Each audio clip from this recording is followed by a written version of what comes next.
All 5 Fire Peony Soldier figurines were cutting up the insect corpse at full speed. Song Kai above did not relax his vigilance. His gaze swept constantly over the sand below, and the shipborne main cannon and secondary cannons were also ready to fire at any moment. Though it was true that after the absolute deterrence in terms of life level from that third-rank peak sandworm, 99% of the first-rank and second-rank sandworms had been driven away, there was no guarantee. With such vigilance, Song Kai's spiritual focus naturally became highly concentrated once again, which also caused the brain, which was still faintly aching, to emit bursts of sharp pain once more, making it particularly uncomfortable. It seems that if there's a chance, I need to get a special component like a ground detection instrument, or a patrolling radar with the feature of life detection would also do. The deficiency of the Sky patrolling radar in effectively detecting what lies beneath the ground or inside, or behind large obstructions, made him feel the need to obtain a dedicated ground detection component in the future. Besides this, it also made him even more attentive to further enhancing his spiritual force. Whether it was the strenuous feeling of performing high-difficulty micromanipulations on the Kang or subsequently being deterred by the third-rank sandworm's sonic vibrations, the root cause was that his spiritual force was too weak at present. Of course, this too weak was only relative to second-rank and third-rank creatures. At this early stage of entering the first rank, his spiritual force had already surpassed over 90% of the Starry Sea's same-rank life forms. The continuous refinement and enhancement of the spiritual by the mythical mesh projection imprint blueprint, along with the boost from the blue seed of torch, had made his spiritual force far surpass his peers, but Song Kai was still not quite satisfied. As a transmigrator, he aimed to benchmark not only against his peers. In the future, I need to increase the time I spend visualizing the mythical mesh projection imprint blueprint every day. Song Kai's eyes shone with resolve, as he silently made up his mind. Previously, he visualized the mythical mesh projection imprint blueprint for 2 hours each day, which was already strictly related to the strength of his spiritual force. He could only visualize for about 2 hours a day, after which his spiritual was too exhausted to continue. But that was before his guidance technique reached the first rank. After breaking through level 10 of the guidance technique, his spiritual force received a significant boost due to the first sublimation of his life level, and now that the seed of torch had advanced from white to blue, his spiritual had become more solid. Song Kai estimated that he could now visualize the mythical mesh projection imprint blueprint for 3 to 4 hours a day. Let's make it 3 hours then. After pondering for a moment, he set the visualization time to 3 hours. Even though with his current spiritual force he could likely visualize for longer, the cultivation of the guidance technique should not be neglected, as ultimately, it's still about the subsequent sublimation of one's own life. As he thought, several hours quickly passed without any of the unforeseen events he had imagined. The ferocity of that third-rank peak sandworm was a bit more extreme than he had thought. Even though it had left for over 4 hours, no other first or second-rank sandworms dared to approach this area.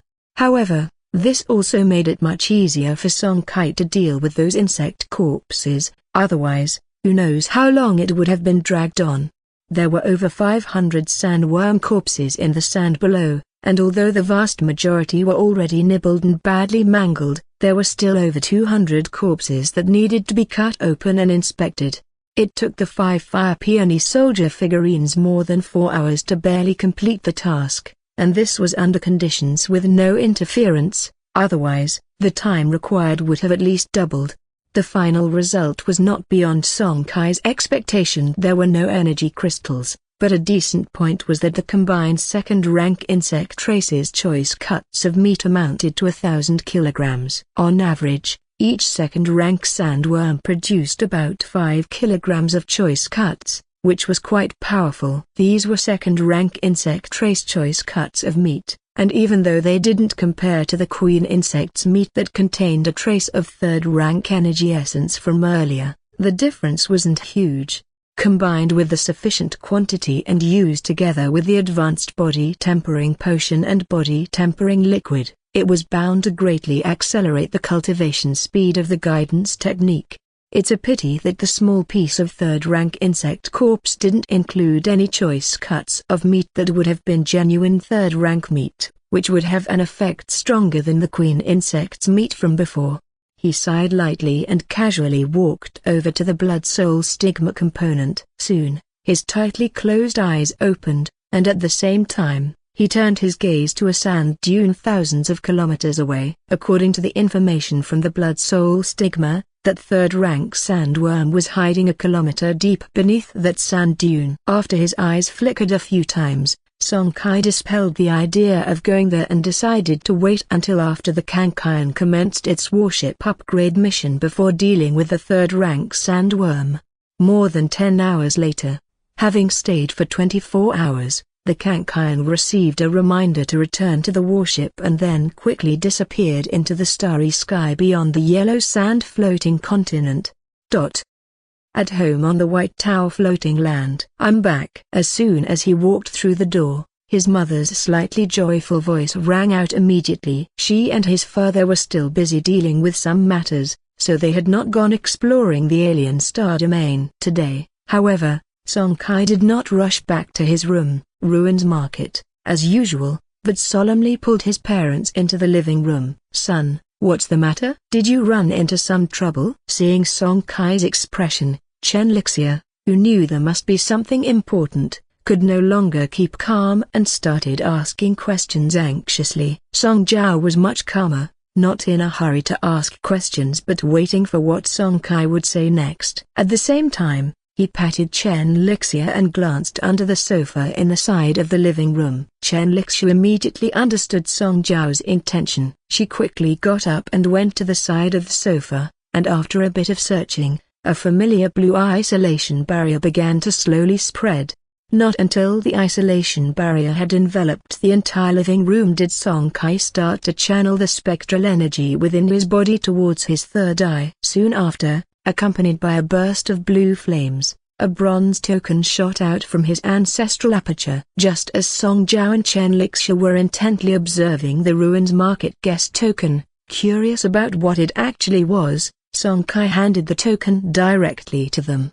A few minutes later, after both had taken turns holding the Ruins Market guest token and had received the information it contained, their eyes shone with light, and then Song Jiao said, "Little Kai, tell us in detail about that Zutan Ruins Market behind this guest token." Upon hearing this, Song Kai, who had already prepared a perfect explanation in his mind, quickly described it. He did not reveal everything about the current situation of the Ruins Market secret realm but gave a rough overview. He described it in a way that showcased the power and mystery of the Zutan Ruins Market but did not specifically disclose that currently, only zero-rank and first-rank alien species could enter the market. This explanation was his most rational summary, crafted to perfectly conceal that he was not the master of the Ruins Market but merely a market guest. As expected, after hearing his explanation, Song Jiao and Chen Lixia did not think too much. Instead, their tone suddenly rose as they said, "So, is this why you've been able to rapidly enhance your flagship and obtain high-quality ship components over these past few months?" Being able to connect different star domains of the Shattered Starry Sea, bringing together various Starry Sea races for free trade, no wonder a broken bar. Song Jiao's thoughts whirled quickly as he pondered the value of the Zutan Ruins Market and the Ruins Market guest token before him. However, he soon dismissed these thoughts, realizing that no amount of money could measure their worth. "Let's go, we need to talk to your grandfather." The value of this Ruins Market guest token is beyond imagination if used correctly. It could bring endless benefits to our entire family. Song Jiao was a man of decisive action, and the three of them quickly set out for White Tower City. The Rage Lion Courtyard, the central hall. Song Mingsong's eyes bulged with intensity as he stared fixedly at his third son. Given the commotion, if Song Jiao did not have anything important to say or failed to provide a reasonable explanation, Song Mingsong was bound to unleash his furious tempo today. In the past, Song Jiao would have been restless, but today was different. He was composed, with excitement and joy barely concealed in the depths of his eyes. After the entire hall was shrouded in the isolation barrier, Song Jiao looked around the hall. At this moment, besides their family of 3 and Song Mingsong and Bai Xiuqin, there was only one other person present, Song Shan, whose warship had also advanced to the 3rd rank. As for Zhao Hongsu, Song Hai and his wife, Song Yang and his wife, they were not there. It wasn't that Song Jiao did not trust them, but the connection to the Zutan Ruins Market and the Ruins Market guest token was too significant. The fewer people who knew, the less chance there was of exposure. Although he had not informed them, he could still utilize the market to help collect resources for them later, without falling behind on their cultivation progress and the advancement of their ships. All right, you can speak now. All this secrecy, don't tell me you've advanced to the 3rd rank overnight. From the head of the table, the elder still did not have a pleasant look on his face. However, Song Jiao did not care about all that and did not even respond to his father. He immediately gestured for Song Kai to summon the Ruins Market guest token. Once the token had been passed around to Song Mingsong, Bai Xiuqin, and Song Shan in turn, their expressions turned as solemn and curious as Song Jiao and his wife had been earlier. After a while, once Song Kai had explained it in the same manner to the 3 of them, they too quickly realized the terrifying value behind the Ruins Market guest token, much like Song Jiao had. The prospect of conducting face-to-face trades every month with different domains of the Shattered Starry Sea, and even alien species from river domains separated by countless light years, where the profit margin alone could make one a fortune, was staggering. After a moment of fluctuating expressions, it was Song Mingsong who spoke up first. Little Kai, so the 1000-year ghost locust wood, from your granduncle a couple of days ago, was it traded in this ruins market? Seeing Song Kai nod rapidly, the expressions of several people in the hall changed again and again. A purple relic was traded away just like that, which alone sufficiently illustrated the value of the Zutan Ruins Market. Standing behind the sofa where his father sat, Song Kai did not speak, quietly waiting for the elder's further consideration and decision. 2 minutes later, his grandmother Bai Xiuqin, sitting beside his grandfather, seemed to remember something. She turned her head to Song Kai and asked softly, "Little Kai, has this Ruins Market guest token already been bound to you, or can anyone use it?" As soon as these words were spoken, the attention of several people in the hall was immediately drawn to it. The answer to this question was extremely important. If the Ruins Market guest token could be used by more than just Song Kai, then it absolutely could not be exposed. Otherwise it would surely attract endless prying eyes. "Yes, only I can use it," Song Kai continued to affirm in response. Upon hearing this, the others breathed a sigh of relief, but they were not completely at ease yet. This was only their side of the story. How could others believe it entirely? If the Ruins Market guest token were to be exposed, endless troubles would inevitably follow. Therefore, his grandmother Bai Xiuqin immediately began to solemnly instruct him. "Little Kai, regarding this Ruins Market guest token, apart from a few of us in the family, you must not reveal it to anyone else, or disaster will surely ensue." No sooner had she finished speaking than his grandfather Song Mingsong and great-uncle Song Shan also cast similarly stern gazes, signaling to him that this was no joke. As for his father and mother, they had already admonished him countless times on the way to Beta City. Song Kai was of course aware of the seriousness of the matter. Otherwise, he would not have waited until now to reveal this Ruins Market guest token. After nodding solemnly, he took this opportunity to voice a question that had been difficult for him to decide in his heart. "Grandfather, aren't we going to return to the main family soon?" "My question is whether we need to be upfront with the family about this Ruins Market guest token in the future." This was a question he had been wrestling with for a long time. He could fully trust the elders from his father's lineage, but he was somewhat indecisive about the Ding Haisong family, whom he had never seen with his own eyes. In theory, with the strength of the Ding Haisong family, if he revealed the Ruins Market guest token, he would immediately get substantial support, which would accelerate the development of the Zutan Ruins Market and repair the secret realm with its extraordinary status.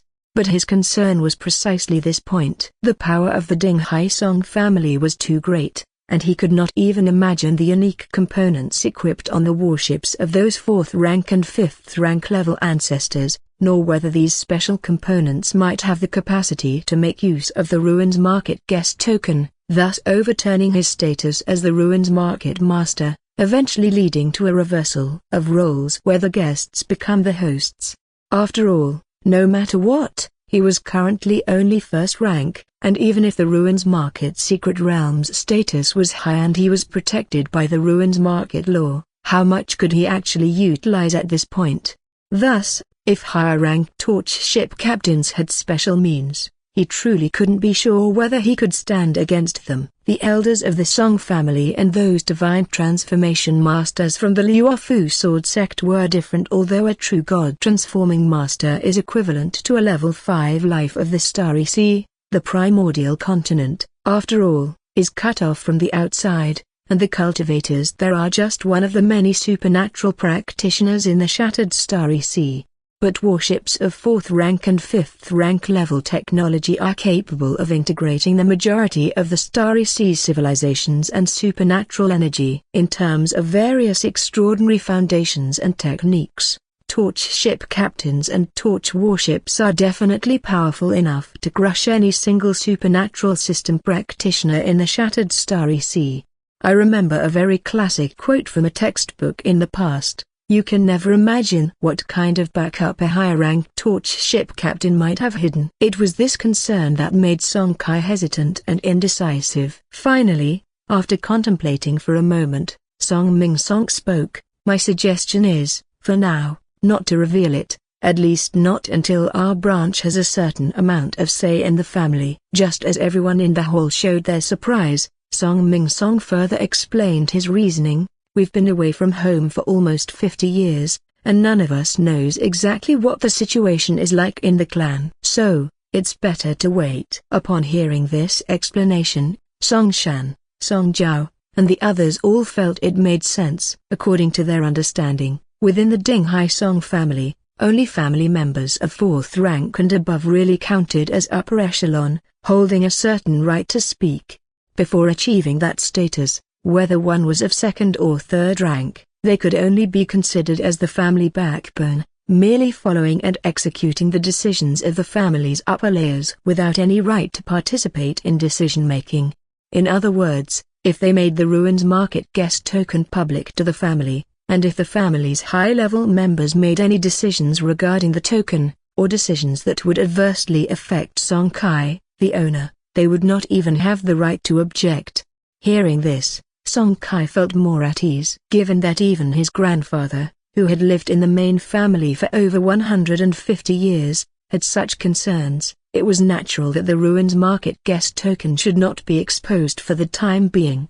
Seeing that everyone agreed, Song Ming Song did not dwell on the matter any longer. Shifting the topic, he brought the focus back to the Zutan Ruins Market. "Well, after we go back, everyone should make a list of things they need, such as warship promotion resources, special shipborne components, minerals that are rare on this side of the duchy, and so on. Additionally, all oddities that cannot be transformed into shipborne components should also be handed over to Little Kai." After a series of arrangements, Song Ming Song turned his gaze toward Bai Xukin beside him. "Xukin, you go to the 2nd eldest's and the 4th's later, ask what resources they are missing. However, don't reveal the existence of the Zutan Ruins Market, just say I've found a special channel." Okay. About 10 minutes later, just as Song Ming Song and the others finished arranging everything and Song Kai was about to speak, suddenly, a ray of light flashed between his grandfather's eyebrows, and 3 beams of light flew out from his ancestral torch. When Song Kai saw the shining orange light among the 3, his eyes instantly brightened, and the words he was about to say got stuck in his throat, his entire attention captivated by the orange object. Obviously, the item in the middle of the 3 was a Starry Sea oddity of orange glory quality. Besides that, the other 2 were also extraordinary, both emitting purple light, clearly being 2 purple relics. These 3 oddities were quickly handed to Song Kai, and the old patriarch declared aloud, "Little Kai, these 3 oddities are your grandfather's collection over the years, especially the Orange Glory Quality Terra Primeval Stone, which was obtained more than 30 years ago from an alien star domain expedition. Unfortunately, it can't be transformed into a shipborne component. Originally, your grandfather planned to exchange it to the family for merit points upon returning to the Dinghai star domain. Now, well, you try to see if you can trade it later." Song Kai naturally nodded repeatedly. Though he was unsure if he could trade off the orange quality Terra Primeval Stone in the short term, what was certain was that with this item in possession, the status of his oddity exchange shop would instantly rise several levels. Aside from the Terra Primeval Stone, the other 2 purple quality oddities were Earth Dragon's Claw and Star Core Copper Mother, both unable to be transformed into shipborne components. After he carefully stored these 3 oddities, his eldest uncle Song Shan also took out 2 items, both purple relics, and his father was no exception. However, it was clear that his father's holdings weren't as substantial as the grandfather's and the eldest uncle's, with only 1 purple oddity presented. His mother and grandmother did the same, each taking out some items. Among them, his mother's offerings were the most modest, with only a few blue oddities presented, which was normal, considering she had only recently advanced to 2nd rank. A few minutes later, once Song Kai had compiled everything, he arrived at a surprising result. Just from contributions made by his grandparents, eldest uncle, and his own parents, there were already 1 orange, 7 purple, and 12 blue non-component convertible starry sea oddities, totaling 20 items. If the items from his eldest aunt, 2nd eldest uncle and his wife, and 4th uncle and his wife were included, his oddity exchange shop was bound to experience the most significant restock in history. Beyond these oddities, the elders would later take stock of their more obscure assets and the list of items they needed, as well as the necessary floating land origin to purchase these items, and have them all sent over. Song Kai could already imagine the increased bustle when the next Ruins Market transaction session opened, with a guaranteed surge in turnover and further increase in profits. Perhaps it wouldn't take more than 2 sessions to raise the level of the Ruins Market to LV20 or higher. And once the Ruins Market reached LV20, 2nd rank alien species could be permitted entry, which would only accelerate his speed of accumulating floating land origin. While Song Kai entertained these delightful prospects, the other people in the hall were equally excited. If it were genuinely possible to exchange their lackluster oddities for other same-level oddities through the Ruins Market guest token, or for medium-high rank floating continent origin, it would indeed be akin to receiving great news. This wasn't just a matter of half price versus full price. Whether it was exchanging for other oddities of the same rank capable of being transformed into shipborne components, or for medium-high rank floating continent origin, the value was at least 4 to 5 times that of a lackluster half-price oddity. As a result, this would significantly alleviate the financial tightness everyone was experiencing and speed up the enhancement of their flagships, among other benefits. Besides, if they truly could collect those special resources required for the promotion of warships, it would greatly reduce the difficulty of future promotions for their flagship, the importance of which goes without saying. It is known that, no matter where in the Torch human civilization territory, those resources commonly needed by Torch warships are all scarce commodities and have already been driven to exorbitant prices. As for trading in the territories of other alien civilizations, making purchases that would involve great risk, as such inter-civilization trade, even with 4th-ranked Torch warships escorting all the way, cannot be considered absolutely safe. While everyone in the hall was caught up in their thoughts, Song Kai, who had turned back, pushed out the wooden box that had already been taken out from Kang Kyung and went straight to open it. When they saw clearly what was in the wooden box, Song Ming Song was fine, but the faces of the others in the room simultaneously lit up with joy. What was in the box was none other than the 1,000 bottles of body tempering liquid and 100 boxes of body tempering paste that Zhu Ping had brought to the Ruins Market transaction the day before yesterday. After Song Ming Song's confirmation, it was found that not only could the body tempering liquid assist the zero-rank and first-rank torch ship captains in their cultivation, the second-rank body tempering paste could also play a significant role for the second-rank torch ship captains. Among those present, aside from Song Ming Song, the torch ship captain who had already cultivated his guidance technique to third rank, even the uncle who had not yet advanced to third rank could use these body tempering pastes to accelerate his cultivation, so it was natural that everyone was excited upon seeing these 100 boxes of body tempering paste. According to the family distribution of 3 strands of zero-rank floating land origin per bottle of body tempering liquid, 25 strands of first-rank floating land origin per bottle of body tempering paste, the body tempering liquid and body tempering paste were quickly allocated. The uncle received 300 portions of body tempering liquid and 20 boxes of body tempering paste. Song Kai himself took 300 portions of body tempering liquid. The old man, his father, took 20 boxes of body tempering paste. The grandmother also took 20 boxes of body tempering paste. The remaining 400 portions of body tempering liquid and 40 boxes of body tempering paste were left for the second uncle and the fourth uncle's families. After the distribution of the body tempering liquid and body tempering paste, this secret meeting was almost at an end, and all that remained was to deliver everything into Song Kai's hands. However, just as Bai Ixukin was about to dismantle the isolating screen, Song Kai opened his mouth again. "Grandfather, there's something else I have to discuss with you all. A few months ago, I happened to obtain a batch of void crystals." No sooner had he spoken than everyone in the room simultaneously showed surprise. Void crystals. Seeing the reaction of his elders, Song Kai, who already fully understood the function of void crystals, was not surprised, but his voice gradually lowered. Having recounted the whole affair involving Behmol, the Tros family, and Jontros, Song Kai was somewhat reluctant to watch the changes in his elders' expressions. He had no choice in the matter. Back when he had awakened, it was less than 3 months ago, and he did not understand the specific effects of void crystals, otherwise, the subsequent events would not have occurred.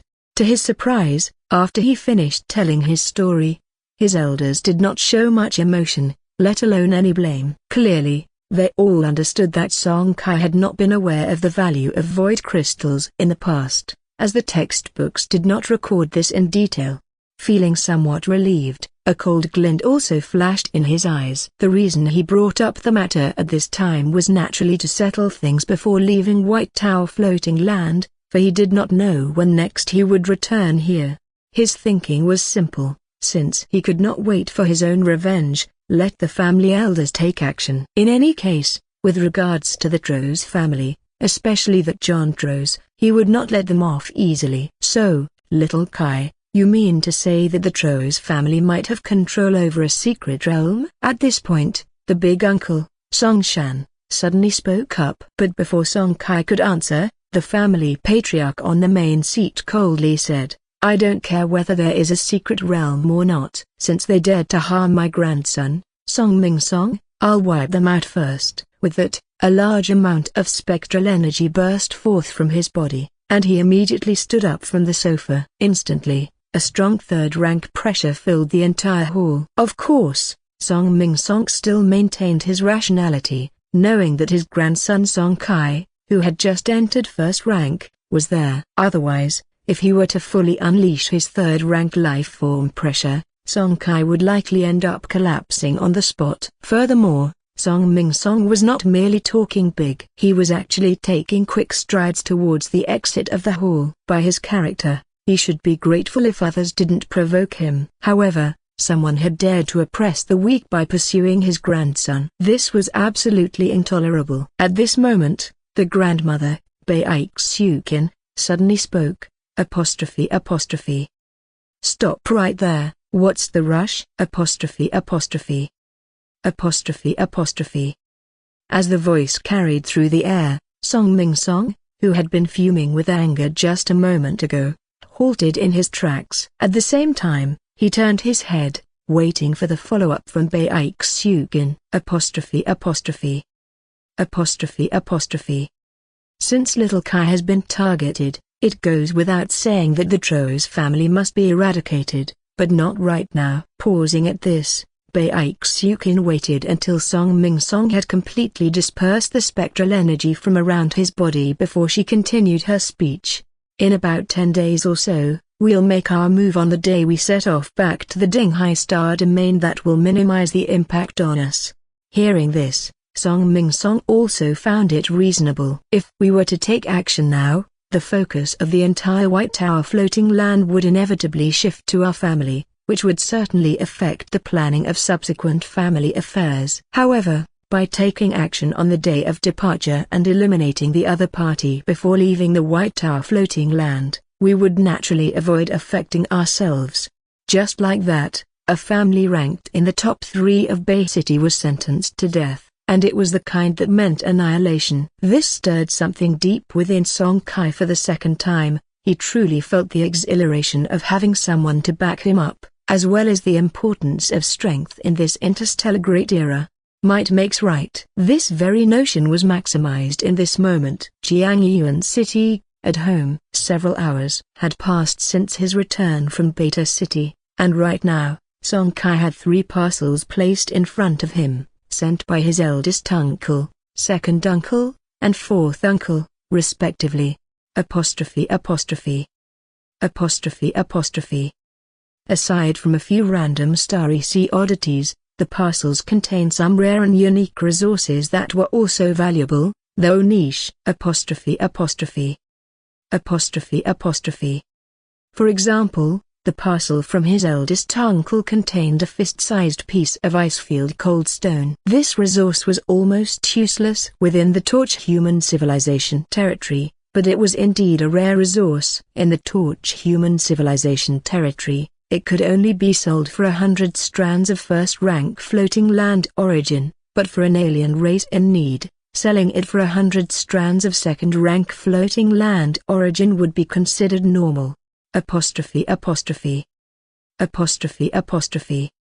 In addition to such niche resources, each of the 3 parcels contained a detailed inventory list. Take, for example, the one from the second uncle Song Hai's family. Energy crystal. 10,000 years volcanic magma iron essence. 10,000 years volcanic magma iron mother. Zenjin. Zircon. Titanium crystal. Dot.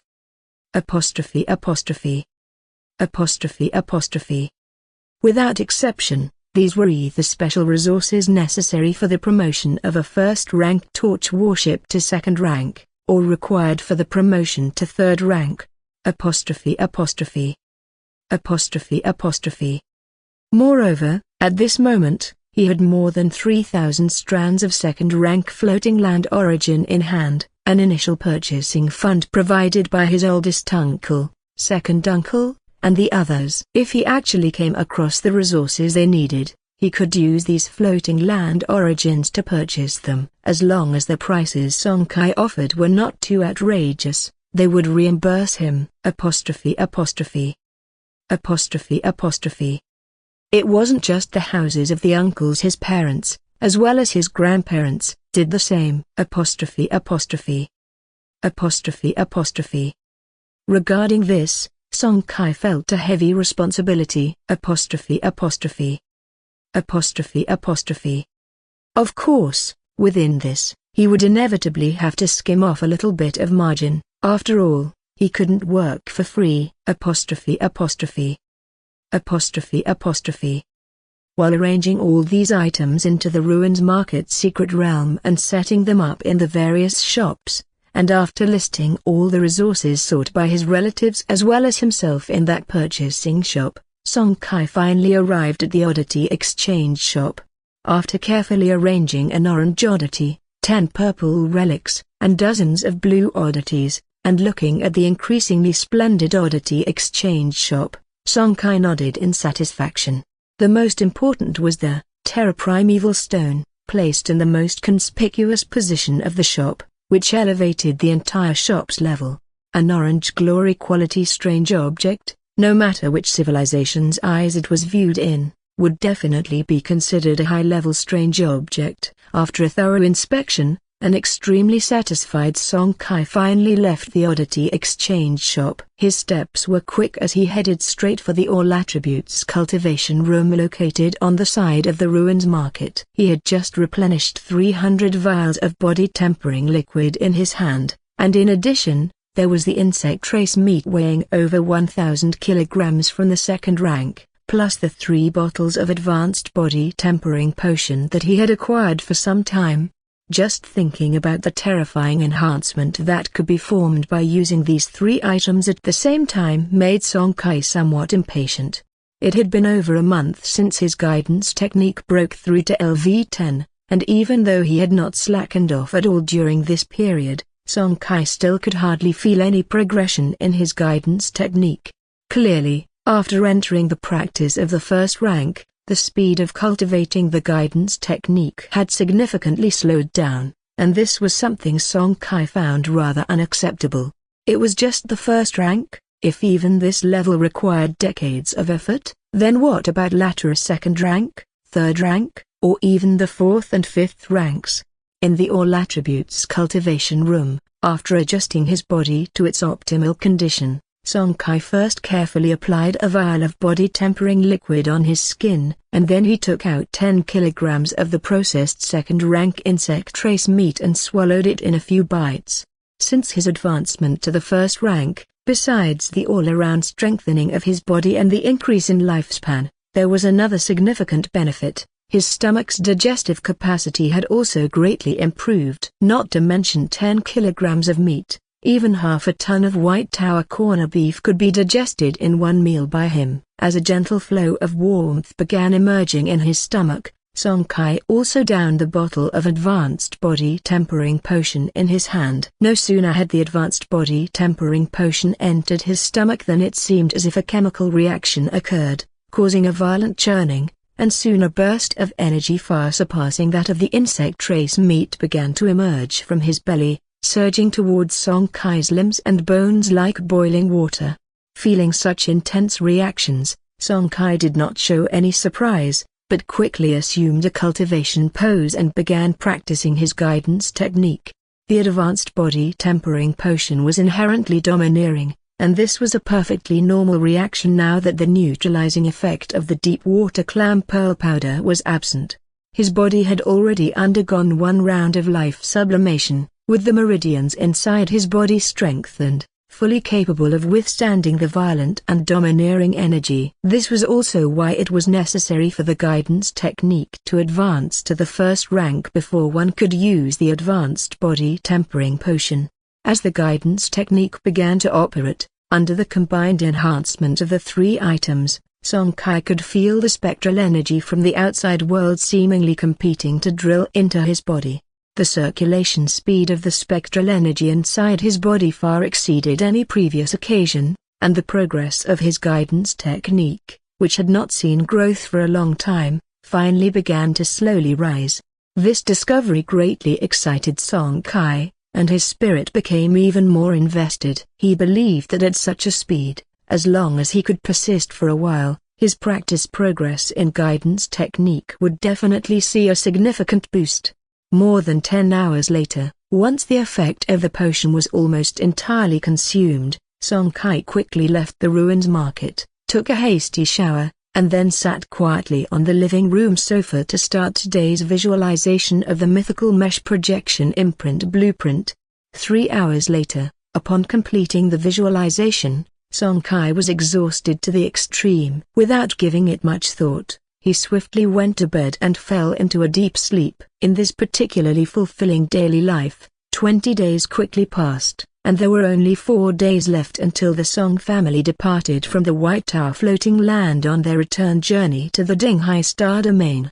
Today, just as he came out of his bedroom, from the ruins market, and was planning to have a quick shower before continuing with his visualization of the engraving maps, an unexpected communication disrupted his subsequent cultivation plans.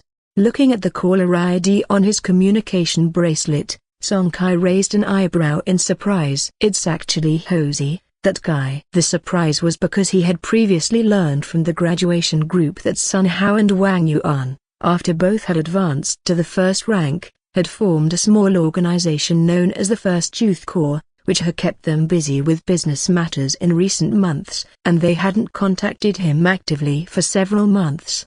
After a brief moment of surprise, Song Kai answered the call with a smile. Soon, Sun Hao's familiar face was projected, and seeing Song Kai, he appeared very happy. "Kai bro, how should I put it, haven't seen you for months, did you miss your brother at all?" Hearing his jesting words, Song Kai rolled his eyes and, without answering directly, asked instead, "What, has your little group finished with its business?" Hearing him mention the First Youth Corps, Sun Hao's smile obviously brightened by a few degrees, and he even unconsciously held his head up high.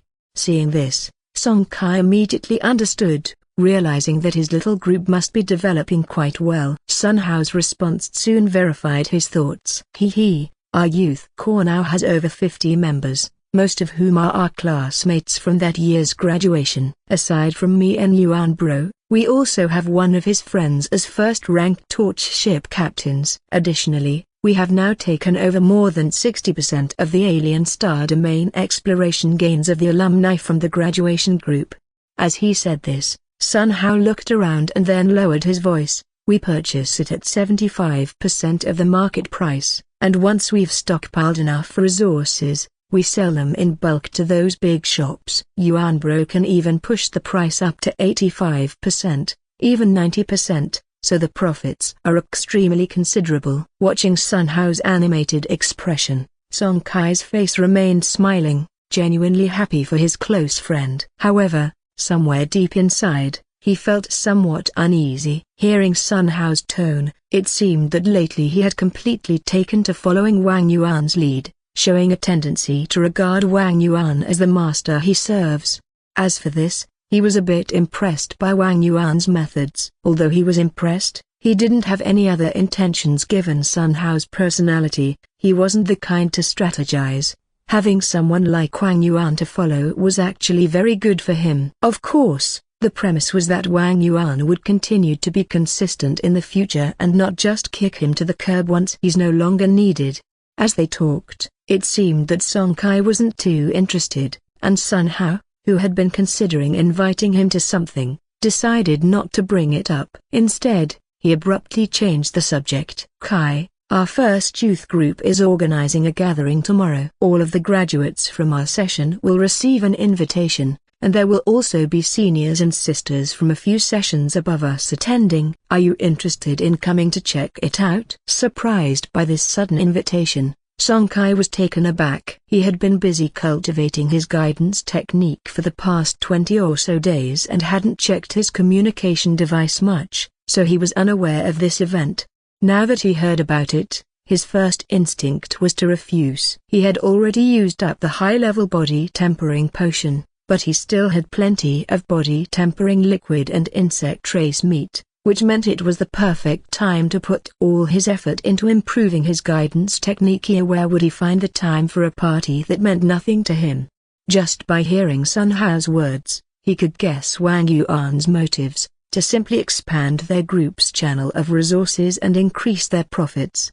But then he thought again that he would be leaving the White Tower floating land in a few days. Not to mention other things, just for his close friend Sun Hao, he should at least meet up with him and also inform him about this matter. "Okay, when and where is it?" Expecting Song Kai to decline as usual, Sun Hao was stunned for a second or two when he heard the agreement, and then he burst into laughter, sharing the time and location with Song Kai. "Then it's settled. I'll wait for you tomorrow." After hanging up the call, Song Kai quickly took a shower and prepared to practice visualization again. but to no avail. "Little Kai, go pick up your sister later. We've almost finished dealing with the house issues. Pick up your sister and then we'll all go to your Uncle Shen's house for dinner tonight." Realizing he wouldn't find time to practice visualization that day, he didn't dally. He quickly got ready and left the house. As a renowned primary torch educational institution in Jiangyuan City, Tenglong Middle School naturally teaches more than just theoretical knowledge of primary torch ship captains and the shattered Starry Sea. The school also provides the most standardized and rational instruction in guidance technique. The daily curriculum usually consists of theoretical studies in the morning, followed by a nutritionally balanced meal provided by the school cafeteria at noon, and collective guidance technique cultivation in the afternoon. In the school's sports field, a group of green-faced youths were standing in neat lines, posing in standard guidance technique cultivation positions, engaged in their afternoon cultivation class. Sigh. Just then, the Dean of Instruction blew the whistle for a mid-class break from atop the stone dais in front of the sports field. In an instant, the formerly orderly field turned into a lively marketplace, filled with various sighs, moans, and screams, a riot of noise. At the northeast corner of the field, where Class 8-2 was located, Song Ting's fair little hands fanned her cheeks continuously. She had a rosy face and looked very unwilling. "It's so hot. When will these days come to an end? If only there was a way to improve my guidance technique progress by lying down every day." PFFT. Hearing her complaint, two giggling voices came from beside her. It was Luke Zhuo and Wang Mengjing. "Ting Ting, stop dreaming. If Song Kai heard you, he would surely tease you for a long time." As the three of them laughed and chatted, three figures approached from the side. They were three boys with sunny smiles on their faces, especially the one walking at the front. He was over 1.85 meters tall, with healthy tan skin. His smile grew even brighter when he saw Song Ting among the three girls. "Song Ting, here, I brought you iced tea." At the words iced, Song Ting's pretty face clearly showed interest. Her whole body was unbearably hot, and a cold tea would have been super comfortable at the moment. However, she thought it over and her face turned cool as she said, "I don't want it, keep it for yourself." Hearing this, the boy's brow furrowed. "I already bought it, it's a waste if you don't drink it, take it." Seeing that he was insistent, Song Ting frowned slightly, no longer in a conciliatory tone. She said bluntly, "Zil, you're so annoying. My brother already said, I'm not allowed to date before awakening the seed of torch, or else he'll definitely fix me up." However, not only did this not cause the boy to back down, but a smile also re-emerged on his face. He patted his chest confidently and said, "So you're afraid of your brother, huh?" "Don't worry, leave your brother to me. I, Tenglong's little tyrant Zil, do what I say." His words echoed loudly, carrying far and wide, stirring up the surrounding students into a commotion. Just at that moment, a sharp roaring sound suddenly came from above the school. Weng weng weng. That rolling thunder-like roar startled all the youngsters below, and the once noisily bustling playground suddenly fell silent. Looking up, the faces of the young students showed a mixture of shock, envy, curiosity, and more. They saw a warship 20 meters in length, its hull completely enveloped in a pitch-black energy shield, quietly hovering above the school. The young students, having studied for many years, immediately recognized the warship at first glance. "It's a torch warship, and it's even a spectral airship-level torch warship. Who is that? Could it be one of our teachers, or a student's parent?" As the speculation buzzed, the hatch of the warship above suddenly opened, and then a figure leapt down from 100 meters up in the air, not far from where Class 8-2 was located, accompanied by a dull sound of impact upon landing. All the Class 8-2 students instinctively tensed up.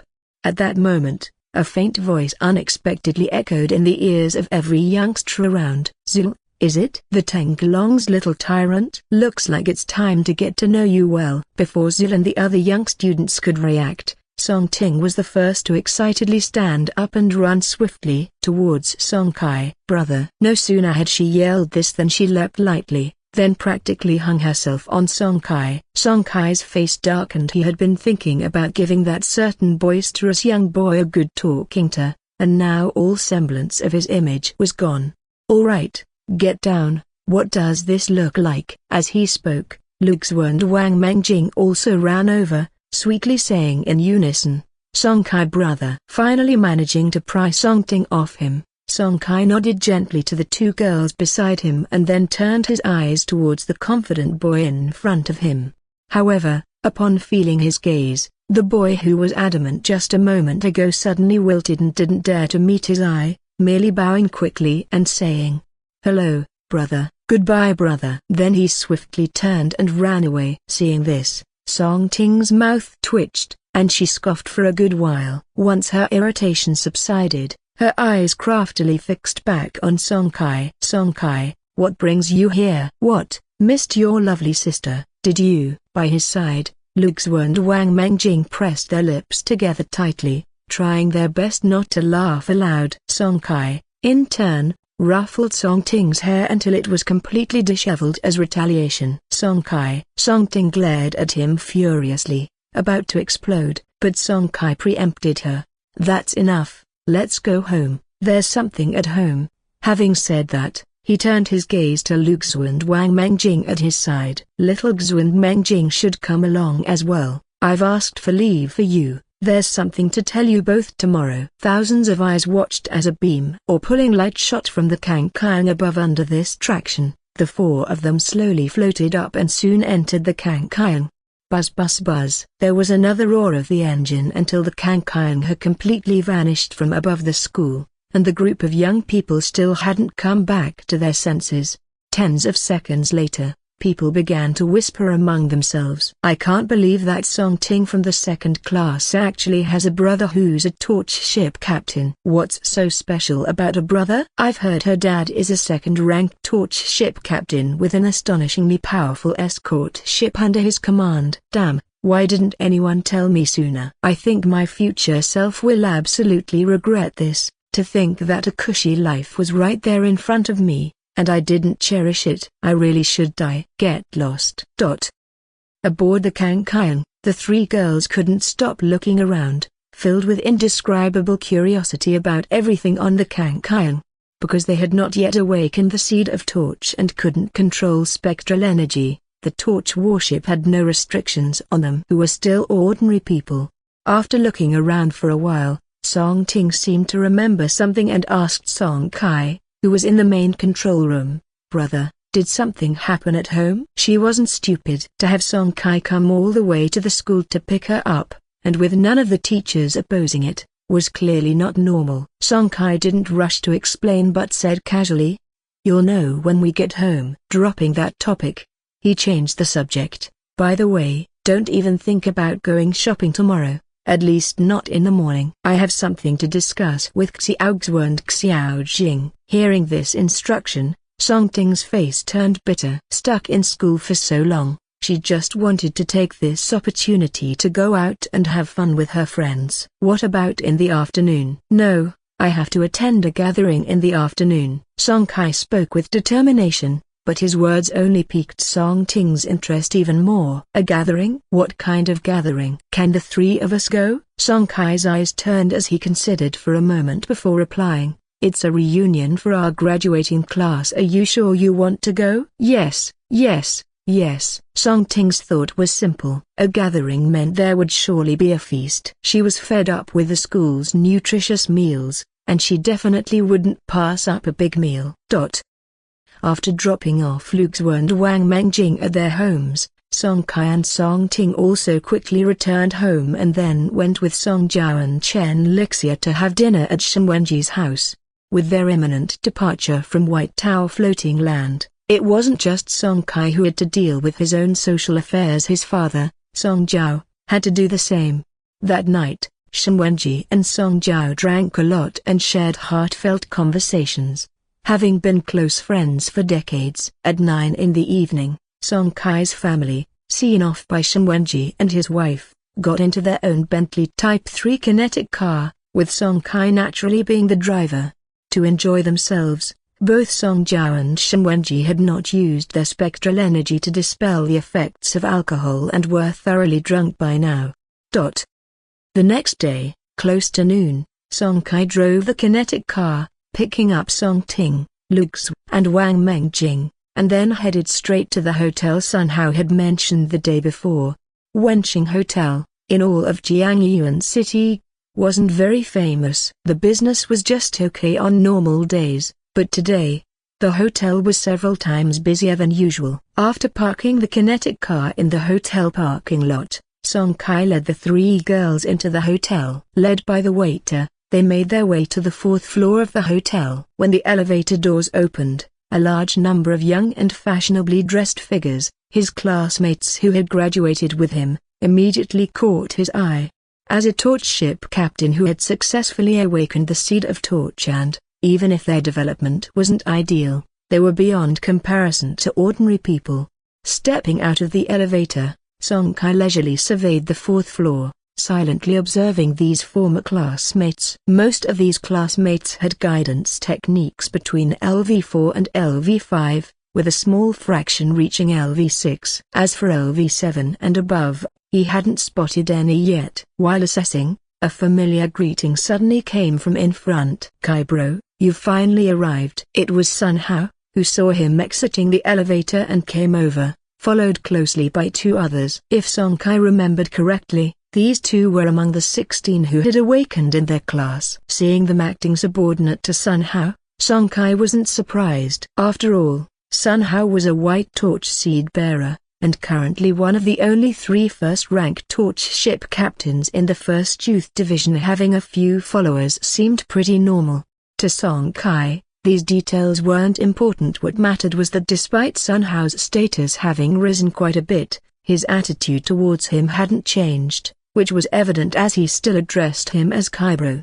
"Hazy Kaibro." The two men hugged each other tightly. Then Sun Hao noticed Song Ting and the other two girls following Song Kai. "Wow, such an honor, our Miss Ting is actually gracing the event." With that address, Miss Ting, Song Ting puffed up with pride, her fair neck lifting involuntarily like a vain white swan. "And who are these two?" Before Song Ting could respond, Song Kai spoke up first. "Nizai's friend, also the little sister whom I've watched grow up, Lu Xu." Wang Mengjing. After saying this, he glanced at Lu Xu and Wang Mengjing. "Little Xu, little Jing, this is Sun Hao, just call him Big Brother Hao." "Big Brother Hao, hello." The two women called out together obediently, making Sun Hao's smile even wider. "Hello, as Kai's little sisters, you are my little sisters too. Feel free to come to me if you need anything." While speaking, Sun Hao led the 4 of them into a private room on the inner side. This scene caught the attention of everyone in the hall,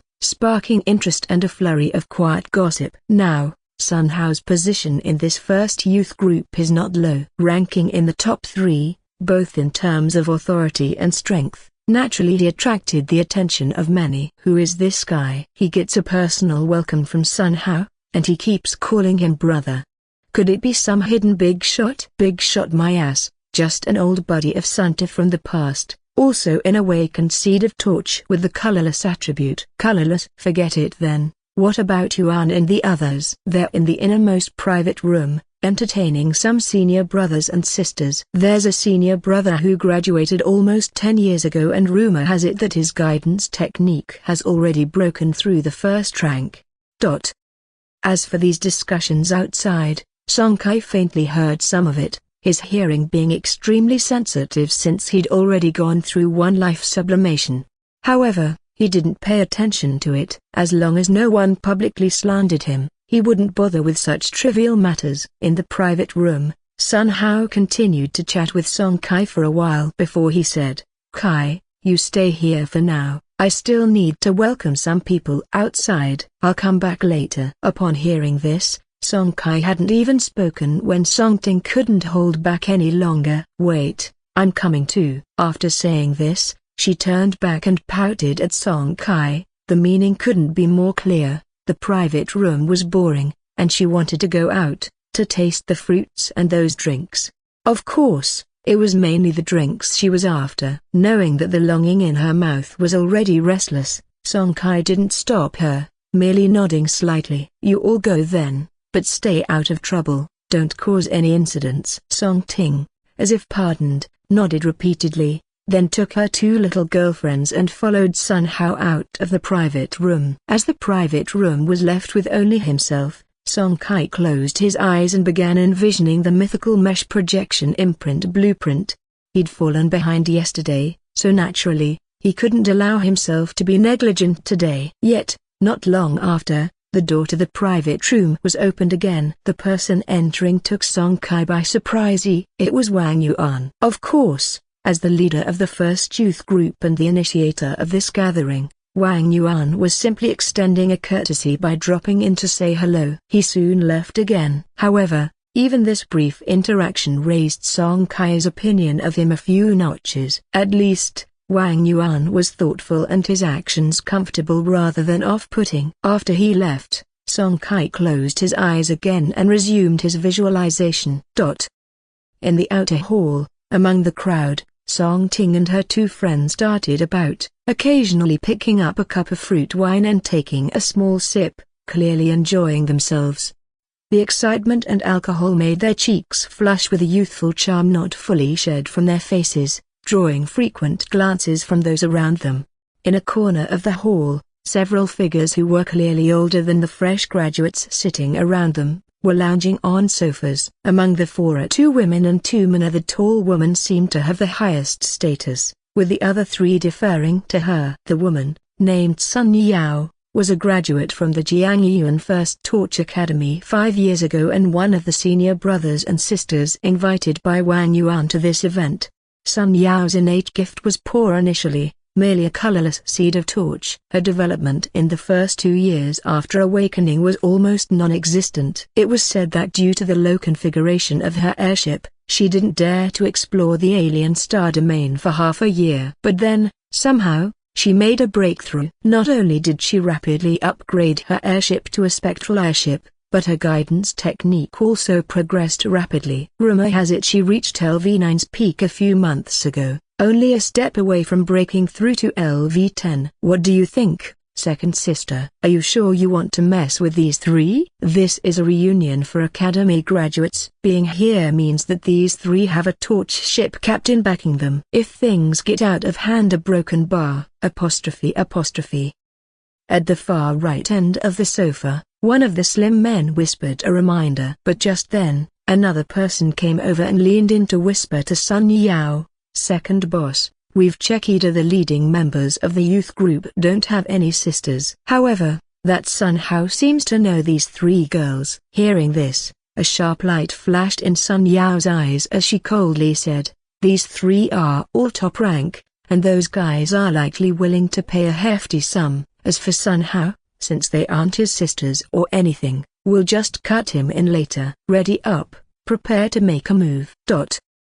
Giggle, Ting, I told you not to drink from that cup, and you wouldn't believe me. Are you feeling dizzy now? I'm not dizzy at all, let's keep drinking. Inside the hall, Song Ting and the two other girls continued to dart around excitedly. A figure emerged from around the corner, and just then collided with Wang Mengjing, who was walking too quickly. Fortunately, she wasn't holding a glass at the time, so it wasn't too serious. Nonetheless, Wang Mengjing quickly bent down to apologize. "I'm sorry, sister, it wasn't on purpose." The woman opposite her, with a full figure and bright red lipstick, smiled slightly and said softly, "It's okay, no need to apologize, but the hall is crowded, so you should be more careful." "Okay, thank you, sister." Wang Mengjing bowed politely once more. After this incident, the three girls lost their zest for horsing around and found a sofa in the corner to sit down on. As time passed, more and more people arrived, and the hall became even livelier. When it was time, the hotel started serving the meal. It has to be said, while the first youth group didn't choose a high-end hotel, the dishes they ordered were quite numerous, and the three girls left satisfied. After the meal, it was time for the main purpose of the first youth group's event to attract customers. The final result seemed quite successful, as at least Song Kai could see a full smile on Wang Yuan's face. However, during this period, he had nothing to do. Nowadays, All his exploration loot was sold in the ruins market to minimize the risk of exposure. Time flew by quickly, and more than an hour later, the members of the first youth group announced the end of the gathering. Suddenly, hundreds of guests rose to leave at once. Among the crowd, Song Kai, along with the three somewhat dizzy girls, followed the mob towards the exit. Suddenly, a tremor passed through the Kankyang's ancestral aperture in his brows and a halo of light flashed around the ship's body. While he was puzzled, the halo eventually settled on Wang Mengjing of the three girls behind him. The halo was the purification aura emitted by the abnormal status purifier, and on Wang Mengjing, there was a subtle mark. Who is it? Suddenly, a gloomy voice, bolstered by first-rank spectral energy, echoed in the ears of everyone on the fourth floor of the hotel. Startled by the sudden outburst, the crowd, which was heading out, came to a halt, as all eyes shifted to look at Song Kai, who had raised his voice. Sun Hao and Wang Yuan behind him squeezed through, looking puzzled, before Sun Hao finally asked, "Brother Kai, what's wrong?" Song Kai didn't answer, but he gently waved his hand to remove the effect of the alcohol from the three girls. As the drunkenness dissipated, Wang Mengjing's complexion turned slightly pale. Clearly, she felt the mark being cleansed from her by the abnormal status purifier. Seeing the silence in the hall and no one responding, Song Kai's face turned completely cold. The spectral energy inside him circulated at full force, creating a formidable pressure enveloping the entire fourth floor. He spoke again. "I'm asking one more time, who left that tracking mark on her?" All the people in the hall shivered as intense surges rose in their hearts. It wasn't just because of the words tracking mark that Song Kai had uttered, but also because of the awe-inspiring pressure that surrounded him at that moment. First rank. What a joke. Didn't he awaken at the same time as us? How could he possibly have made a breakthrough to first rank already? Damn, do we actually have such a hidden talent in our class? Awakening to guidance technique and breaking through to LV10 in less than a year? After the initial shock subsided, everyone belatedly shifted their focus to the words tracking mark. For a time, the gazes of many people in the room flickered uncertainly. Combining tracking mark with a naive young girl, the implication was instantly clear to nearly everyone, and they began looking around the hall, speculating who could have left the tracking mark. Tucked away in the most remote part of the crowd, Sun Yao's heart tightened, and a flash of panic crossed the depths of her eyes. Feeling the familiar first-rank pressure around her, she knew very well that she might have gotten herself into serious trouble this time. In her state of sixes and sevens, she looked over at a burly man not far away. This burly man appeared to be the most relaxed person present, seemingly unaffected by the first-rank pressure emanating from Song Kai. Indeed, his name was Li Dong, and he had graduated from the First Torch Academy 9 years ago, his guidance technique having broken through to first rank a year before. He was also the wealthy guest whom Wang Yuan was earnestly entertaining this time. When Sun Yao glanced at him, Li Dong's face, already harboring a trace of foreboding, darkened completely. However, before he could further contemplate, in the center of the hall, Song Kai, seeing no response, was about to take action again. "Ha, it seems you won't shed tears until you see your own coffin."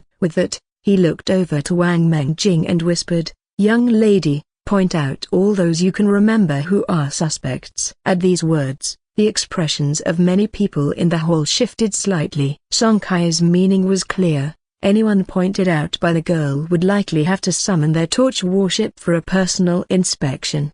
However, the first person Wang Mengjing pointed out made everyone's heart skip a beat. "What? It's actually Huang Lilai. For real? TSK. Now there's a spectacle to see." "Isn't Huang Lilai the one who came with that Li Dong?" "Don't tell me Li Dong and his people are really engaged in trafficking young girls in secret?" "It actually makes sense, especially with Sun Yao. Her advancement over the last 3 years has been too astonishing. Without sufficient funds, she couldn't have risen so swiftly." For a moment, everyone looked oddly at Sun Yao and her group, Li Dong included, receiving many strange glances. These glances, akin to watching a play, made them feel particularly uncomfortable, a stark contrast to their earlier glory. Before they could react, The grim-faced Song Kai had already stepped forward, approaching the voluptuous and attractive woman Wang Mengjing had pointed out. Thud, thud, thud. The ordinary sound of footsteps now seemed to press directly on everyone's hearts, causing the whole halt to hold their breath in anticipation of the response from the older students. Especially for Sun Yao's group, the pressure emanating from Song Kai was mostly directed at them, and combined with the hundreds of gazes converging on them, it was almost too much to bear. At Sun Yao's signal, the slim man among them waved his hand slightly, and then 10 figures appeared out of thin air. All 10 figures emitted the aura of first rank, almost identical in form. They were obviously 10 soldier figurines. Once these 10 first-rank soldier figurines were in front of them, Sun Yao finally found some courage and said coldly, before searching someone else's warship, better present some evidence. Who do you think you are? An officer of the Torch Bureau. Tracking mark? We haven't seen anything of the sort. Hearing this, Song Kai didn't get angry. Instead, he chuckled. As those around couldn't fathom his reaction, his icy words once again rippled through the air. It seems you still don't understand. As he said this, his pace remained unaltered, as if he didn't even notice the 10 first-rank soldier figurines standing between them. When he was only 2 or 3 meters away from the 10 soldier figurines, Song Kai suddenly swung his arm. The next second,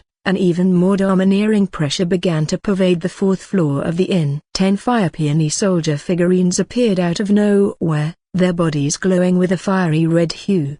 Bang bang bang. In an instant, the 10 first-rank soldier figurines in front of Song Kai were flung away, no match for the second-rank fire peony soldier figurines.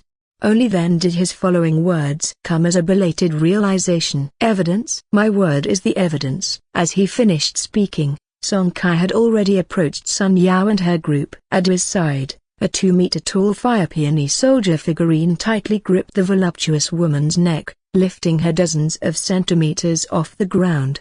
Cough, cough, cough. Ignoring the choking sounds coming from her throat, Song Kai's gaze bore straight into the now completely pale-faced Sun Yao. Well, are you ready to tell me who left that tracking mark, or should I say, who commanded it to be made? Under the terrifying pressure of the 10 second-rank fire peony soldier figurines, Sun Yao's group was trembling, the crushing force almost stopping their blood flow. Of course, it might have been the overwhelming dominance that Song Kai displayed, which completely panicked them. Suppressing the terror in his heart, Sun Yao still shook his head with difficulty. Song Kai's eyes narrowed slightly, a hint of ruthlessness appearing in them. By now, he was completely certain that the tracking mark had been placed by the people before him, and considering the rapid increase in their strength over the past few years, the number of girls they had sold was probably not small.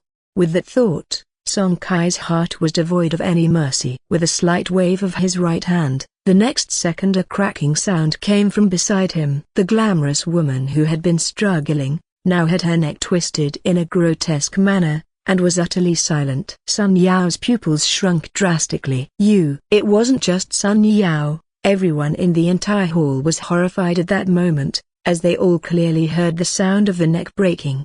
Song Kai, however, remained indifferent, continuing to stare at Sun Yao while activating his communication bracelet. A few seconds later, the communication connected. Hello, little Kai, what's the matter? Song Shan, are you currently at the Torch Bureau? If so, bring some people to Wenqing Hotel. There's been an incident here. On the other side of the communication, Shen King paused in his speech. What happened? I will bring people over immediately. I've killed a scumbag who was trafficking girls. No, probably more than one. Okay, wait for us, we'll be there in 10 minutes. Since Song Kai had the communication on loudspeaker, everyone present could hear it loud and clear. Ignoring the constantly changing expressions of his former classmates, Song Kai kept his gaze fixed on Sun Yao. Then, he said word by word, I'll ask you one more time, now, do you know who commanded the placement of that tracking mark? Speaking.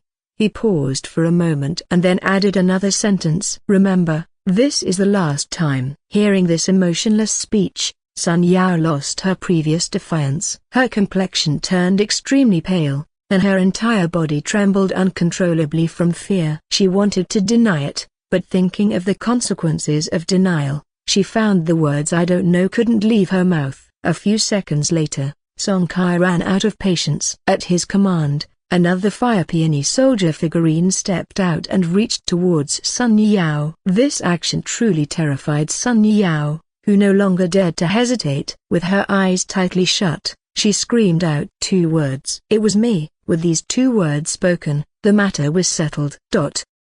20 minutes later, still on the 4th floor of Wenqing Hotel, all the graduates had been dispersed, replaced by dozens of Torch Bureau personnel from Jiangyuan. Shen Qing, who had risen to the rank of the Torch Bureau team leader, stood beside Song Kai and said in a low voice, 2 blue components, 2,000 strands of 0-rank floating land origin. How about that? I estimate that's the limit of what these people can compensate with. Hearing this, Song Kai still wasn't quite satisfied. Sure, for Wang Mengjing that would be enough, but considering that Shen Qing had brought his entire team over, it was only fair not to let them come for nothing, both emotionally and logically. His gaze shifted, looking towards Li Dong, who had been quiet the entire time, trying to distance himself from the whole affair. Song Kai did not say much, but instead said 2 words, "Not enough." Hearing this, Li Dong's brow furrowed, but seeing the group of Torch Bureau officers in uniforms behind Song Kai, he thought for a moment and suppressed his dissatisfaction. After all, his role as the gang leader could hardly be concealed if investigated even slightly. Then, a light flashed between his eyebrows, and a blue sphere of light flew out from it. After this action, Song Kai finally seemed satisfied, and did not pursue the matter any further. Through their trade, the other party provided 3 blue oddities and 2,000 strands of 0-rank floating land origin and was symbolically imprisoned in the Jiangyuan Torch Bureau's high-security jail, only to be released a few days later. However, the reality was that Shen Qing would soon silently kill all these people in the jail, including the first-rank Li Dong. Trash who trafficked in human lives, how could they be let off so easily? The reason for such a roundabout way, rather than simply killing them, was simple. It was to squeeze a layer of profit from these people. Otherwise, if they showed their killing intent outright, these people would rather destroy all their assets in the impending collapse of the ancestral torch than give away even the slightest bit of it. With that, the issue was finally perfectly resolved. In the end, he handed over the 3 blue oddities and 2,000 strands of 0-rank floating land origin to Shen Qing, allowing Shen Qing, the head of the Torch Bureau, to personally keep them safe until Wang Mengjing and Lu Xu awoke, and then give them to them. Though Li Dong and his companions were soon to die, handing over such a large sum of funds directly to Wang and Lu was too dangerous. Like a child holding gold, it was better to have Shen Qing safeguard it for the time being. Not far from Wenqing Hotel, in a well-known restaurant, Song Kai treated numerous Torch Bureau officials to a lavish meal. In a private chat room inside the restaurant, Song Kai and Shen Qing talked for a long time. Upon learning that the Song Kai family was soon to leave White Tower floating land, Shen Qing's mood wasn't very good. Before departing, Song Kai said, "Big King, pick one of those 3 blue oddities for yourself. Give the other 2 to the girls once they awaken." Seeing that Shen Qing was about to refuse, Song Kai added, "All right, no need to refuse. The girls will need your care in the future, consider it a guardianship fee." Hearing this, Shen Qing did not object any further. In fact, among the 3 blue components was indeed the main cannon component he desperately needed. Since returning from the Buluo civilization ruins, the King Thing, with its purple energy shield and a blue secondary cannon, had greatly increased in combat power, now only lacking a main cannon. After parting with Shen Qing, having gone through such an ordeal, Song Ting and her friends had no heart to shop anymore, especially after learning that their close friends, Wang Mengjing and Lu Xu, were about to leave White Tower floating land. Already shaken by the tracking mark incident, now they had become tearful wrecks. After much comforting from Song Kai, who also warned them to diligently cultivate the guidance technique and, once they awakened, they could go to Shen Qing to retrieve their shipborne components and floating land origin, he sent the two girls back home. On the way back, Song Ting lacked her usual sprightliness. Either the shock of the tracking mark incident was too much for her, or perhaps Song Kai's previous unhesitant killing had been hard for her to accept. In any case, her tone was somewhat reserved. "Brother, we're leaving in a few days. What about Ya Ringran? Have you visited her yet?" Song Kai could obviously hear the reservation in the little girl's voice but didn't take the initiative to open up about it. They were soon to return to the family, a massive clan with nearly 3,000 years of inheritance and intricate internal relationships, where the future was unpredictable. It was time for the girl to start facing the harsh realities of society that would be good for her in the long run. For 18 years, her parents had protected her too well. This wasn't good news. If they were to stay in White Tower Floating Land, that would be fine, but once they returned to the main family, many things would be out of their control, and it was inevitable that some disappointments would occur.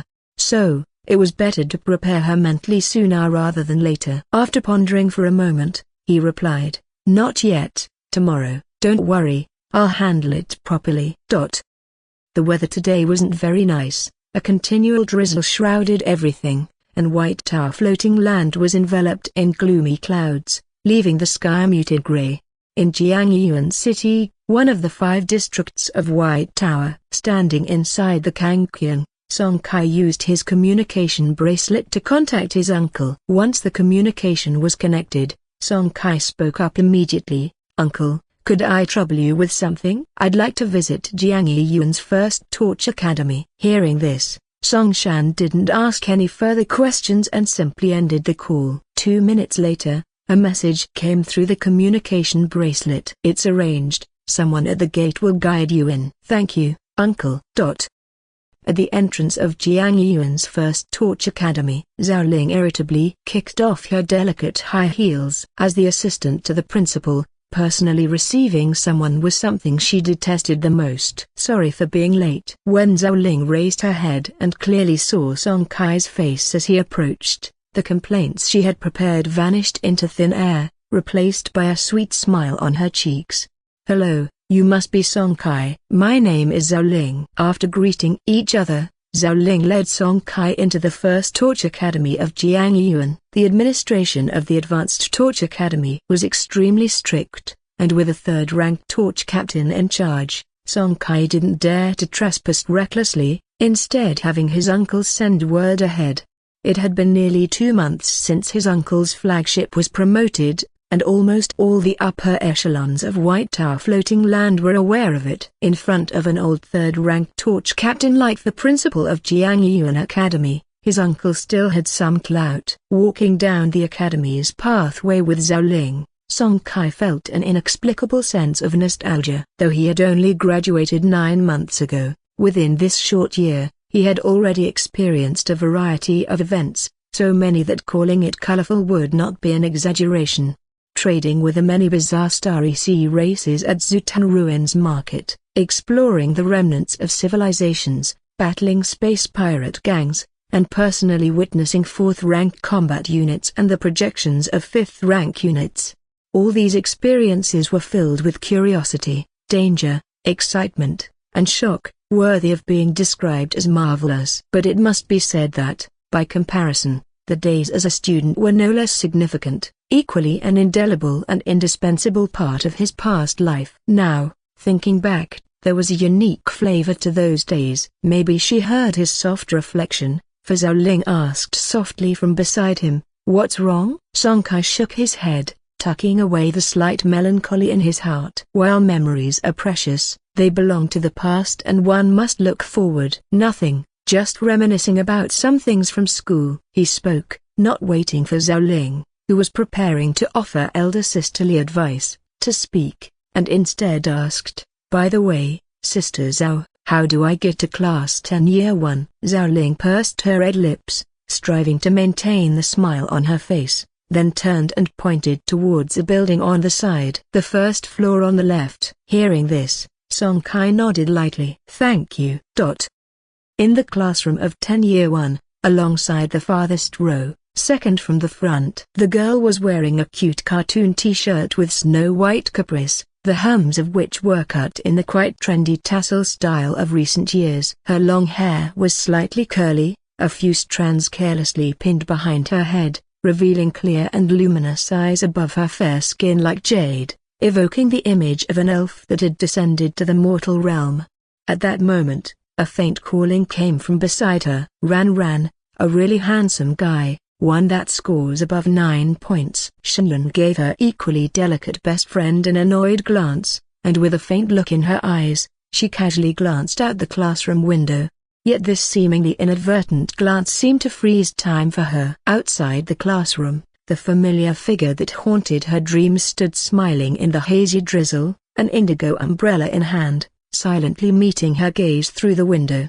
Shenlong didn't know how long Song Kai had been standing outside, but she was certain that however long he had been there, he must have been silently watching her for just as long. In that moment, there was nothing else in the girl's eyes. The tranquility and indifference of the past seemed to dissipate like a dark cloud on the horizon. At the same time, the other students in the classroom had also noticed Song Kai quietly standing outside. Dozens of gazes flitted between Song Kai and class teacher Zhu Ali on the podium, speculating about Song Kai's identity while curious about whom he was looking for. Besides Shenlong, Zuchan quickly noticed her friend's unusual demeanor and gently called out "Ran Ran." But before she could finish her sentence, a bold guess had already formed in her heart. Could it be that he was here for Ran Ran, or could this man be the elusive Mr. Kai of 10 years? In her memory, Shenlong was known for being calm and gently. This kind of reaction was unexpected. Apart from Song Kai, who seemed shrouded in mystery, she couldn't think of any other possibility. Before she could finish her thoughts, Shenlong had already stood up from her seat and walked to the podium where the class teacher was, whispering an explanation. At the podium, Zhu Ali looked surprised. He turned to glance outside, pausing on Song Kai for a moment before turning back to nod at Shenlong. After receiving Zhu Ali's consent, Shenlong's cheeks blossomed with a smile, and she hurriedly ran outside. Inside the classroom, as the radiant smile emerged on the girl's face, accompanied by the faint blush of joy on her cheeks, all the classmates were dazzled by the sight. Outside the classroom, Song Kai, who had caught the entire scene, felt his heartbeat race uncontrollably. Outside the classroom, the girl who had lost all her usual reserve rushed straight into the rain, her eyes seemingly fixed only on the boy standing before her.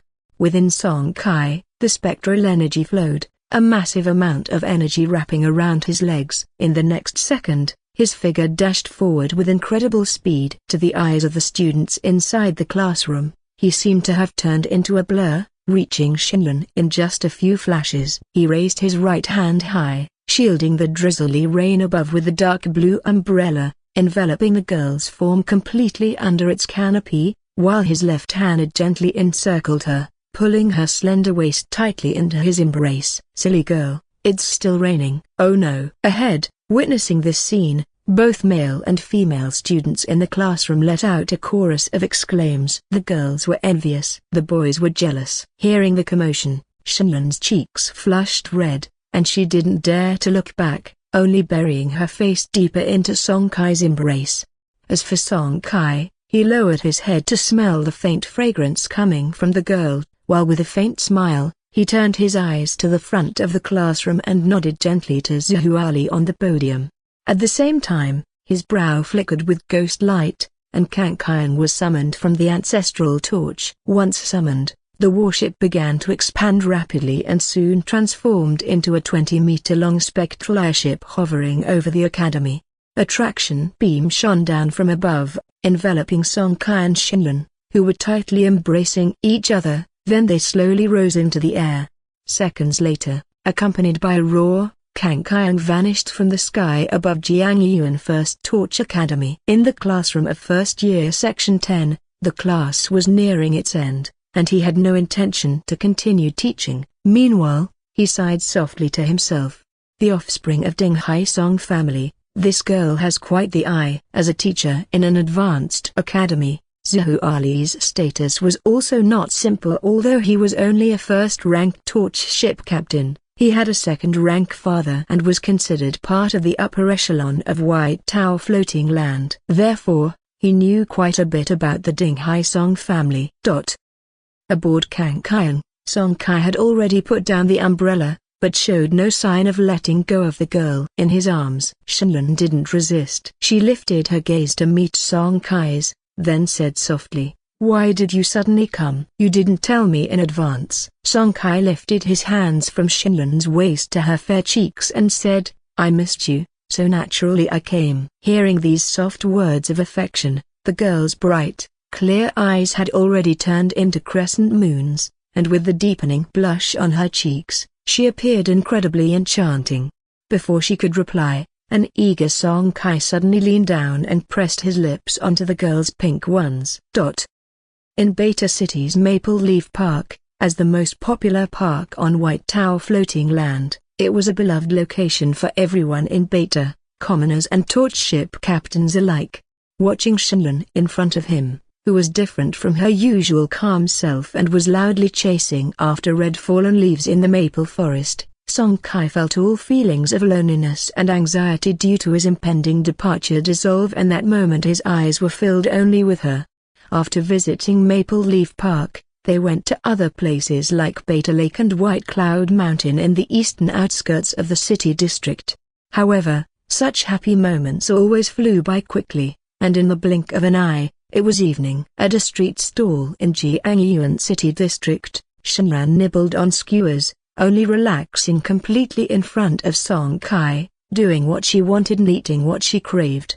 But then, she suddenly asked a question that left Song Kai in silence for a long time. "Are you leaving?" Shenlun wasn't foolish, or quite the contrary, she was very clever. She could tell that today's Song Kai was somewhat off, joyful yet with a hint of sadness. Joyful, as it came from the heart; sad, as it came from the heart, too. After a long silence, Song Kai nodded. "Yeah, not just me, my dad, my mom, my grandparents, everyone has to leave." Shenran gently put down the skewer in her hand, bowed her head slightly, and wiped her palms and the corners of her mouth with a napkin. However, despite her best efforts to hide her feelings, how could she deceive Song Kai, whose guidance technique had already advanced to first rank? But Song Kai didn't know how to comfort her right then. His departure this time wasn't like on Earth in the past from White Tower Floating Land to Ding Hai Star Domain. It was tens of thousands of light years away. He got up and sat next to Shenlun, once again pulling her into his embrace. And this gesture was like a catalyst. The girl who had been controlling her emotions as best she could suddenly nestled into his chest, sobbing softly. Patting her back, Song Kai didn't speak, and just let the girl cry out loud. After a while, he lifted Shenlun's face, and while wiping away her tears, he whispered softly, "There, if you keep crying, you won't look pretty anymore." Having cried, Shenlun seemed to have adjusted her emotions. She took several deep breaths and then asked again, "Where are you actually going?" Hearing her voice a bit hoarse, Song Kai gathered a thread of spectral energy in his hand, gently kneading her fair neck until she was completely recovered, and at the same time he responded, "Ding Hai Star Domain." Grandfather was a separated member of the Ding Hai Song family. "Now, we need to rejoin the family." Upon hearing the words Ding Hai Song family, Shenlun nodded lightly, repeatedly muttering them in her heart. After a good deal of guidance and comfort from Song Kai, Shenlun finally came around, and a smile returned to her face. The next day, at the gate of Jiangyuan's first torch academy, Song Kai handed a wooden box to Shenlun. "These are 40 bottles of body-tempering liquid, which have an effect in assisting the cultivation of the guidance technique. Keep this for now, and use it after you awaken. Remember, you can't use this in front of others, not even your close friends." Shenlun nodded lightly to show that she understood what Song Kai was saying. Seeing this, Song Kai took out a second box, which was no longer made of wood, but jade. "Open this jade box when you get back to the dormitory." After a good amount of advice from Song Kai, Shenlun reluctantly headed for the academy's gate. Only when her figure had completely disappeared through the school gates did Song Kai, also feeling downhearted, immediately summon the Kangkyang and sped away. What he didn't know was that after Shinlin entered the school, her bright, translucent eyes reddened again, and her gaze showed a hint of determination that others would find hard to detect. Beta City, Roaring Lion Courtyard. Just back home, Song Kai ran into his father, Song Jiao. Having wrapped up all his affairs, the Song family members naturally all gathered in Beta City. "You're back. How did it go? Did that little girl get angry?" Just like Chen Lixia, Song Jiao had long regarded Shinlin as the daughter-in-law he had chosen, so he cared a lot about this. Song Kai nodded to indicate that nothing was wrong. "That's good. Also, you have to show some spine and marry her soon." Song Kai was a bit speechless. They hadn't even graduated yet. In this interstellar era, where torch ship captains usually got married at 60 or 70 years old, wasn't it too early to be nudging him about marriage? Seeing that he had given enough advice, Song Jiao didn't continue on this topic. Instead, he changed the subject. "All right. Go rest. We have to head to Bay City tomorrow. It's time to deal with the Tros family. But I don't know whether they really control the secret realm." Back in his bedroom, Song Kai fell asleep immediately. He and Shinlin had been snuggled up together for a long time the night before, and he'd barely slept. Although they hadn't gone the last step, he, Song Kai, had the nerve to do everything that could be done, short of that last step. In the end, it was that girl who solved the problem with her hand. Chengxing calendar year 5204, March 12th. As one of the top 3 families in Bay City, the Tros family was still as usual, living in grandeur, the epitome of luxury. In the family hall, Rock Tros sat in the main seat, listening to the report from the commander of the family's secret guards. With a stern expression, he sat up straight, and from time to time, sharp gleams flickered in his eyes, exuding an aura of dignified authority characteristic of the head of a family. Ever since he had provided his father with the news of void crystals half a year ago, and effortlessly snatched hundreds of void crystals from the hands of an entrusted auctioneer, despite a slight mishap afterwards which allowed a small mouse to escape, John Tros remained extremely pleased and promptly had him take over the position of family patriarch. At this moment, the secret guard in front of him delivered a piece of news that puzzled him. "According to our investigations, a few days ago, young Master Grimm contacted a first-rank torch ship captain who is a stranger. The intelligence department found out that this first-rank torch ship captain is a scion of the White Tower Song family." "White Tower Song family?" Rock Tros murmured, recalling information about the White Tower Song family at lightning speed. A branch separated from the Dinghai Song family, and Song Ming Song of the White Tower Floating Land was regarded as the most likely candidate to advance to 4th rank in the next 200 years, an entity which the Tros family could not afford to provoke. Thinking of this, he grew curious as to why his nephew had sought out the younger generation of the Song family. "What is this kid doing contacting the Song family's people?" After a moment of contemplation, Rock continued to inquire. "Do you know the reason?" According to information verified by the intelligence team, the Song family recently acquired a batch of insect trace refined flesh. Young Master Grimm wished to quickly enhance his own guidance technique level, hence he took the initiative to make contact with the Song. Before he could finish, the secret guard commander's tone abruptly paused. Just as Rock Tros was feeling baffled, the complexion of the secret guard commander in front of him drastically changed. "Patriarch, we're under attack." Rock Tros's heart skipped a beat. Although he had assumed the position of the patriarch, the time was still short. He was still in the midst of searching for the news of the Purple Fire Source up rank and had not yet advanced to 2nd rank, so naturally, his perception was not as strong as that of the secret guard commander in front of him, who was already at 2nd rank. "What are you waiting for? Quickly gather our forces." The words had barely left his mouth when several thunderous noises resounded above the entire Tros family compound. Boom, boom, boom. Immediately after, terrifying explosions roared. Above, 15 torch warships of various sizes hovered in the sky, looking down at the nuclear energy shield below, which had been dimmed considerably after a round of bombardment. Just like the Bloodblade Star thieves previously, There was also a hemispherical shield above the Tros family compound that could withstand third-rank attacks, a nuclear energy shield.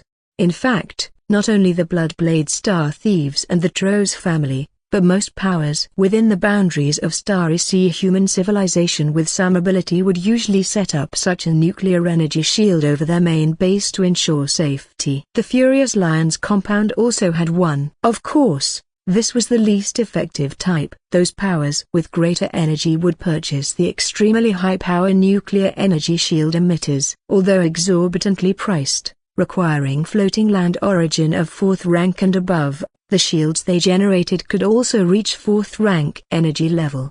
Below, the Tros family's reaction was swift. With this sudden change of events, 4 escort ships 100 meters in length quickly appeared above the family compound, confronting the 15 torch warships above. Of course, these 4 escort ships did not dare to leave the protection of the nuclear energy shield. The 2 lead kilometer-long warships among the 15 above imposed great deterrence on them. Frankly speaking, the strength of the Tros family is not weak. 4 escort ships, on ordinary days, would be sufficient to protect a family for 1,000 years. Unfortunately, today they have crossed the Song family. Above, among the communication projections of the 15 Song family torch warships, Grandma Baeksuken spoke out. John Tros's flagship is among them. Eldest, you can make your move. Upon hearing this, inside the lead cruiser to the left, a circular platform much larger than the fixed-point launch pad on Kankyong started to flicker with ghost light, and then 4 soldier figurines, standing back to back atop the platform, abruptly vanished. Simultaneously, a coarse voice came from the cruiser on the right, that of Song Ming Song. Take action. After speaking, he activated the shield breaker feature of the main cannon on the Furious Lion, and then fired with force. If it were not for the need to draw out John Tros, to prevent him from abandoning the idea of resisting upon the instantaneous collapse of the nuclear energy shield, thus causing him to act in desperation, the shield could have been broken with the first strike. Whoosh! The main cannon at the front of the Furious Lion roared, shooting out a beam of light. The next second, the nuclear energy shield, which was still relatively sturdy, suddenly collapsed entirely. This anomaly caused the 4 Tros family escort ships inside the shield to panic immensely. In the main control room of the Covenant, the aged John Tros no longer bore his usual haughty demeanor. His face was gloomy, with a look of terror flitting through his eyes. He had thought that as long as the nuclear energy shield could hold for a minute or two, until the Bay City's headmaster arrived, today's sudden crisis would surely be resolved. But he did not expect that the nuclear energy shield, at the 3rd rank peak level, would be shattered so quickly.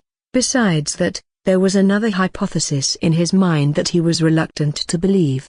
Perhaps the group above had already notified Dean Bay in advance. Otherwise, considering the short distance between the family residence and the White Tower First Torch Academy, even if the 15 unfamiliar torch warships had only appeared for mere tens of seconds, it would have been ample time for him to arrive.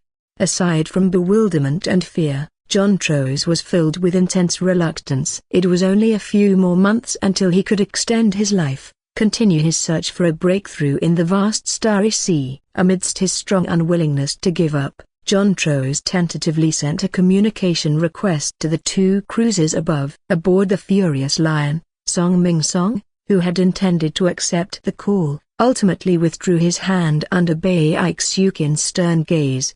On the other side, aboard the Mountain, Song Shan accepted the communication. Seeing Song Shan, John Tros's pupils shrank sharply. As an old, 2nd-rank torch ship captain at the peak, how could he not recognize Song Shan? It was no secret among the upper echelons of the White Tower floating land that he was from a branch of the Dinghai Song family. Lord Song Shan, if I remember correctly, my Tros family has never provoked your Song family, have we? John Tros organized his words, trying to make his tone sound not questioning but respectfully inquisitive. In response, Song Shan, who had prepared his answer, replied, I heard, your Tros family controls a secret realm. In the communication projection, hearing this, John Tros looked astonished, more confusion flashing in his eyes. his face almost bearing a few large question marks. Regardless of whether the other's expression looked genuine or not, Song Shan said coldly, "Stop pretending. Whether you do or do not, we will know after a thorough search inside and out." But, speaking, his tone suddenly changed from cold to severe. "As for subsequent casualties, I cannot ensure anything. Also, don't expect any help from Dean Bei. You won't make it that long." With that, the shipborne main cannons of the 15 torch warships overhead began to charge again. This sight sent John Tros into an inner frenzy. Who is it? Who leaked it out? The fact that he controlled a secret realm was something he had never revealed to anyone outside his few closest family members, and he could not fathom how the Song family had learned of it. Could it be? A flash of insight crossed his mind, but he had no time to ponder as a volley from the main cannons of the 15 torch warships overhead would turn the entire Tros family to dust without the protection of the nuclear energy shield. "Lord Song Shan, it's true I control a secret realm, but I have a condition." He had hoped his words would cause the 15 warships to discontinue their charging, but the increasingly bright beams of light above told him it was a vain hope. John Tros, belatedly realizing something, saw his forced smile quickly fade, replaced by madness. He roared orders to Rock Tros below in the main hall. "Destroy the secret realm, now." After saying this, he sneered as he looked back up at the projected image of Song Shan. "Since you never intended to spare my Tros family from the beginning, don't expect to get your hands on that secret realm." Witnessing his frenzied state, Song Shan's expression remained unusually calm throughout. "Did you think I was idly chatting with you up until now? How laughable." John Tros's sneer froze on his face, a bad feeling welling up inside him. Before he could give another command below, Song Ming Song suddenly appeared in the projection screen before him. "Dare to harm my grandson, and unless you can bring the Guardian of the White Tower, no one can protect the Tros family today." Hearing these almost bellowed words, John Tros was utterly perplexed. "Furious Lion, explain yourself. When have I ever?" He paused mid-sentence as another projection connected, showing Song Kai from the Kangkang. To leave a deeper impression on the other, Song Kai even wore the mask he had used to conceal his identity. It was this familiar mask that made John Tros instantly remember Song Kai's identity. "The Void Crystal, it's you." And with that, he fully understood the cause and effect of today's events. In the projection ahead, Song Kai took off his mask to reveal his true face, smiling slightly. "Seems you remember. TSK, how does it feel to bully the weak?" "Good, isn't it?" His words, though uttered in a common tone, had a lethal implication. Previously, his opponent, as a second-rank torch ship captain, had personally pursued to kill him, and now his 2 third-rank torch captain elders were looking down from above, ready to annihilate the family behind the opponent. A dramatically ironic reversal, isn't it? Within the Tros family, after receiving the order, Rock Tros and a dozen others rushed toward the family's secret chamber deep underground. But when they arrived at the entrance of the chamber, his gaze sharply intensified. "Grim, why are you here? Get out of here, take your mother."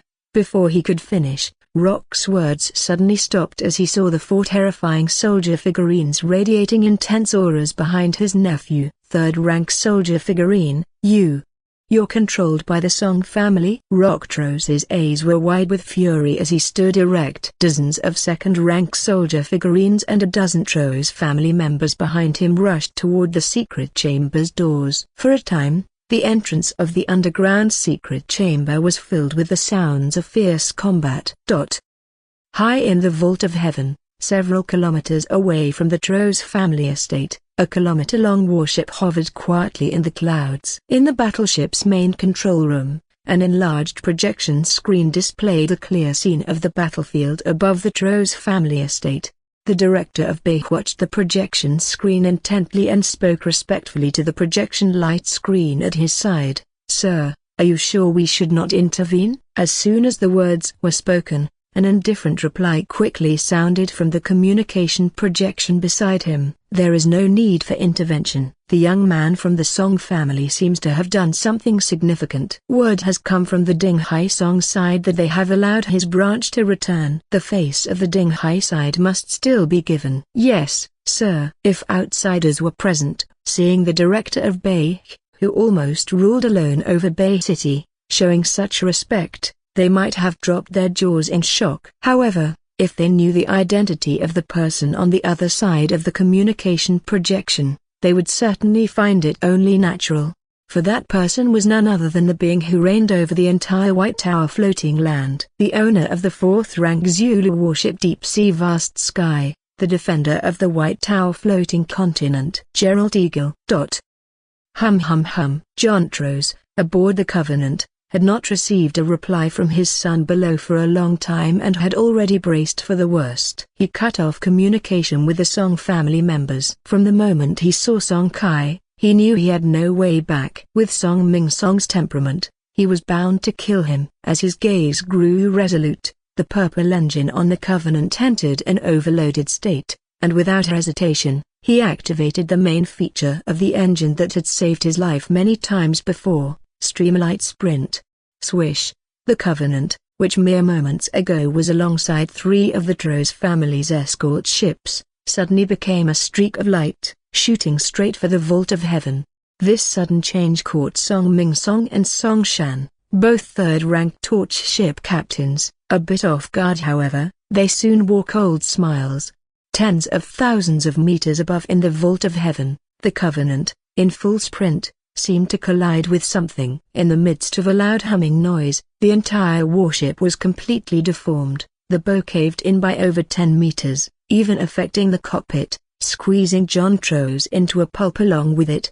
The speed of the Streamlight Sprint was astonishing, and under the enormous kinetic energy impact, even an escort ship couldn't withstand it.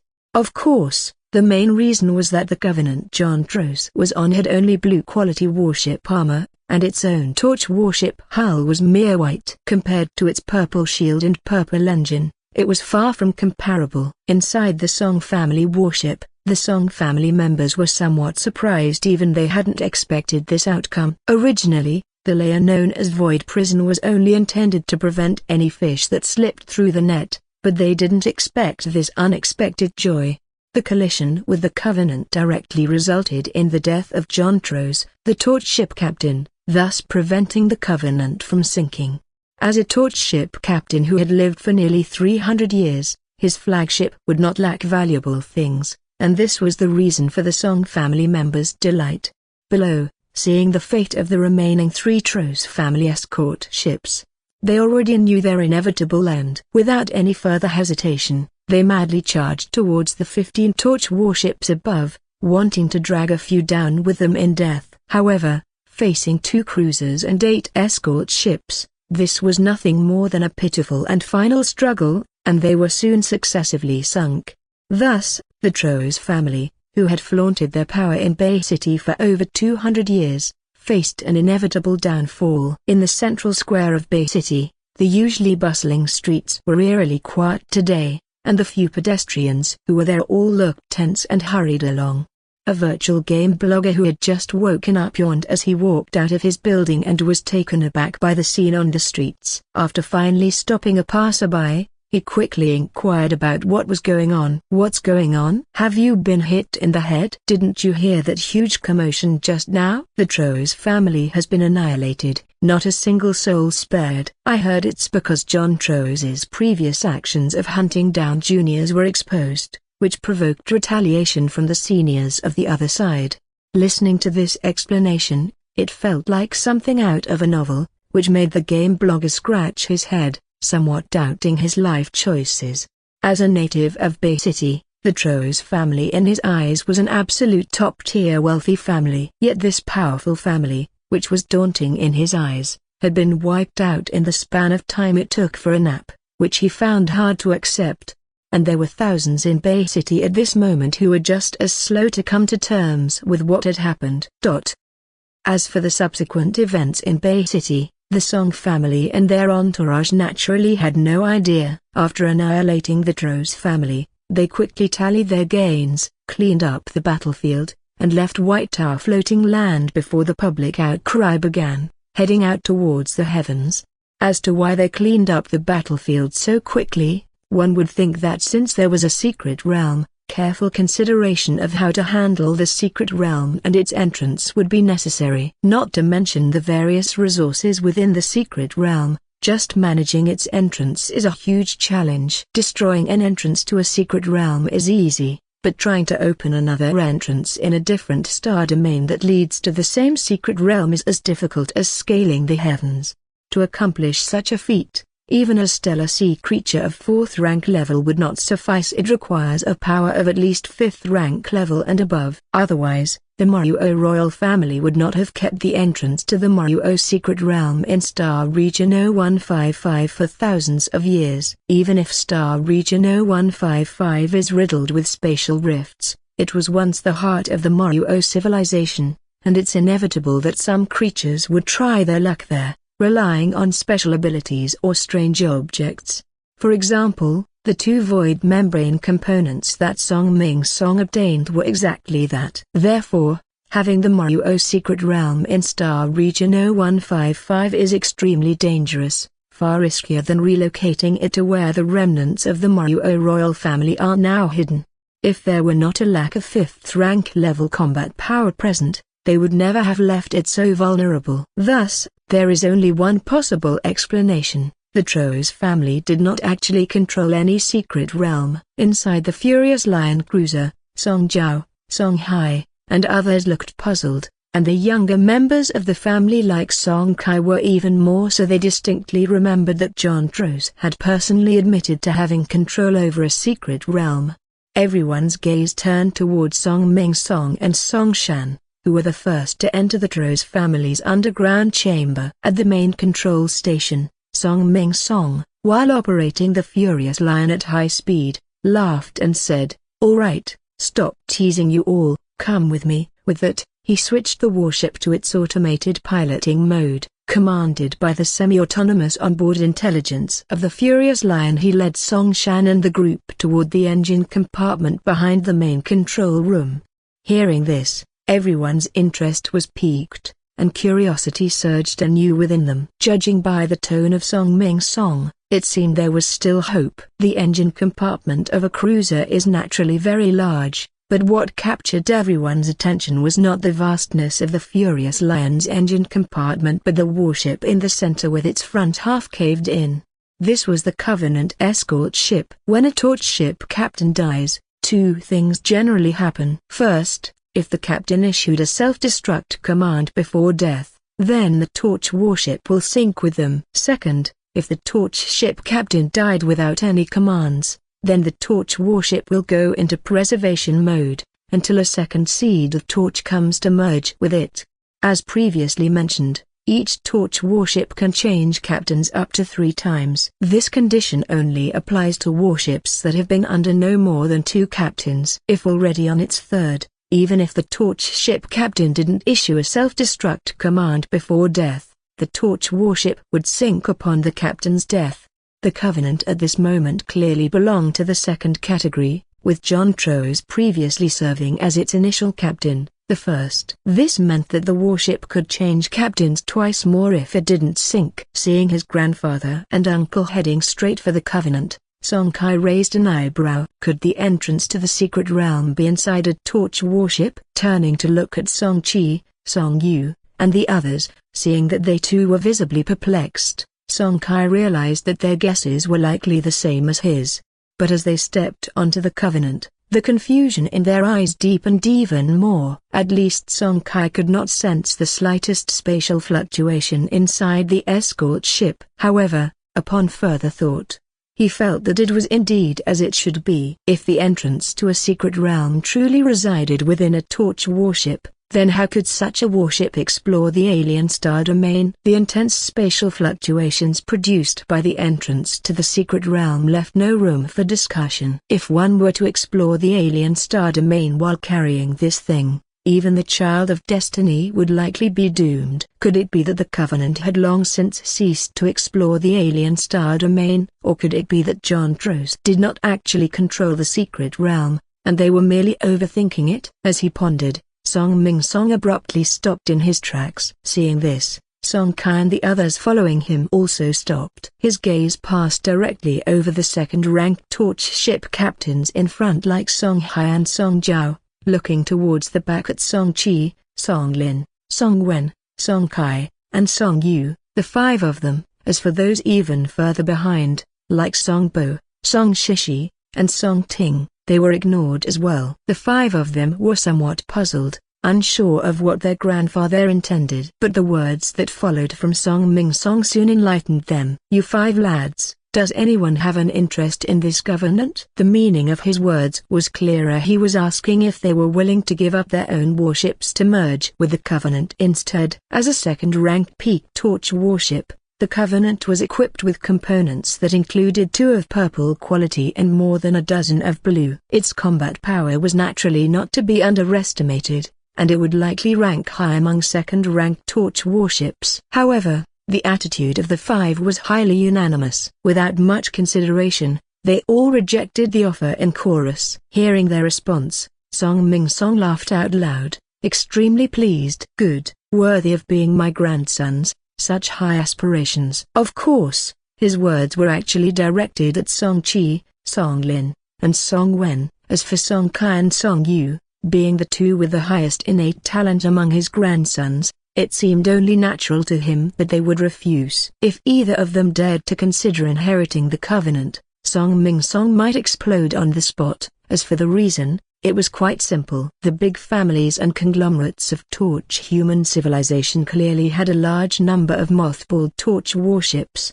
But why then did they go to such lengths to train younger members of their family? Was it because they had more resources than they knew what to do with? Of course not. Although a torch warship could change captains 3 times, it would only possess the potential for continuous enhancement in the hands of the first captain, the original one. Once the captain was replaced, whether the second or third, the warship itself, the torch vessel, would lose the attribute for further enhancement. Moreover, the quality of the seed of torch of the inheritors could not be lower than that of the original captain. The requirement was nothing if not stringent.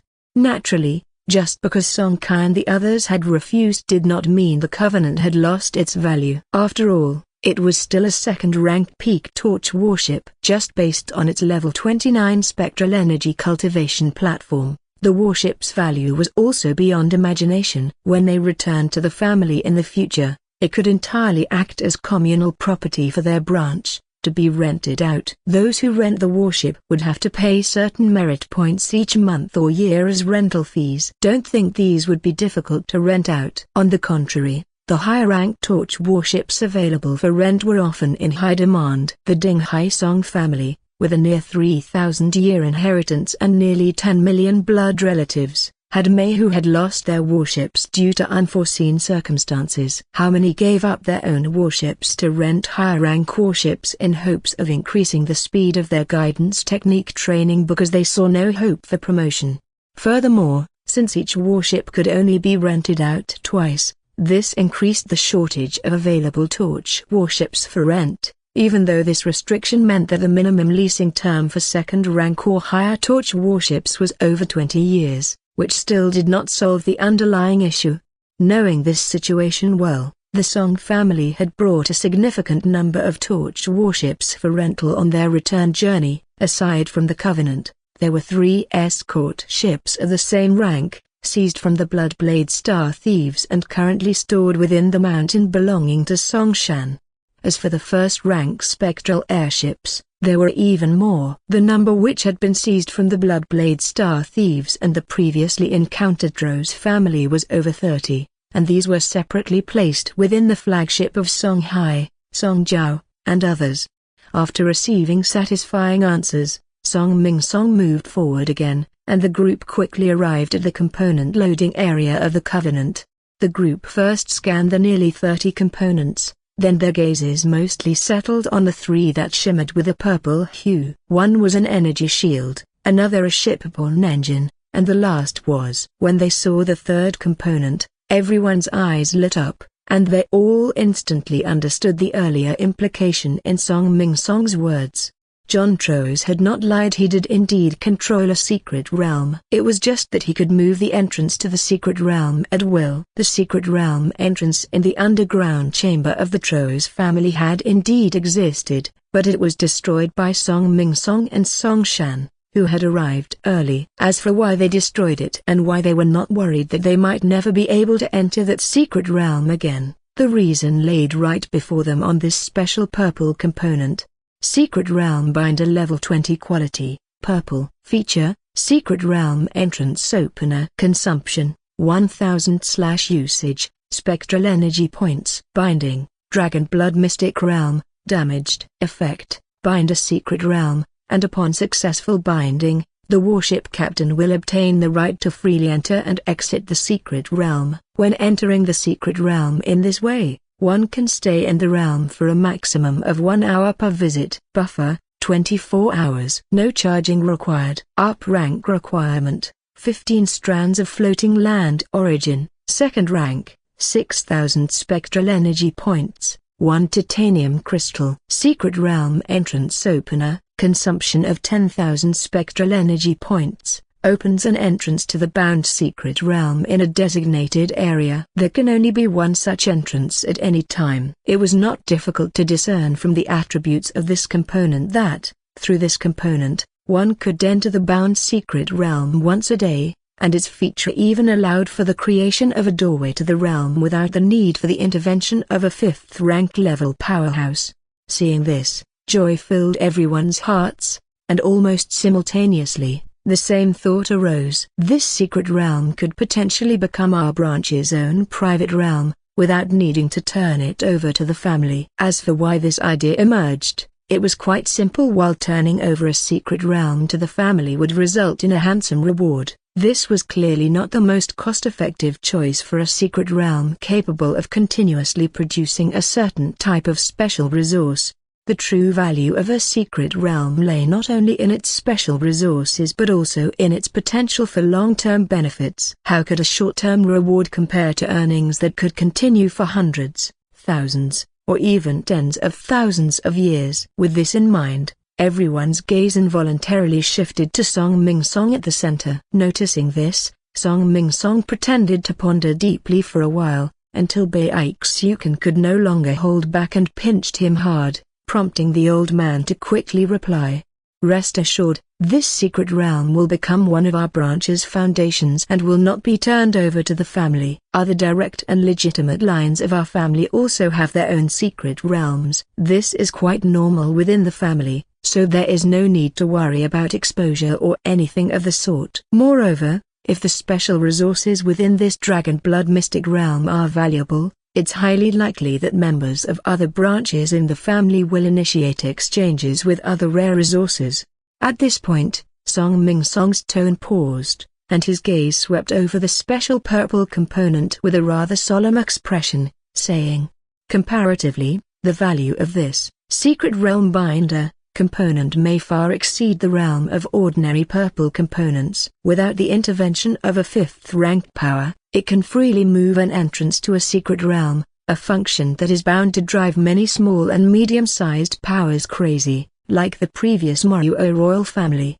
Therefore, everything about this component must not be revealed to outsiders. Understood?" "Understood." After nodding solemnly, smiles that could not be concealed appeared on everyone's faces, the thought of owning a private secret realm in the future causing their smiles to fully bloom.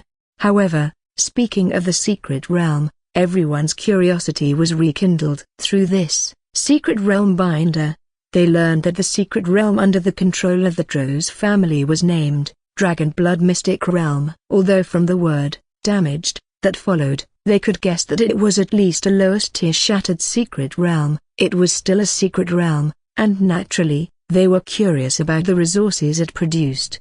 Seeing the underskies curiosity expressed by everyone, Song Ming Song himself was actually equally anticipative, but there was no way around it. The secret realm binder component could only be activated by the captain of the Covenant. For now, They were at most outsiders and did not have the right. As for dismounting it and then mounting it onto their own warship, once they did that, they would likely have a hard time finding this mystic realm again.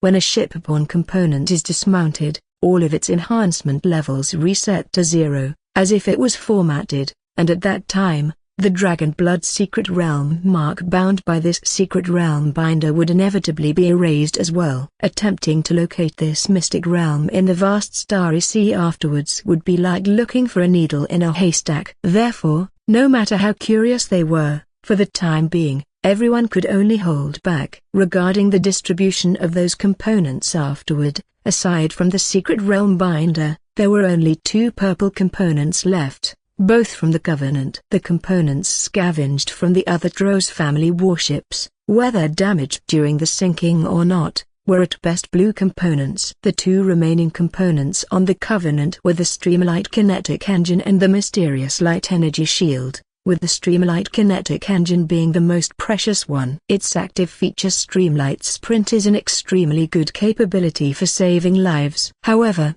it didn't hold much attraction for Song Kai. He already had the Phantom Thruster, a special component, and the feature Phantom Trace was more than enough for him to save his life. For him, what was more important about a shipborne engine was ensuring an ample supply of spectral energy. Of course, the main reason actually was the enhancement level of the Shadow Capture Antimatter Overstate engine, which had already been enhanced to LV30, not a small consumption of resources, particularly titanium crystal. Unless there was an engine component of higher quality, Song Kai would not easily replace it. In the end, the 2 components were distributed to his mother and Aunt Zhao. His mother got the energy shield. The Dragonfly had just been upgraded. Although the ship already had a purple main cannon and a purple half-serpent soldier figurine tree, an energy shield is the most important means of defense and self-preservation for a torch warship, so of course, it should be equipped as a priority.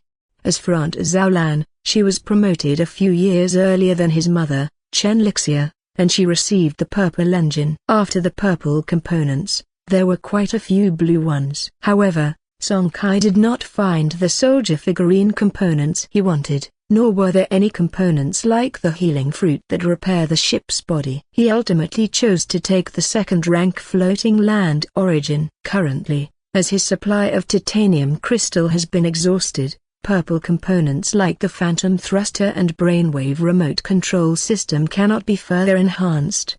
However, blue components such as the electromagnetic ray cannon, fixed-point launch pad, Starry V-type warship armor, and Purple River translocation device do need enhancement, and the second-rank floating land origin is exactly what he urgently needs. After allocating the various gains, because the spectral energy within their bodies was sealed and they couldn't practice the guidance technique, everyone only had enough time each day to briefly visualize the mythical mesh projection imprint blueprint. With plenty of time on their hands, they indulged in leisurely conversation. The distance between the Dinghai Star Domain and White Tower floating land exceeds 10,000 light-years, and even the blue translocation device on the Furious Lion, enhanced to the 3rd rank limit, can only translocate up to 200 light-years at a time. Furthermore, it required a 10-hour buffer period after each translocation. So, it was impossible to hurry back in a short time. The journey would be delayed by at least a month, and that was if there were no incidents. If something did happen, this time might even be extended. Time passed quickly, and in the blink of an eye, several days went by. The Silver Spear floating land is located to the east of the Golden Shark star field, neighboring the Golden Lion star domain. Hum, hum, hum. In a burst of intense roaring, the Furious Lion docked in the outer warship docking area of Silver Spear City, the capital of the floating land.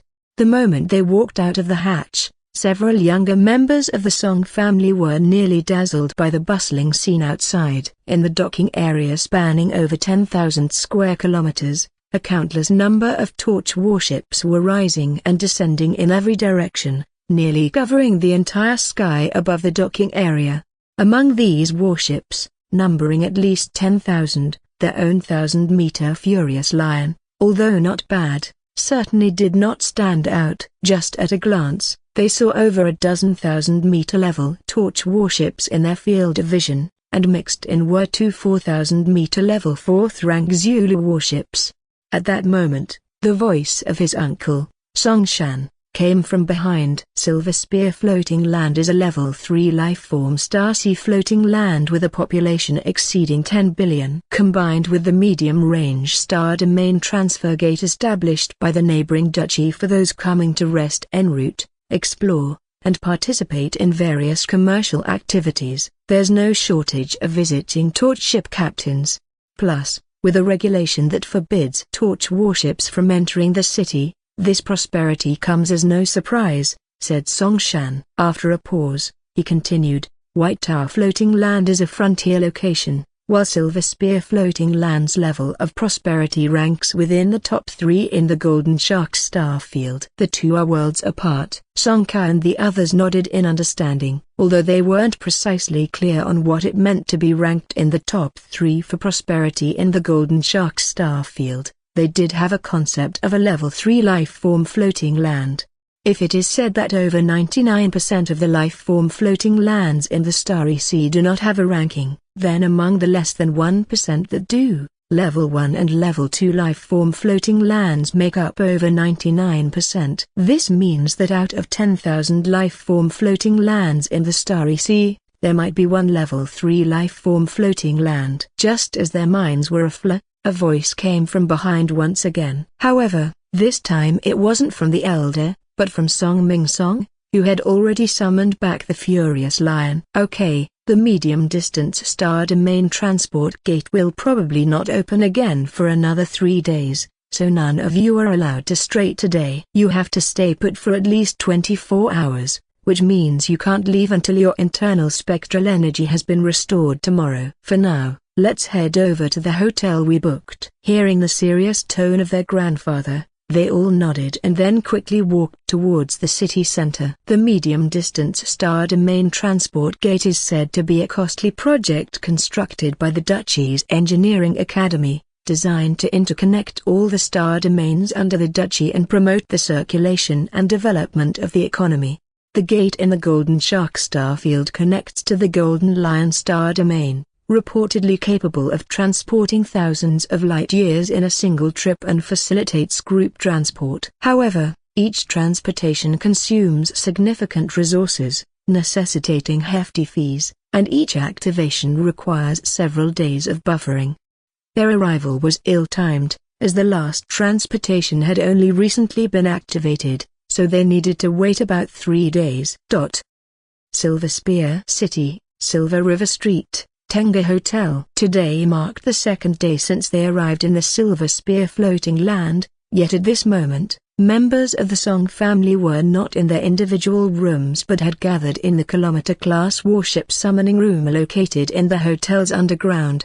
In the interstellar Great Era, torch warships are existences that every torch ship captain might need to summon at any given moment. Naturally, the hotel industry, whose main clientele are torch ship captains, could not neglect this fact, and over time, these underground warship summoning rooms came into being. As the name implies, these underground warship summoning rooms are spaces specially carved out beneath the hotels, large enough to accommodate the summoning of a torch warship by a torch ship captain, with the Kilometer-class rooms naturally corresponding to cruiser-class torch warships. Inside the summoning room, after a good wait, the feature of the void prison that Song Ming Song activated finally took effect. With his active control, the enclosing glow of the space screen covered just the entire underground summoning room. At the same time, in a hidden monitoring room of the Tenga Hotel, one of the monitoring screens suddenly went dark, losing all imagery. Seeing this, the monitoring personnel in the room swiftly cut off the monitoring of that particular summoning room. The ability to sever the surveillance from the outside precision monitors was sufficient to prove the monitored party's remarkable skills. To avoid provoking those better left unprovoked, hotel monitoring staff would immediately cease monitoring of the designated summoning room in such cases. Elsewhere, inside the summoning room, the effectiveness of the void prison was affirmed as the Song family members lightly nodded. Soon, a faint humming emanated from the furious lion's hangar, and then they saw the Covenant, which should have been sealed, slowly emerge. As soon as the Covenant left the hangar, Song Ming-song quickly retracted the Furious Lion, clearing the somewhat cramped space in the summoning room entirely. Observing the reinvigorated Covenant, Song Kai remained calm among the crowd, unsurprised. Indeed, the Covenant was already bound to its second captain, and this captain was not a member of the Song family but a white seed of Torch from the Droz family, specially brought out by the uncle. The person's identity was not important because they were already enslaved by a special control component on the uncle's flagship, their own warship Lost. Much like Grimtros before them. Their role was to temporarily control the Covenant and establish the entrance to the Dragon Blood Mystic Realm bound by the secret realm binder. Afterwards, they would be of no further use. Of course, this didn't mean that the Dragon Blood Mystic Realm's entrance would be forever situated here. For now, the Song family merely wanted to get an early insight into the secret realm. After inspecting the variety of resource outputs within the realm, they would destroy this entrance and wait to relocate it until they had settled back into their family lands. With a flash of light between his eyebrows, Song Ming-song's brows trembled slightly at the ancestral aperture, then a tangerine glow flickered from the starry sky monitor embedded in the warship. Following these proceedings, a slight change occurred to the surrounding void prison, retaining only its sealing functionality, while its attribute for sealing the internal space was temporarily removed. Then, under the signal from Song Shan, the Droz clansmen inside the Covenant took action, activating the secret realm binder. Soon, faint spatial fluctuations emanated from a position not far in front of the Covenant. As time progressed, these fluctuations intensified, until a vortex of void measuring several meters in diameter finally coalesced. Watching the space portal that had appeared out of thin air, the members of the Song family felt a surge of joy, yet they did not rush forward. Instead, they summoned several soldier figurines to scout ahead. According to the secret realm binder's feature description from earlier, this entrance was likely connected to the so-called Dragon Blood Mystic Realm. However, whether this was truly the case, they could not be 100% certain. Even if it was, the dangers that might be present within the Mystic Realm were also unknown. Sending the soldier figurines ahead to scout was the most appropriate action. Song Ming-song's gaze shifted, and he glanced at Song Kai standing behind him. Receiving his grandfather's signal, Song Kai nodded. The ghost light flickered on his forehead as the brainwave remote control system aboard the Kangkyun was activated. After making a brainwave imprint on one of the third-rank Fierce Flame soldier figurines standing before him, 4 figurines stepped towards the vortex of void. A few minutes later, Song Kai gently shook his head. There is no danger. The portal leads to a fragment of floating land, which should undoubtedly be the Dragon Blood Mystic Realm. Hearing his confirmation, the others were no longer apprehensive, but to be on the safe side, they still had the third-rank soldier figurines carried by Song Ming-song and Song Shan lead the way.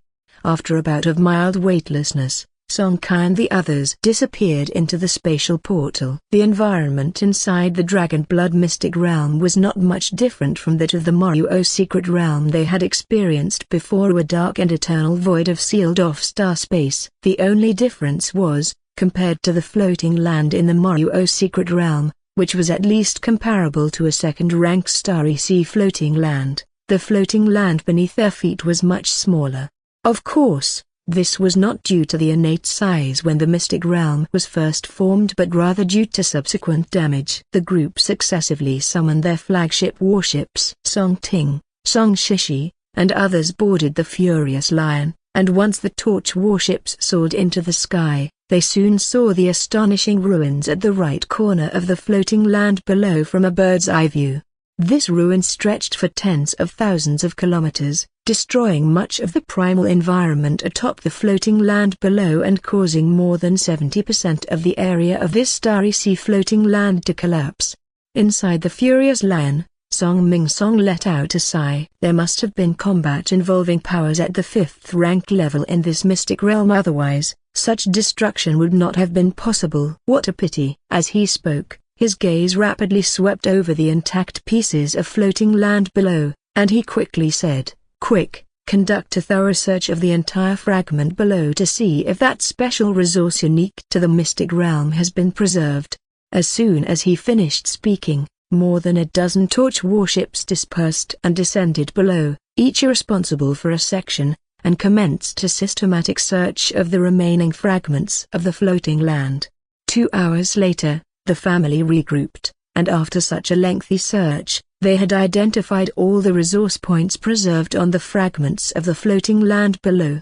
On one side, Aunt Zhao Hongsu softly reported the findings. We have identified a total of 15 resource points so far, 14 of which are resources still considered rare in the outside world, including obsidian, mercury crystals, and celestial flowers. Additionally, there's one special resource point from the partly destroyed mystic realm, known as the Dragon Blood Tree. What followed was a detailed introduction to the Dragon Blood Tree. The Dragon Blood Tree can produce ordinary dragon blood fruit once every 1,000 years, which extends life by 10 years, but is only effective for life entities of second rank or below. Every 3,000 years, it can produce higher rank dragon blood fruit, extending life by 30 years, effective only for third rank and below life entities. Every 10,000 years, top-rank dragon blood fruit can be produced, extending life by 50 years, effective for fourth rank and below life entities. While a person can only consume 2 of the same type of dragon blood fruit, just the lifespan extension feature alone highlights the value of the Dragon Blood Tree and the Dragon Blood Fruit.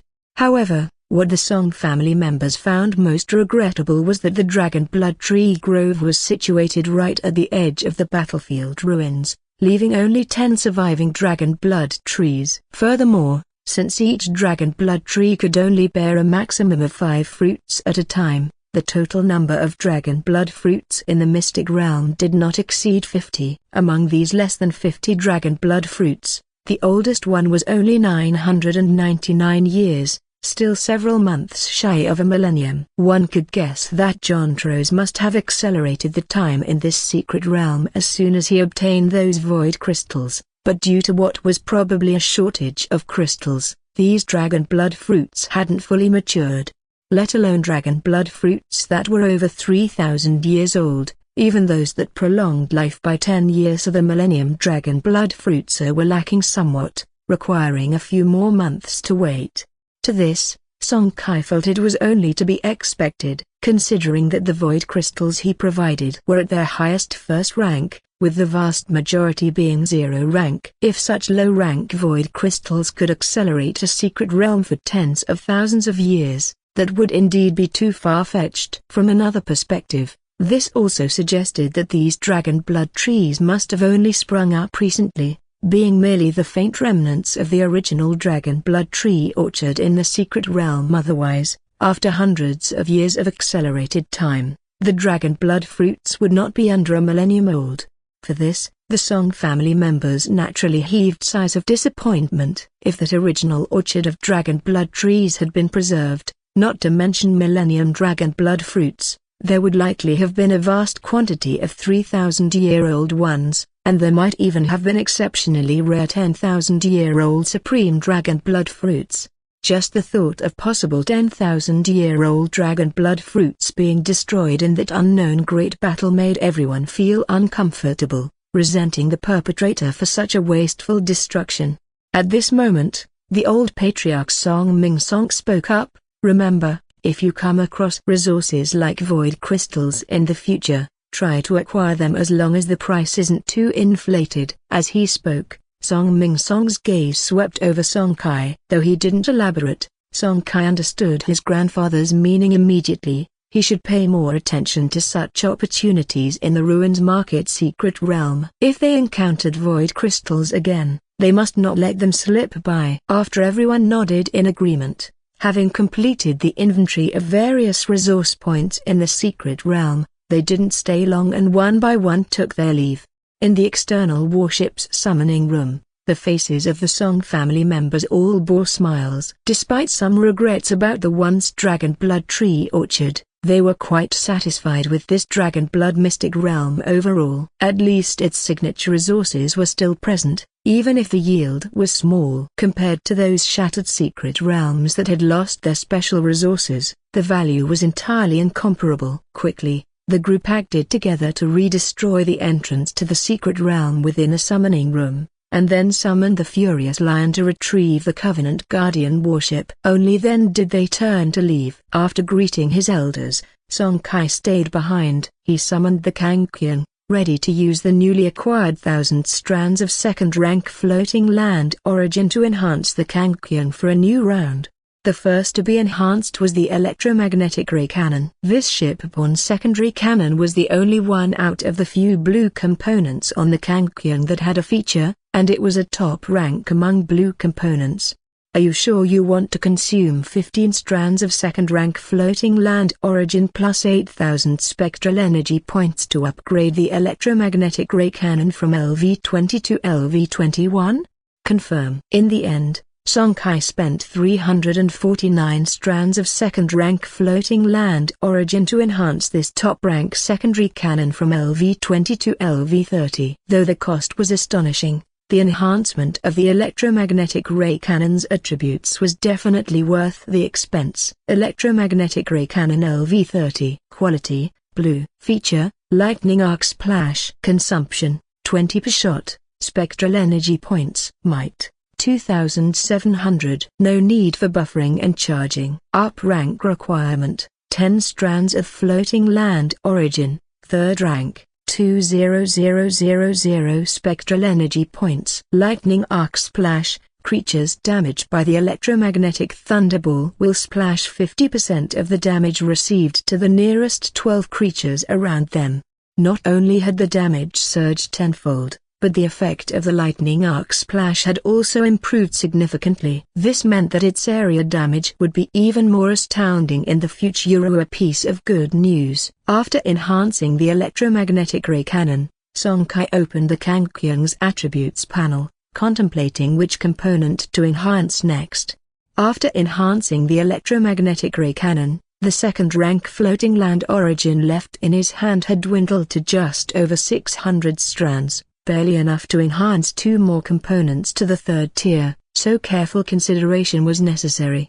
Name: Kangqian. Model: Torch Spectral Airship. Level: LV-10. Base components: Blue Torch Hull LV-10, Pure Yang Sword Beam Cannon, Orange, LV-30, Electromagnetic Ray Cannon, Blue, LV-30, Starshine V-Type Alloy Armor, Blue, LV-29. Shadow Capture Anti-Matter Overstate Engine, Purple, LV-30, Dark Matter Energy Shield Generator, Orange, LV-30, Sky Eye Patrol Radar, Blue, LV-30, Spectral Cultivation Room LV-0, 8/8. Additional components: Fire Peony Soldier Refugee Tree, White, LV-20, Brainwave Remote Control System, Purple, LV-23, Abnormal Status Purifier, Blue, LV-20, Purple River Translocation Device, Blue, LV-20, Healing Fruit, White, LV-29, Fixed Point Launch Pad, Blue, LV-20, Phantom Thruster, Purple, LV-20, Blood Soul Stigma, Blue, LV-20, 8/14. Spectral Energy Pool, 60,000. Supplies: 4th rank Floating Land Origin 20 strands, 3rd rank Floating Land Origin 150 strands, 2nd rank Floating Land Origin 674 strands. There are 5 blue components available for continued enhancement, namely, Starshine V-Type Alloy Armor Abnormal Status Purifier Purple River Translocation Device Fixed Point Launch Pad, and Blood Soul Stigma. His gaze swept back and forth across these 5 components, seeking the most cost-effective choice. However, at that moment, Song Ting's voice suddenly reached him from the outside. "Song Kai, come out quickly, Dad is calling for you." Filled with curiosity, Song Kai stepped out from the Kangqian. He didn't rush to retrieve the Kangqian, but looked at Song Ting with a questioning gaze. This girl is full of cunning ideas. She might just want to drag him out shopping. Silver Spear City is incredibly prosperous, an absolute contrast to the White Tower's 5 markets, like heaven and earth. He dared to bet that since yesterday, other than the thought of shopping, nothing else likely crossed her mind. In response, Song Ting rolled her eyes. Believe it or not, Dad mentioned something about attending an auction, and I'm going ahead. After saying that, she quickly left the summoning room. Song Kai felt a spark of interest within himself. If it was really an auction, then it was something not to be missed. He remembered the last auction he attended at Bay had featured a purple-level strange object. Considering the scale of Silver Spear City, an auction held here would undoubtedly have no shortage of good items. Turning around to store away the Kankian, he put the subsequent enhancements on hold and quickly returned to the Tenga Hotel's lobby. Only after seeing his waiting grandfather and the others did he finally confirm that Song Ting hadn't been lying to him. Ignoring Song Ting, who was making faces at him, Song Kai quickly approached his parents. Mom and Dad, what auction is this, and what's the caliber? Song Jiao turned with a smile and said, it's an auction held by the Eagle Chain Auction House, once every 10 years. As for the caliber, you just need to know it's very high. It's the kind where you can't enter without at least second-rank strength. Song Kai was taken aback. An auction that only second-rank torch ship captains could enter indeed had a high standard. At the previous Bay auction, only a few 4th-rank torch ship captains attended and, without exception, all were treated as honored guests. Compared to that, the Eagle Chain auction setting second rank as the entry threshold highlighted the vast gap between the two events. This raised Song Kai's curiosity and anticipation even further. What kind of quality items would appear at such a high-caliber auction? As he pondered this, his grandfather made a move, striding towards the exit. Seeing this, the rest of the family hurried to follow. Along the way, Song Kai asked his father another question. Dad, is this Eagle Chain auction related to the Eagle family of the Principality? He asked because the Eagle family's reputation was so immense in the entire Chenxing Principality. He remembered textbooks from the past often provided detailed introductions to the Eagle family. The Eagle family, one of the 4 grand families of the Principality at the founding of Chenxing, over 5,000 years ago, descended from the initial Marquis, Robert Eagle, who, following Duke Rosetta, braved hardships to carve out the Chenxing Principality. Finally, Robert Eagle was conferred the title of Marquis of the Principality, establishing a lineage that would last through generations as the first Eagle Marquis. It was because of the Eagle family's renowned name that Song Kai, when first purchasing large machinery, didn't hesitate to choose a machinery store under their jurisdiction. Now hearing the word Eagle again, Song Kai subconsciously thought of the legendary family of the Principality, which prompted his question. Song Jiao didn't ponder too much and simply nodded. Yes, this Eagle auction branch in Silver Spear is a chain auction house under the Eagle family. Their branches exist not only here in the Silver Spear floating continent but also in all those level 2 and above life-type floating lands of the Principality. Upon hearing this, the lively Song Ting suddenly piped up. Dad, since the Eagle family is so powerful and their legacy dates back to the founding of the Principality, does that mean they are more prestigious than our Dinghai Song family? Caught off guard by this sudden question, Song Jiao's mouth twitched slightly and he found himself at a loss for words. At this moment, their mother, who had been silent until then, stepped forward. She ruffled her daughter's soft hair and explained softly, well, it's both yes and number. The Eagle family has a long heritage, profound family roots, and indeed they are one of the most powerful in the Principality, with few families able to compare to them. But at this, Chen Lixia's tone shifted, apostrophe. Since the death of the first Marquis Robert Eagle over 1,000 years ago, after his failed attempt to reach the 6th rank, the Eagle family has been embroiled in power struggles that have lasted for more than a millennium, with 3 factions within the family continually checking and balancing each other in an endless internal conflict. Upon hearing this, Song Kai had already grasped the situation. It was clear that after the death of the original Marquis Eagle, the one who took over the leadership lacked sufficient prestige, leading to dissent among the various factions and plunging them into ceaseless infighting. 1,000 years of infighting is terrifying to contemplate. Even if the Eagle family once had a profound foundation, they must be finding it hard to keep up. Thus, the message from his mother was simple: the current Eagle family was but a paper tiger, fragile and weakened within. Of course, this fragility was only relative to other powers of the same size. As the saying goes, a starving camel is still bigger than a horse, and any ordinary fourth-rank family that dared provoke them would likely be crushed in an instant. Now knowing that the Eagle auction house was indeed a property of the Eagle family, Song Kai's anticipation for the auction grew even stronger. Even if, as his mother stated, the Eagle family's strength was not what it once was, stepping back, this was still an enterprise of a founding family of the principality, so wouldn't their vision and scope naturally far exceed those of ordinary auctions?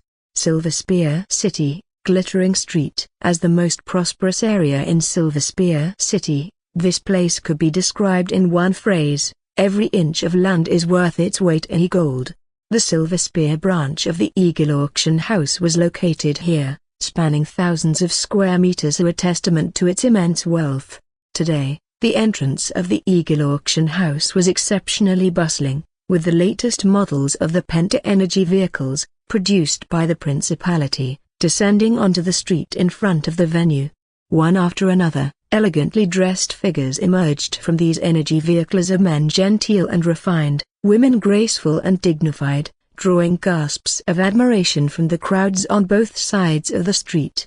"Brother, didn't you say the Tri-Energy model was the latest? How come there's now a Penta model?" Song Ting stared at the 4 and 5 model energy vehicles, which appeared even more luxurious than the Tri-Energy model, full of confusion. To this question, Song Kai smiled. "Silly girl, to places like the White Tower floating land at the frontier, the Tri-Energy is the latest model because these 4th and 5th models simply aren't supplied there." Just by the looks of the latest Penta model, one could tell they were extremely expensive. If transportation costs were added, how many in a small place like the White Tower floating land could afford to buy them? Instead of going through the effort and cost, it's better to focus on the prosperous lands of the Principality. Ignoring those who paraded around as if they were nobility, the Song family group quickly entered the auction house one after another. Although the auction house rules stipulated that only second-ranked torch ship captains and above had the qualifications to enter, torch ship captains could bring their families, so Song Kai and the rest of the younger generation did not encounter any obstructions. Once inside the auction house, even someone with the disposition of Song Kai was somewhat shocked. The cylindrical building spiraled upwards, with a private box every 10 meters or so. There wasn't the usual auction stage seen in common auctions. Each box was equipped with real-time communication, and once the auction started, every item would have its information projected directly into each box.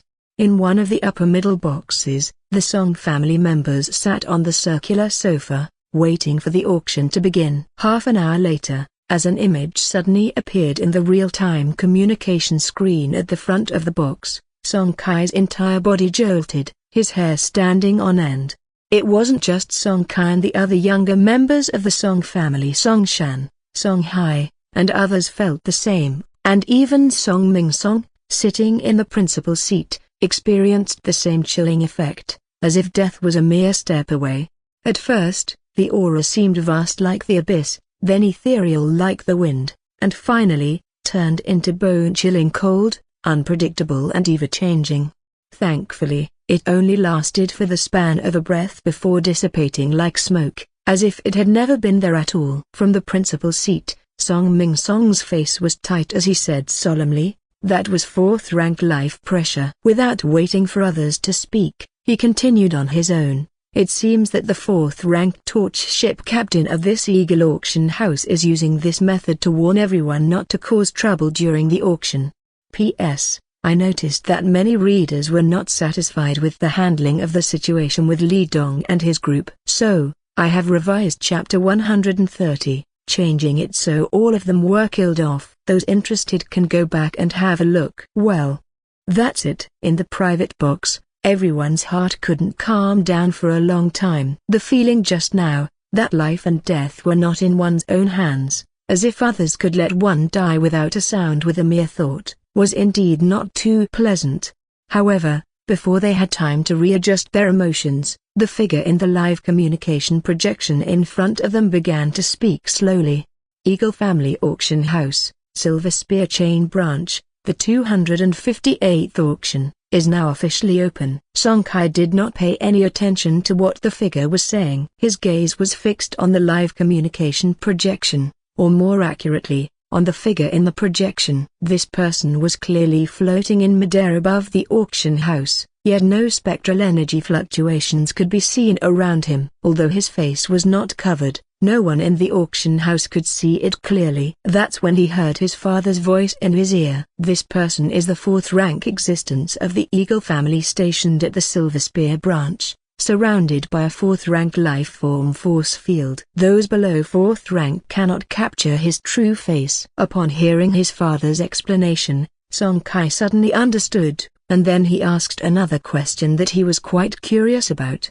"Dad, I remember the guardian of our White Tower floating land is also a member of the Eagle family, right? What's their relationship?" He remembered hearing from his mother and father in the past that the guardian of the White Tower seemed to be named Gerald Eagle, obviously also a member of the Eagle family. And it was precisely because of this that his curiosity was piqued. The figure before him and the guardian of the White Tower, both members of the Eagle family and both fourth-rank level torch ship captains. Why was there such a huge disparity between their situations? One had been stationed in a remote borderland for 100 years, while the other managed a large, well-reputed auction house on the prosperous Silver Spear floating continent, opulently wealthy.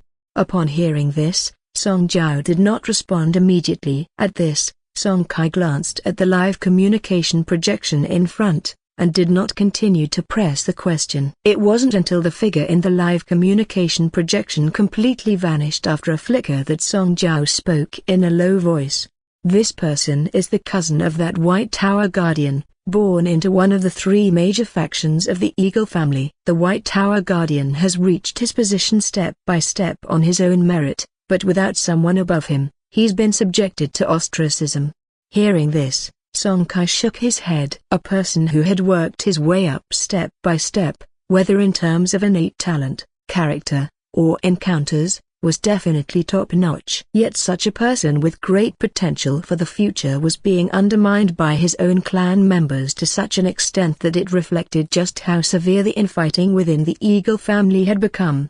Even at the bottom of his heart, Song Kai harbored a more direct thought. This family is indeed rotten to the core. However, although he had these reflections, he wouldn't say them out loud. There were definitely many within the Chenxing Principality who shared his views, but to openly declare them would likely invite trouble to his doorstep. Without time to think too much, shortly after the disappearance of the fourth-rank existence, the live communication projection quickly fluctuated, and immediately the information about the first auction item was displayed. Item name: Magnetic Field Shield Generator. Attributes: Magnetic Field Shield Generator LV0. Quality: Purple. Feature: Shield value increased by 25%. Consumption: 7/S. Spectral energy points. Defense: 17. Shield value: 213. Charge: 30s. Post-overload buffer: 1 hour. Up rank requirement: 7 strands of 0 rank floating land origin, 700 energy points, 1 ton of magnetic core. Auction conditions: 2nd rank or above floating land origin, same quality component for barter. Specific materials needed for advancement from 2nd to 3rd rank are acceptable. As soon as this auction information appeared, different bids quickly flashed one after another on the live communication projection. 500 strands of 2nd rank floating land origin, 600 strands of 2nd rank floating land origin, 800 strands of 2nd rank floating land origin, 1 purple quality engine plus 50 strands of 2nd rank floating land origin, 1 piece of 10,000 years volcanic magma iron essence plus 200 strands of 2nd rank floating land origin. These bids ranged from low to high, and it seemed that there were staff from Silver Spear Auction House operating behind the live communication projection, moving each higher valued bid automatically to the top of the projection. However, among the members of the Song family, none had ever attempted to make a bid as it stood. All 8 of the family's second-rank torch ship captains were already equipped with purple quality energy shields, and Song Ming Song and Song Shan needed no further mention. As for Song Kai and the other 4 first-rank juniors, aside from Song Kai himself, even though they had substantial gains in the recent 2 operations, asking them to buy a purple energy shield was certainly beyond their financial means. Even Song Kai himself, without utilizing those 150 strands of third-rank floating land origin, could not afford a purple component. He currently had over 200,000 zero-rank floating land origin and over 10,000 first-rank floating land origin at his disposal, but regrettably, both were the lowest rank of floating land origin, only needed by low-rank stellar sea creatures. As for an auction like this, they were utterly irrelevant. He had considered exchanging them on the black market, but in the black market, generally only exchanges between zero-rank and first-rank floating land origin were supported, with second-rank floating land origin seldom appearing, and even if it did, it would be in paltry amounts like 10 or 20 strands, hardly stirring any interest. Song Kai's only option for utilizing his surplus was during the closing stages of each ruins market trade, overpaying with zero-rank or first-rank floating land origin to exchange with alien species, but even that would net only 100 or so strands at a time, barely exceeding 200 at most. Although not insignificant, compared to the earnings of zero-rank and first-rank floating land origin after each ruins market trade, it was nowhere near balanced. This also led to an increasing accumulation of zero-rank and first-rank floating land origins in his possession after each ruins market transaction. For this problem, Song Kai had actually been considering and trying various solutions for quite some time. For instance, he was preparing to set up a dedicated floating land origin exchange store in the Zutan ruins market, to raise the exchange ratio a bit, so that he wouldn't have to wait until the end of each ruins market to set up a stall for exchange, which should significantly increase the number of second-rank floating land origins he could trade for. Additionally, he inquired with his grandfather and father. They all said that when they returned to their main family home, there would also be opportunities for such exchanges there. It is said that on the higher-class Starry Sea floating lands, their origin cores can slowly nurture low-rank floating land origins into high-rank ones over time. However, this nurturing process is neither short nor can it handle large quantities at a time, so the exchange amounts are likely not to be substantial. Lastly, Song Kai had already been converting these zero-rank and first-rank floating land origins into Starry Sea oddities that couldn't be transformed into ship-borne components, and then attempting to exchange or sell these strange objects at the ruins market afterward. However, this method involved unpredictable delays, and it was hard to quickly liquidate these purchased oddities, so Song Kai did not dare to buy too many at once. He shook his head, pushing all these thoughts to the back of his mind, and at this moment, their magnetic field shield generator, in the real-time communication projection had been successfully auctioned off. The final price displayed in the transmission was 1 purple quality transition device plus 300 strands of second-rank floating land origin. Following the successful sale of the first item, the information for the second item soon emerged. It was also a component of purple quality, but instead of an energy shield, it was a main cannon. In response, Song Kai appeared calm on the surface, but internally he was astonished at the scale of the Silver Spear auction. Surely all the items in this auction won't be below purple quality. Muttering to himself, he finally saw an item of normal appearance as the third item, a blue quality component. Although it was a top-rank blue oddity with a special feature, it was still blue, not a purple component. In the following half hour, the Silver Spear auction brought out more than 50 items, with the worst being blue top-rank components. While there would occasionally appear some special enhancement resources, They were also the type of resources that would increase the success rates for first-rank and second-rank torch warship upranks, so their value was certainly no less than that of top-rank blue strange objects. During this time, Grandfather purchased a special resource called high-purity sulfur crystal, intended for Grandma Baeksugen. Besides that, Uncle Song Shan made one purchase, securing a fist-sized piece of Millennium Volcanic Magma Iron Essence. This Millennium Volcanic Magma Iron Essence is one of the several enhancement resources needed when a first-rank torch warship attempts to advance to second rank. It was presumably prepared for Big Brother Song Chi in advance. Song Chi, who is now 44 years old and had awakened the seed of torch for 14 years, had reached the peak of first rank 3 years ago and was expected to attempt breaking through to second rank after further refining his flagship.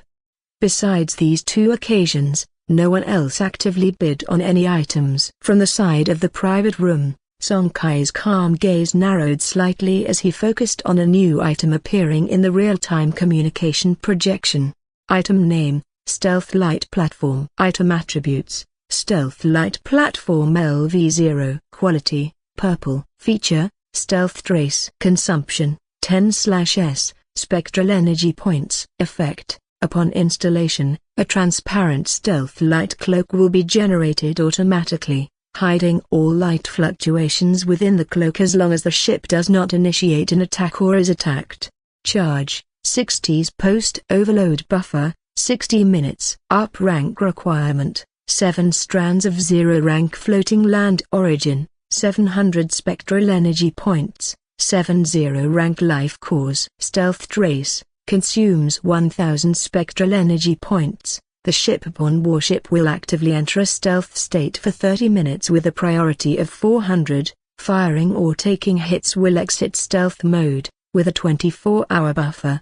Auction method: second rank or above floating land origins. Same quality special components, void crystals, etc. are acceptable. The reason he fixated on this stealth light platform as soon as it appeared was not because of Kang Kyung. Although the stealth trace feature was quite decent, the place that needed this component the most was the Zutan Ruins market. The Ruins market had already been strengthened to LV16, and it seemed just a few more times before it would advance to second rank. To avoid the disruption caused by the first rank uprank, it was necessary to conceal the intense radiance emitted during the great rank uprank, and this stealth light platform appeared to be a perfect fit. Leaning close to his father's ear, Song Kai whispered softly, "Dad, I want this stealth light platform." Song Jiao glanced at his son and did not ask further, only whispered softly, "How much second-rank floating land origin do you have?" Hearing this, Song Kai immediately took out all 674 strands of the second-rank floating land origin he had left. After receiving these strands of floating land origin, Song Jiao began to bid directly. 700 strands of second-rank floating land origin, 800 strands of second-rank floating land origin. Because the only value this component held in the eyes of the torch ship captains was its stealth trace feature, as for the light concealing brilliance, it was mostly non-essential. Therefore, the bids for this purple component were all in floating land origin, and no one was willing to trade a purple quality component of the same quality, effectively reducing the value of this component. Soon, Song Jiao once again made a bid. 1,400 strands of second-rank floating land origin. With this bid, there suddenly were no more follow-up bids. Seconds later, a gentle female voice emerged from within the Song family's private box. "Congratulations on successfully winning the 53rd auction item. The item will be delivered outside your box shortly. Please be ready to sign for it." A few minutes later, with the sound of a soft doorbell, Song Jiao got up and went towards the box's main door. Before long, as he returned, his hands held a cluster of purple brilliancy of the stealth light platform component. Receiving the component, Song Kai was extremely delighted, and with this, there would be no more concerns for him during the subsequent progress in the ruins market. Carefully storing the component in the ancestral torch, Song Kai whispered to his father at his side, "Dad, wait for me for a few months, Thesa." Before he could finish, Song Zhao's eyes already narrowed. Seeing this, Song Kai quickly shut his mouth, no longer speaking of the issue concerning the more than 700 strands of second-rank floating land origin. Time flew quickly, and another half-hour passed. As the 98th auction item was bought, a line of text suddenly appeared on the real-time communication projection. The following is the first of the last 2-star items of this auction. With the appearance of these words, the curiosity of all the torch ship captains in every private box was piqued. Their gazes were firmly fixed on the communicative projection ahead. The next moment, the breaths within all private boxes uniformly paused, then transformed into heavy gasps. It was the same inside the Song family box, because the message of the anchor auction item appearing on the communicative projection was somewhat astonishing. Auction item name: Apocalyptic Annihilation Cannon. Auction item attributes: Apocalyptic Annihilation Cannon LV0. Quality: orange. Feature: Apocalyptic Annihilation Pulse. Feature 2: Main cannon might increased by 40%. Consumption: 500/shot. Spectral energy points. Attack: 27. Charge: 10s. Buffer: 60s. Up rank requirement: 10 strands of 0-rank floating land origin, 1000 energy points, 1 heavenly annihilation crystal stone. Apocalyptic Annihilation Pulse consumes 2000 spectral energy points. After charging for 5 minutes, fires an annihilation pulse wave in a specified direction with 150% of main cannon's might. The pulse wave possesses extremely strong penetration ability, armor break plus 300, buffer time of 72 hours. Auction method: 3rd rank or above floating land origin, components of the same quality, specific enhancement resources required for a 3rd rank torch warship to advance to 4th rank, etc. are all acceptable. Upon seeing the attributes of the Apocalyptic Annihilation Cannon, an orange quality ship-borne main cannon, more than 90% of the torch ship captains present showed a burning desire in their eyes, their breathing becoming exceptionally heavy. An orange glory quality ship-borne main cannon was exceedingly rare and its value was beyond measure. In the private box, Song Kai keenly detected the gleam that flashed in his grandfather Song Ming Song's eyes from the main seat, although it was fleeting, because he himself wasn't too concerned with the Apocalyptic Annihilation Cannon. After all, the Kang Kaiang already had the Pure Yang Sword Beam Cannon, a main cannon that was not the least bit inferior, and a torch warship would have to be at least a cruiser to load a second main cannon, which was still far off for him. Therefore, he accurately captured this glint. Could it be that grandfather is very interested in this main cannon? Song Kai's eyes shimmered as he pondered to himself. What he didn't know was that the truth was indeed as he had thought. It had been nearly 60 years since the Furious Lion was promoted to 3rd rank, yet aside from an auxiliary, Starry Sky monitor, there were no other components of orange quality on the warship. It wasn't that he didn't have quality items in his hands, such as the Terra Primeval Stone, previously presented. Even if it couldn't be transformed into a ship-borne component, the mere words orange quality were enough to prove its preciousness, or else it wouldn't have been brought out so casually. The reason there weren't any was because, within the territories of the Torch human civilization, ship-borne components of orange quality were rare to begin with. Even if someone obtained them, they were typically equipped personally, and those available for auction were even scarcer. Encountering such a hard-to-come-by opportunity, Song Ming Song naturally would not let it slip away easily. Under the watchful eyes of everyone in the private box, he swiftly reached forward and tapped several times on the real-time communication projection in front of him. After inputting the words 800 strands of 3rd rank floating land origin, he immediately sent it upward. 800 strands of 3rd rank floating land origin. Upon seeing his grandfather's bid, Song Kai took a deep breath. With the help of the Zutan Ruins market, he had barely managed to obtain 150 strands of 3rd rank floating land origin. Now seeing his grandfather splurge 800 strands in one go, He was of course astonished. Yet, 800 strands were far from the point. As the bidding grew more intense, Song Ming Song placed several more bids in succession. 900 strands, 1,200 strands, 1,300 strands, 1,300 strands of third-rank floating land origin was definitely an astonishing number. Despite a conversion rate of 10 to 1, equivalent to 1,300,000 strands of zero-rank floating land origin, the reality couldn't be calculated that way. Even second-rank floating land origin was extremely difficult to exchange on the market, to say nothing of third rank. Even if someone urgently needed a large sum of zero-rank floating land origin, 1,300 strands of third-rank floating land origin couldn't possibly only be exchanged for 1,300,000 strands of zero-rank floating land origin. The number would have to be at least quadrupled. However, such an amount of third-rank floating land origin eventually led to a not-so-optimistic result, because suddenly, someone put forth fourth-rank floating land origin. 1,200 strands of third-rank floating land origin plus 10 strands of fourth-rank floating land origin. The difference was huge, even though it was only 10 strands. Just like the current state of Song Ming Song, upon seeing the fourth-rank floating land origin, his expression instantly darkened. A well-known fact in the Shattered Starry Sea is that there's an insurmountable essential gap between third-tier life forms and fourth-tier life forms.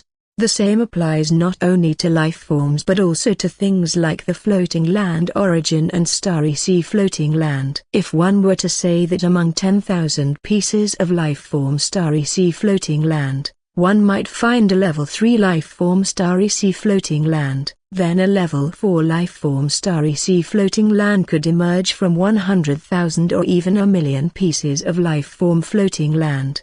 There's no need to say more about fourth-rank floating land origin, which requires level 4 or higher Starry Sea floating land to be stably produced. As for level 3 Starry Sea floating land, it may occasionally produce a few strands, but it's extremely unstable. It might not produce a few strands of fourth-rank floating land origin for several years, but the likelihood is that it might not produce any for 100 or even 1,000 years.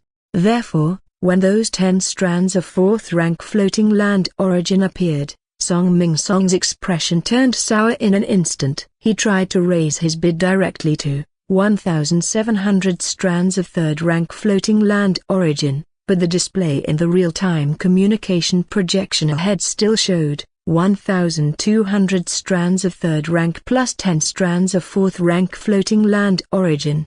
Inside the private box, Song Ming Song's breathing was exceptionally heavy. As a third-rank torch captain from the Ding Hai Song family, even though he was exiled not long after being promoted, his assets were incomparable to an ordinary third-rank torch captain. If it were only about third-rank floating land origin, he feared no one with his wealth. But fourth-rank floating land origin was different. Third-rank floating land origin and fourth-rank floating land origin seem to differ by only one rank, but their actual values cannot be compared at all.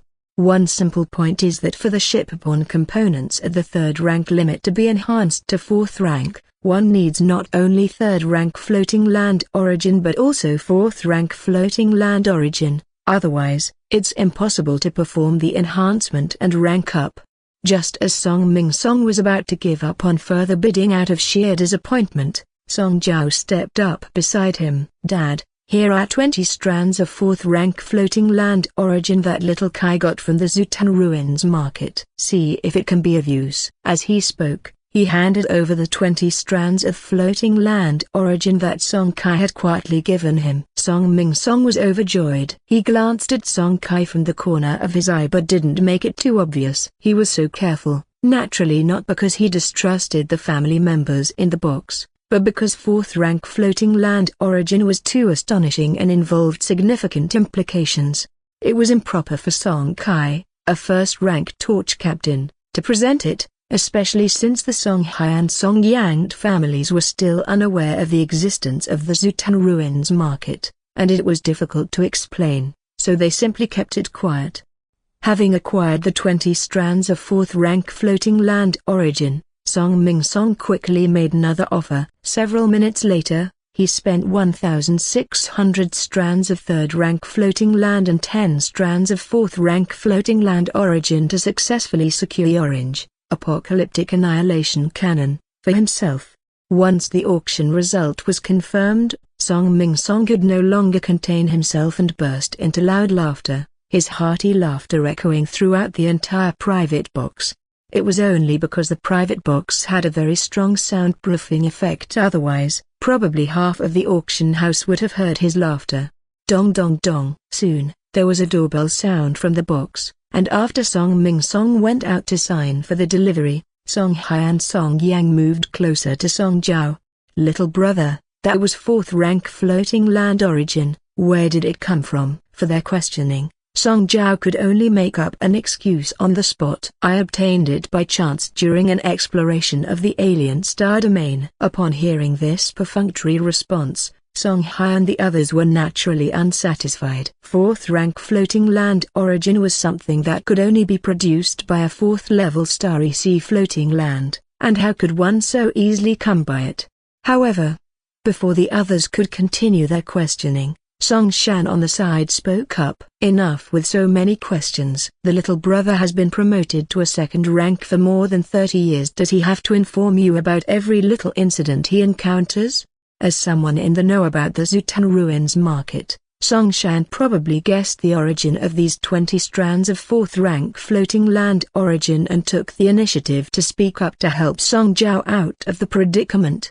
After hearing Song Shan speak, Song Hai and Song Yang did not pursue their questions further, and Song Ming-song quickly returned as well. His face was flushed with joy, clearly having successfully acquired the Apocalyptic Annihilation Cannon. In the private box, the faces of everyone from the Song family also showed genuine smiles. A main cannon of orange quality could undoubtedly drastically enhance the combat power of the Furious Lion, and its improvement in combat power would also signify an overall boost to the strength of their lineage, naturally a good thing.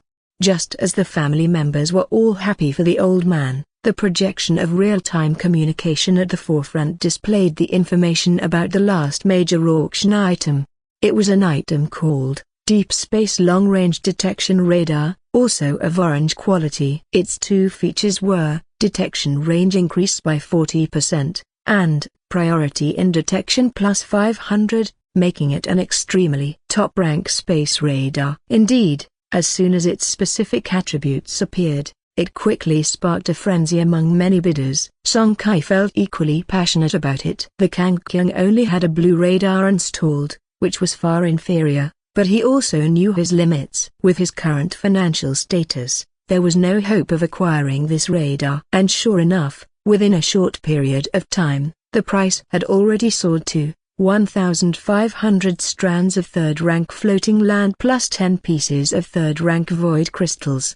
The 10 pieces of third-rank void crystals were equivalent to 10 strands of fourth-rank floating land origin. This bid was already very close to the grandfather's bid for the Apocalyptic Annihilation Cannon, yet the end was far from in sight. Suddenly, a new bid appeared. 1,200 strands of third-rank floating land origin, 20 strands of fourth-rank floating land origin. And then another bid followed. 1,100 strands of third-rank floating land origin, 30 strands of fourth-rank floating land origin. Seeing this, Song Ming-song, who had already put away their Apocalyptic Annihilation Cannon, said with a serious tone, "It must be a fourth-rank torch ship captain joining the auction." Upon hearing this, the first thought that came to Song Kai's mind had nothing to do with their deep space long-range detection radar. Does that mean the auction of the Apocalyptic Annihilation Cannon just now didn't involve any fourth-rank torch ship captains?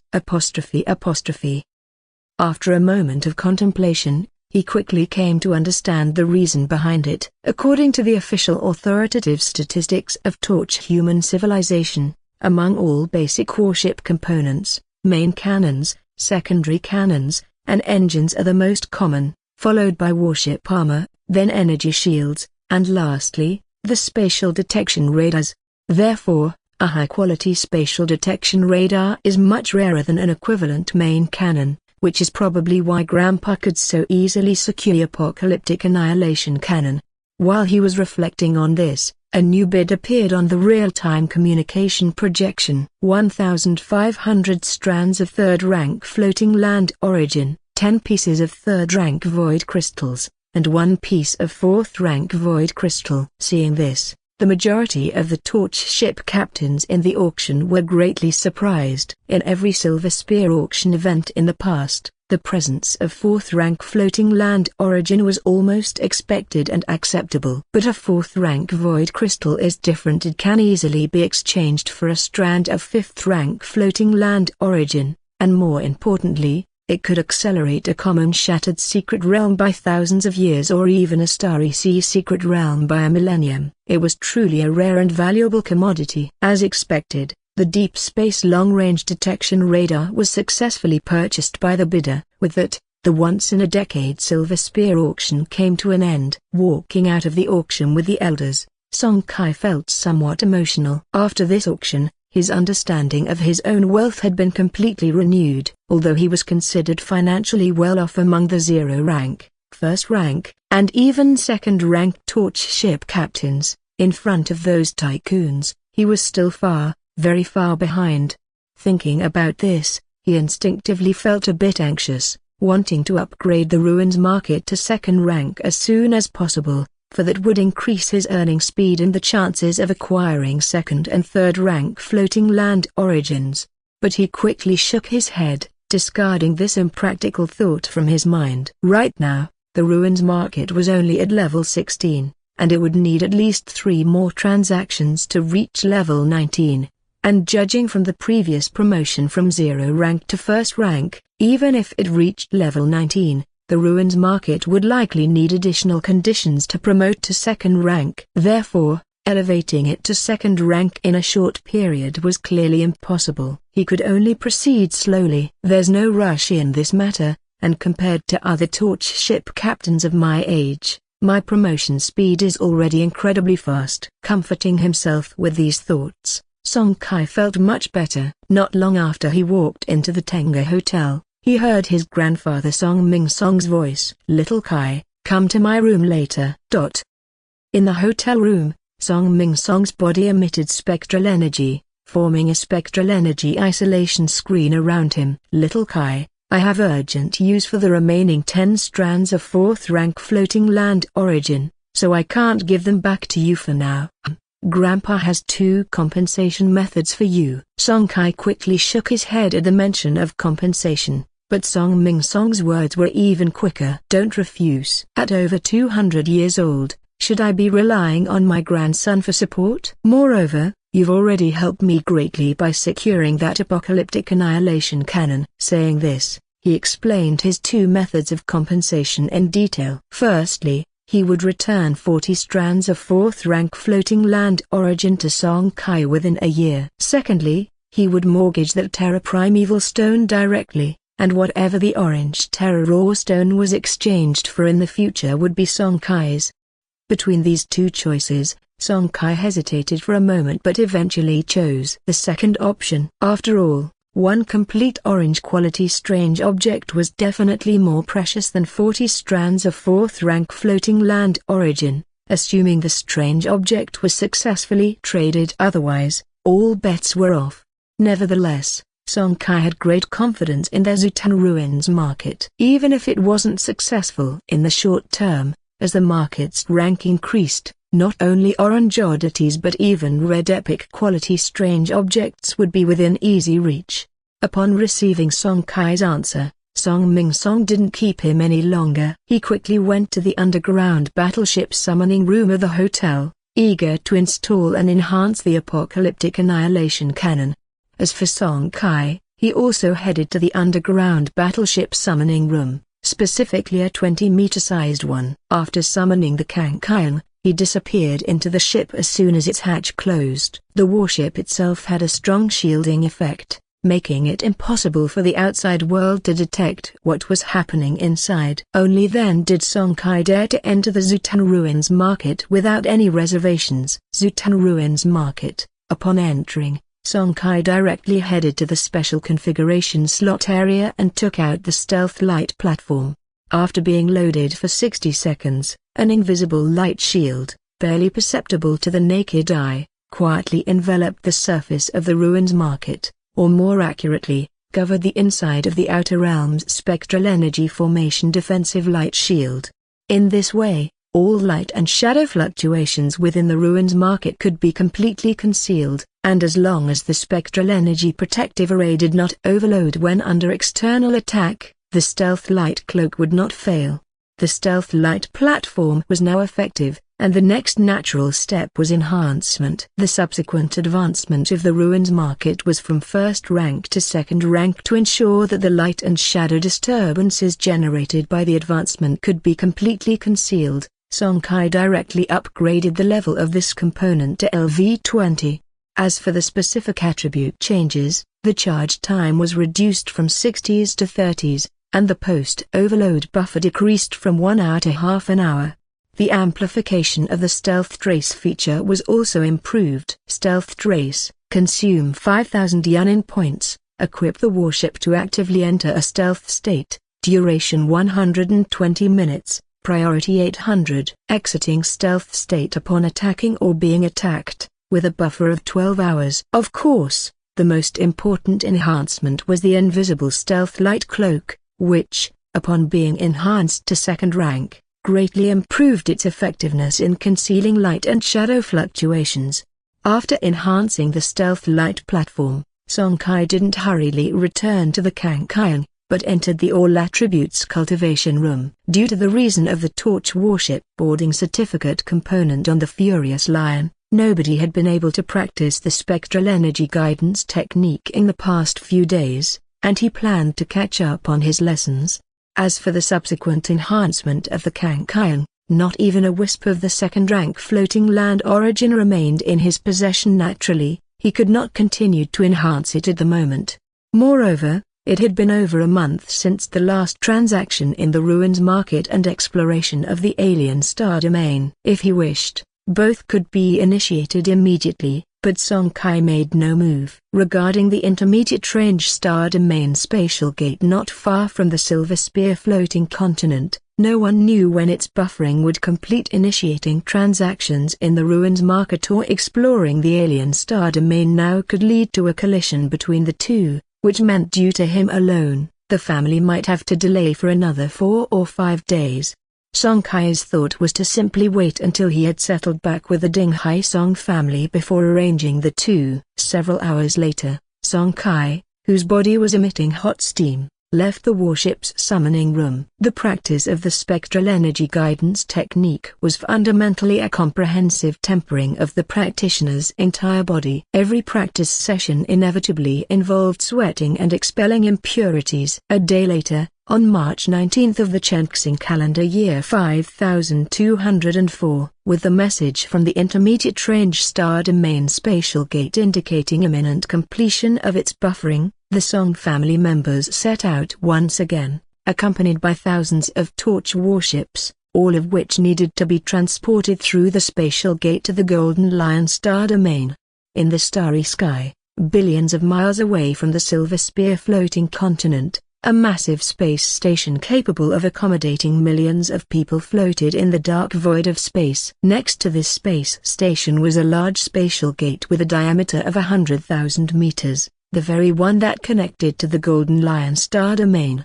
At that moment, tens of thousands of various-sized torch warships floated within the gate, awaiting the activation of this spatial gate. The interstellar space gate transportation technology, it is said, originated from one of the 4 great super-empires of the Torch human civilization, the Sanctuary Federation. Its transportation costs far exceed that of a single Torch warship's spatial jump, although difficult to set up and not inexpensive to maintain. But it must be said, it fundamentally altered the expansion speed of Torchlight humanity and the territories under its control. The spatial jump device on a Torch warship, after all, is rare, and not every Torch ship captain can procure such a component. Furthermore, even if the low-quality spatial jump devices are enhanced to their limits, The distance they can jump is at most only a few hundred light-years. Only purple quality or higher jump components can jump over 1,000 light-years. But the long-range spatial gate transportation technology is different. The lowest level intermediate-range star domain gates can transport thousands of light-years. Far-range gates can span tens of thousands, or even tens of thousands of light-years. As for the top-tier ultra-range galactic gates, they are said to be able to transport hundreds of thousands of light-years in one go. Of course, like the ultra-range galactic gate, the difficulty of setting up is tremendous. At least a duchy like Chengxing of the Torch-Human Duchy cannot set it up independently. It requires a stronger kingdom to do so. During the wait, the personnel of the Golden Shark military department inside the nearby space station officially activated the spatial gate. The melding of the humming sounds and spatial fluctuations brought a moderate sense of weightlessness and dizziness. Song Kai felt it was okay, since it wasn't the sort of ultra-distance deployment found in alien star domain exploration. When he quickly recovered, he found the Furious Lion was already situated in a completely unfamiliar star domain. Although similar to the previous one, with a large space station platform not far away, it was, in fact, two entirely different expanses of space. At this time, from the direction of the main control room, came the voice of Grandfather Song Ming Song. This is the Golden Lion Star Domain, not far from our family's Dinghai Star Domain. With one more transmission, we will be able to reach Dinghai Star Domain. Song Kai could hear the subtle tremble in his grandfather's voice, caused by overwhelming excitement. Understandably, a wanderer exiled from his family for decades who is now about to return to the family domain, how could he not be moved?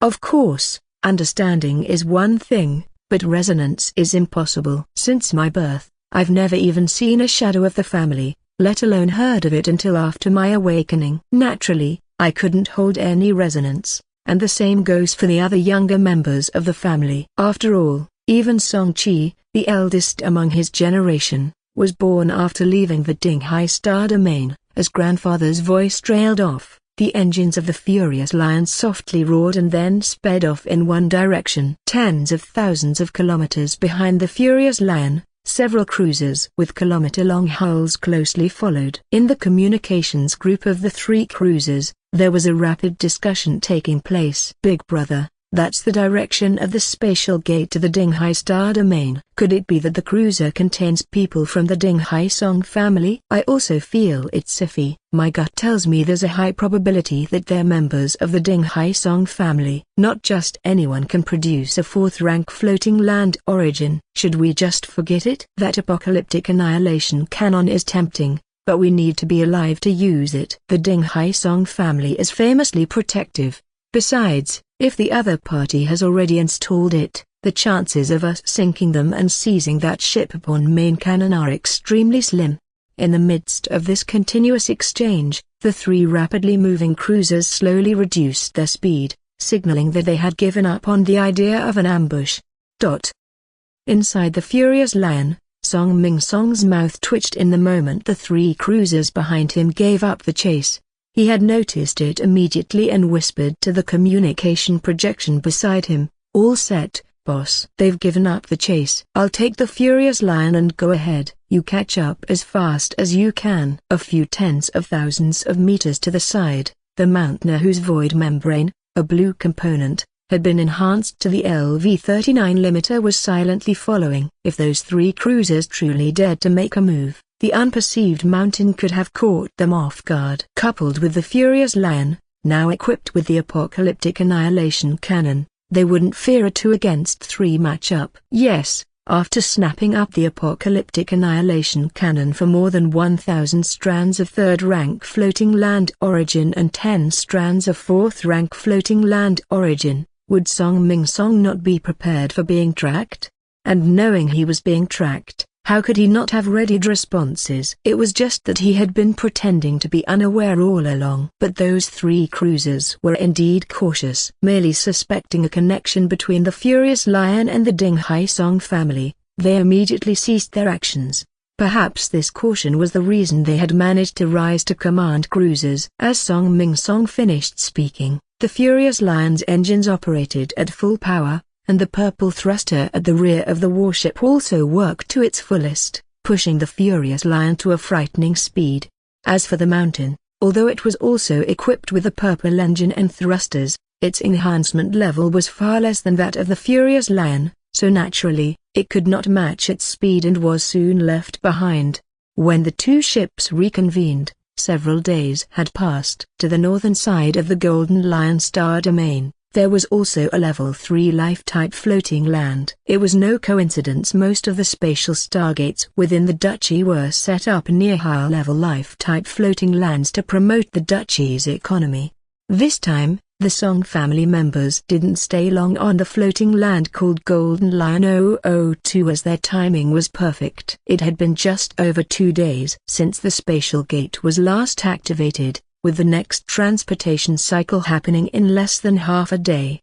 Soon, half a day passed, and the spatial gate leading to the northernmost part of the Dinghai star domain was once again activated.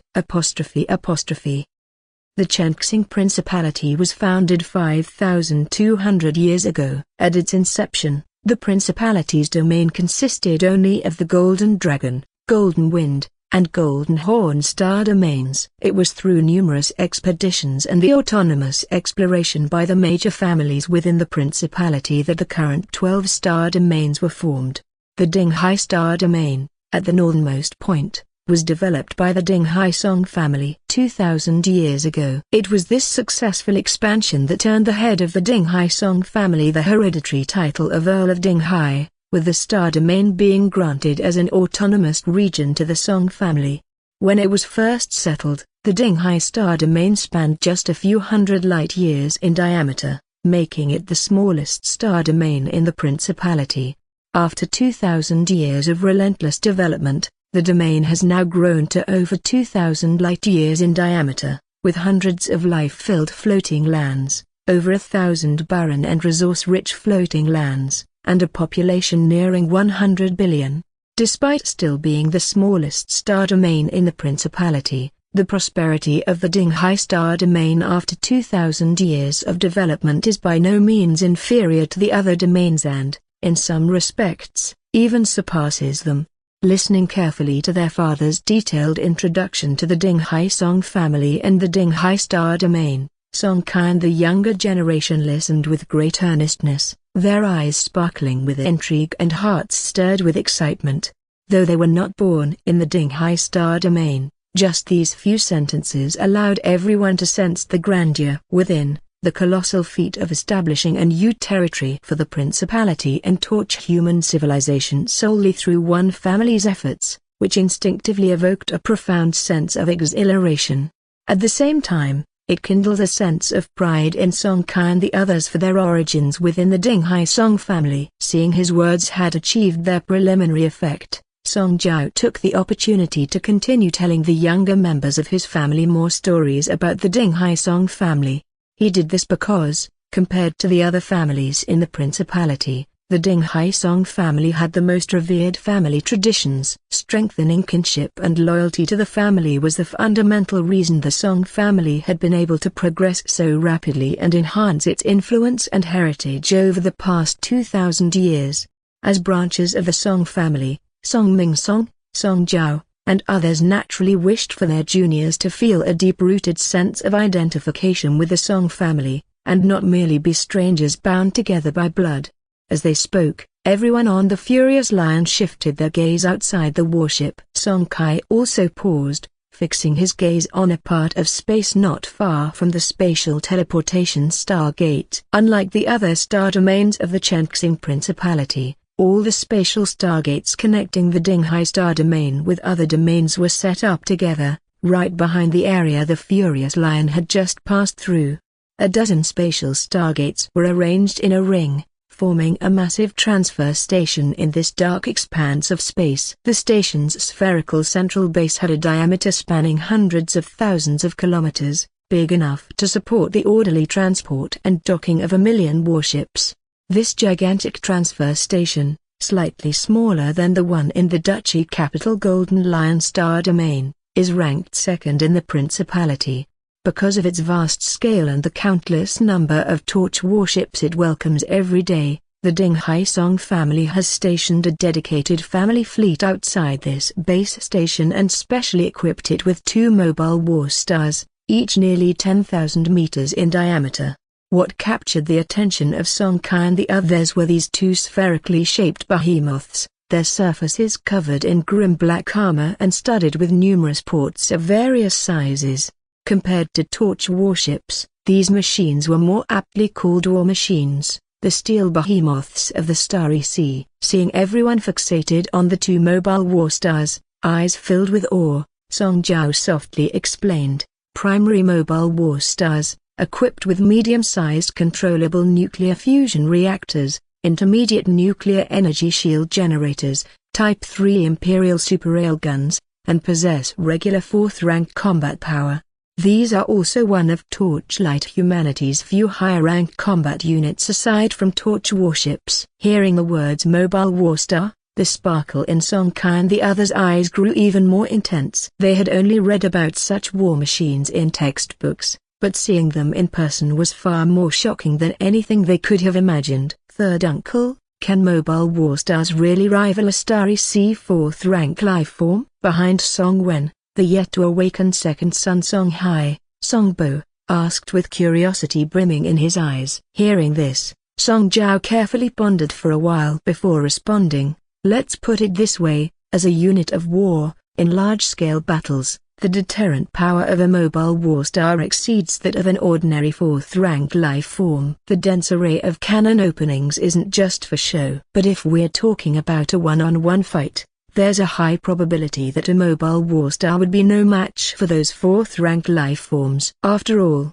it is a mechanical creation, too bulky in size, which is a significant drawback in terms of agility. To those real 4th-rank life forms, it would be like a giant punching bag. Upon hearing this, everyone nodded thoughtfully as if they understood, yet also as if they didn't grasp anything to them. The concept of a 4th rank was still too distant, and they completely lacked understanding of what it meant to possess an absolute advantage in speed at that level.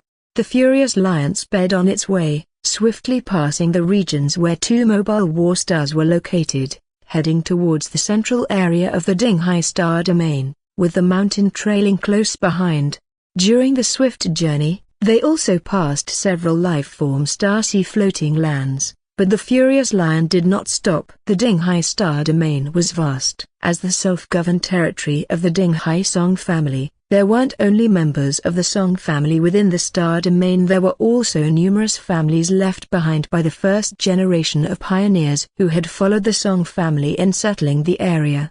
For instance, Chen Lixia, the mother of Song Kai from her maternal family, the Chen clan, was one such moderately sized family in the Ding Hai Star Domain. The family once had a 3rd-rank torch ship captain, but by now, it had declined and was propped up only by a few 2nd-rank torch ship captains.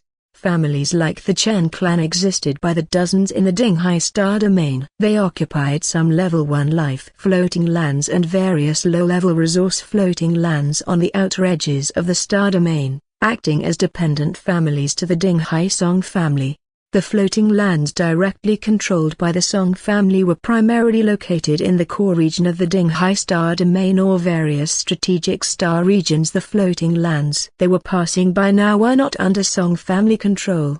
Of course, these floating lands were not just given away to those families. Usually, they had to tribute a certain amount of resources to the Song family every year. During wartime, these families were expected to follow the Song family's command. Time flew, and several days soon passed. In the core region of the Ding Hai Star Domain, a fleet consisting of over 100 warships moved at high speed. At the very front of the fleet were nearly 10 cruisers, each stretching for kilometers in length. Aboard one of the cruisers towards the middle of the formation, Song Kai's gaze was constantly sweeping from side to side. Indeed, the Furious Lion and the Mountain were part of this fleet. As for the identity of this fleet, according to Dad, It belonged to the family's internal affairs hall and was dispatched to receive them. For a branch that had left the family nearly 50 years ago, returning to the fold was indeed a significant event within the Ding Hai Song family, hence the initiative by the internal affairs hall to welcome them.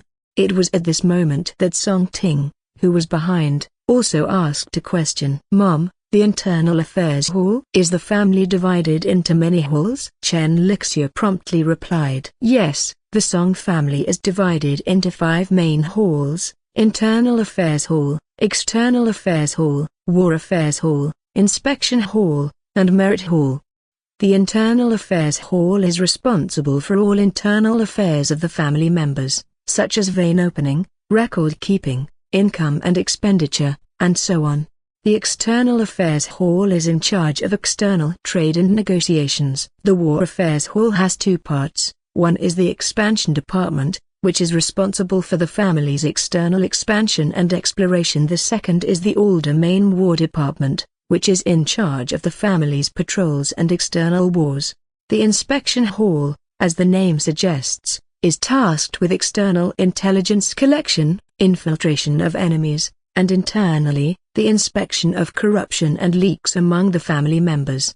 The Merit Hall is in charge of distributing family merit tasks, ensuring the normal operation of the family's merit system. This explanation gave everyone a basic understanding and cognizance of the Song family. However, just then, a cry of surprise came from Song Yu at the side. "FCK, come look at this, what a massive star-sea floating land." Upon hearing this, the younger members all got up and went to the edge of the warship.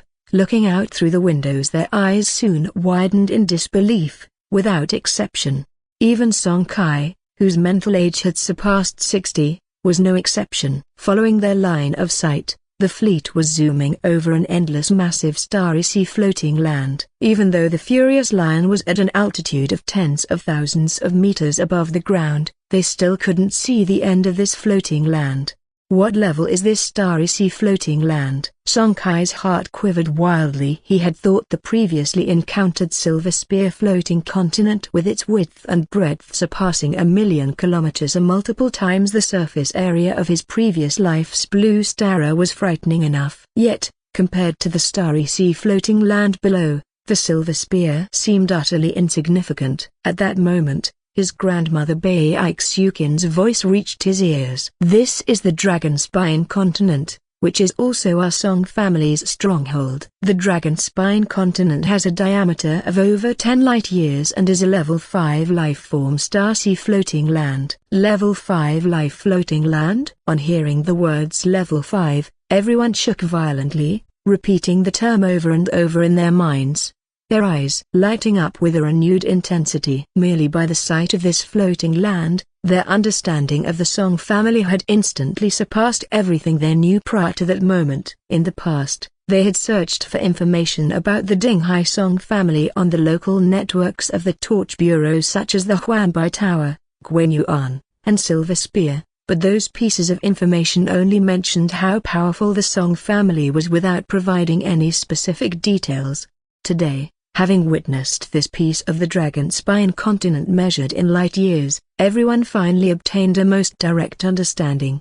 What does a 5th-rank life-form floating land represent? It signifies the ability to steadily produce 5th-rank floating land origin, indicating that such a land might appear only once among tens of millions of starry sea floating lands, suggesting it can continuously nurture high-rank starry sea oddities, and meaning it could drive countless torch ship captains mad with desire. Such a floating land of immeasurable value, merely by the Song family's capacity to maintain a firm hold over it for a millennium, is sufficient to prove the fearsome strength of the Song family. As the saying goes, without virtue to match one's position, disaster will ensue. A 5th-rank life-form starry sea floating land, if not controlled by sufficient power, can lead to the annihilation of a clan. While everyone's thoughts were uncertain, a sudden sensation of weightlessness struck. Noticing this, Bai Ixukin quickly said, "We're about to undergo a spatial jump. Quickly, everyone back to your positions." In response, Song Kai quickly returned to his post, simultaneously feeling an inexplicable sentiment. A starry sea floating land so vast that it requires a spatial jump to traverse. It's an almost dreamlike notion, no matter how you think about it.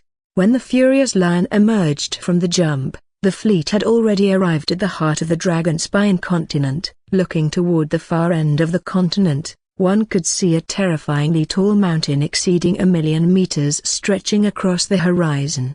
It was like a divine mountain from ancient times, dominating this unbelievably vast starry sea floating land. And like a pillar reaching for the heavens, upholding the vault of the Dragonspine continent. Beyond that, atop the 1,000,000-meter-high mountain, a beam of light soared into the sky, linking to the illusory light shield covering the entire Dragonspine continent, providing continuous energy to this remarkably defensive floating land shield. Suddenly, a solemn voice from Grandpa Song Ming Song came through from the main control room. Our clan's ancestral land, a Dragonspine sacred mountain, let us all bow in reverence. Hearing this, everyone on the furious lion respectfully stood up, and then, following Song Ming Song's lead, bowed toward that azure divine mountain at the edge of their vision. Following their reverence, a dragon's roar resounded through heaven and earth from the distant horizon. Ow! Immediately thereafter, a towering banner appeared in the sky ahead, and the characters on the banner were clear for the entire Dragonspine continent to see. Chengxing calendar year 5204, Dinghai calendar year 2785, 10th direct lineage returns to the family, grand celebration. This sudden turn of events startled Song Kai and the others, but it quickly turned into excitement and joy. Such a grand gesture at least proved that their lineage's return was held in high regard by the family. Whether it was a formality or heartfelt, Song Ming Song and the others couldn't help but have their eyes redden, feeling the warmth and affection of the clan that they had missed for so long. The towering banner vanished as quickly as it appeared, and soon after, the furious lion and mountain followed the warships of the Internal Affairs Hall, descending toward the land below. At the same time, in every corner of the Dragonspine continent, most members of the Song family saw the towering banner, and voices of discussion rang out across the continent. On White Cloud Mountain in the Dragonspine continent, beneath White Cloud Mountain, by White Cloud Pond, several figures in simple attire sat fishing leisurely by the pond with bamboo rods in their hands. The 10th direct lineage, if I recall correctly, was opened by younger Ming Song. Wasn't it back then that brash boy caused the cloud-gazing plate to be secretly taken away by the Heavenly Star tribe? To think he's actually returned. It seems that boy hasn't been wasting his years recently. With that, two similarly weathered-faced men sitting beside him chuckled and echoed a few words in a soft laugh. Apostrophe.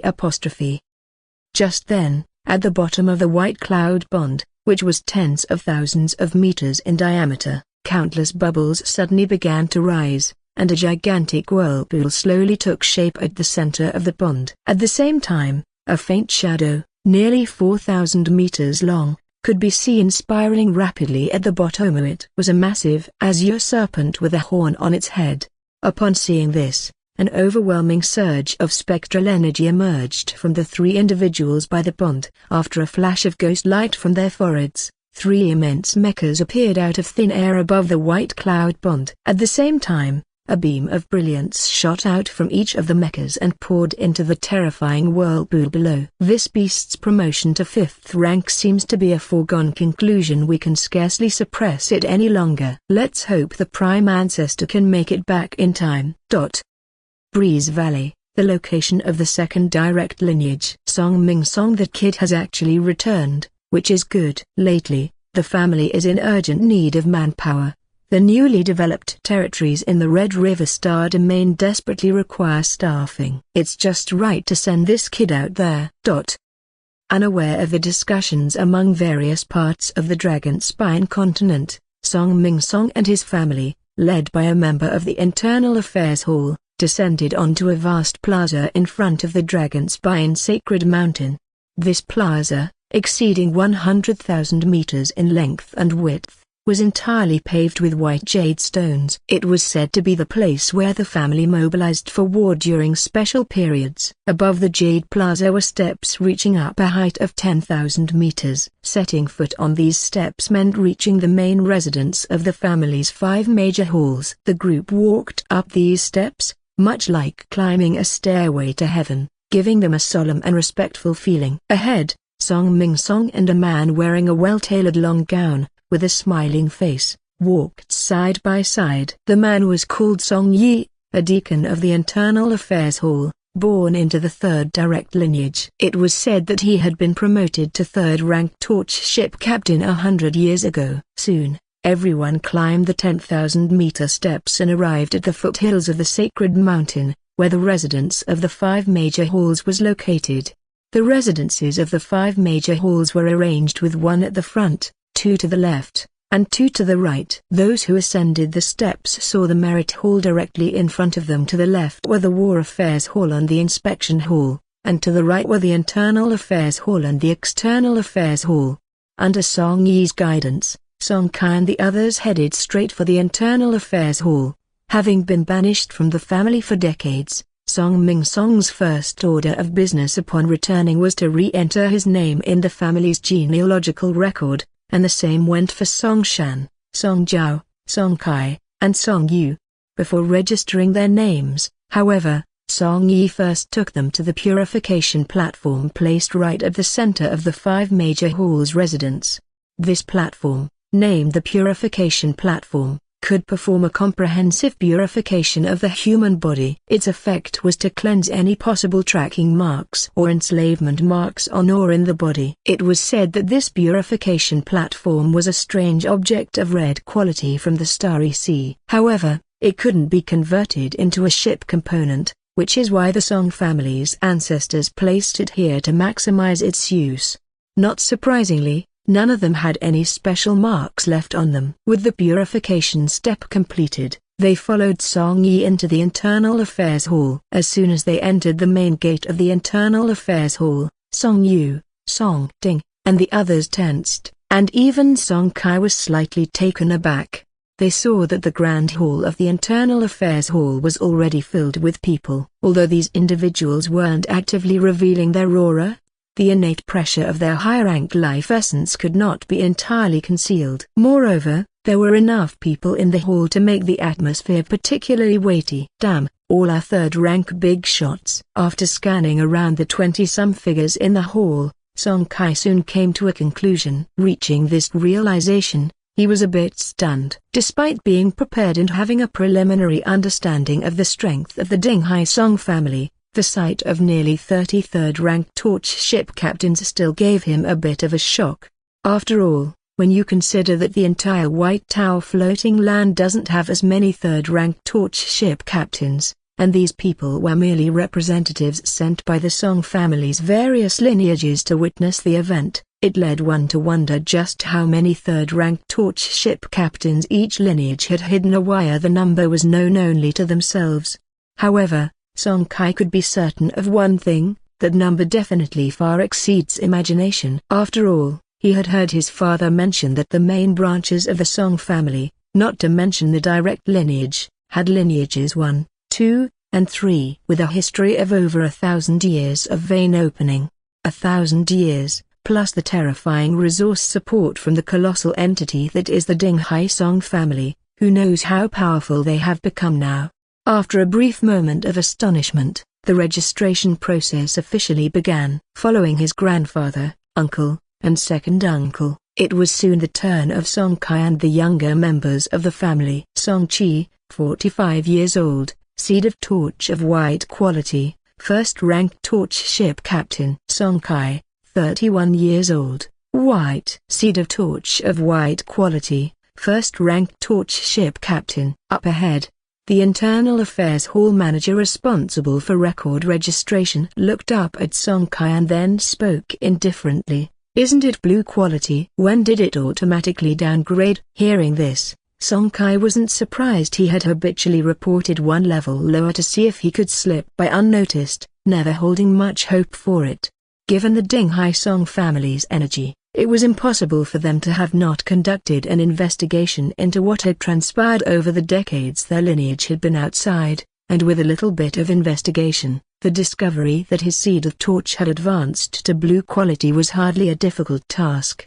Soon after, he re-reported his registration information. Song Kai, 31 years old, Blue Torch Seed, first-rank Torch ship captain. Once the information was entered, the manager in front of him grabbed the nameplate that recorded the information, handed it over to Song Kai's forehead, and his indifferent voice rang out again. Activate the seed of Torch within your body and leave a wisp of origin torch in this nameplate. As Song Kai operated in accordance with the instructions and integrated a wisp of his own origin torch into the nameplate quickly lit up with a faint glow. With that, Song Kai's personal information registration was officially complete. As for this nameplate, called Torch Life Plate, it is commonly used among many medium to large forces to determine the life and death status of members. Well, it's similar to the soul lamps in cultivation novels from his previous life, at least that's how Song Kai understood it. Once the Torch Life Plate dimmed, it meant that the corresponding Torch ship captain's seed of Torch had been completely extinguished, and naturally for a member of the Torch human civilization, the extinguishing of the seed of Torch also meant the end of the Torch ship captain's life. Song Kai estimated that this Torch Life Plate was probably the key to this round of procedures, while the registration itself was just a pretext. After stepping back behind Song Ming Song and the others, he soon saw the odd looks from his grandfather and father clearly. His ploy of reporting a quality 1 rank lower had left them speechless. The younger generation had the opposite reaction. Song Chi, Song Lin, Song Yu, and others all stared at him with wide eyes, showing nothing but surprise. Fourth brother, when did your seed of Torch advance to blue quality? To his left, his third brother Song Wen asked. Seeing everyone's attention focused on him, Song Kai explained softly, about 2 months ago, I happened upon a wisp of top-rank purple senbai bone flame in a shop. I had just been assigned a purple main cannon at that time, and after adding a few other things, I made the trade. Skeptical looks emerged on the faces of those around him at such a nonchalant explanation. How incredibly rare were top-rank purple fire source up ranks within the territory of the Torch human civilization. Could one really lay hands on it that easily? However, no one pressed further, as the completion of the registration meant it was soon time for his grandfather to choose their lineage's territory.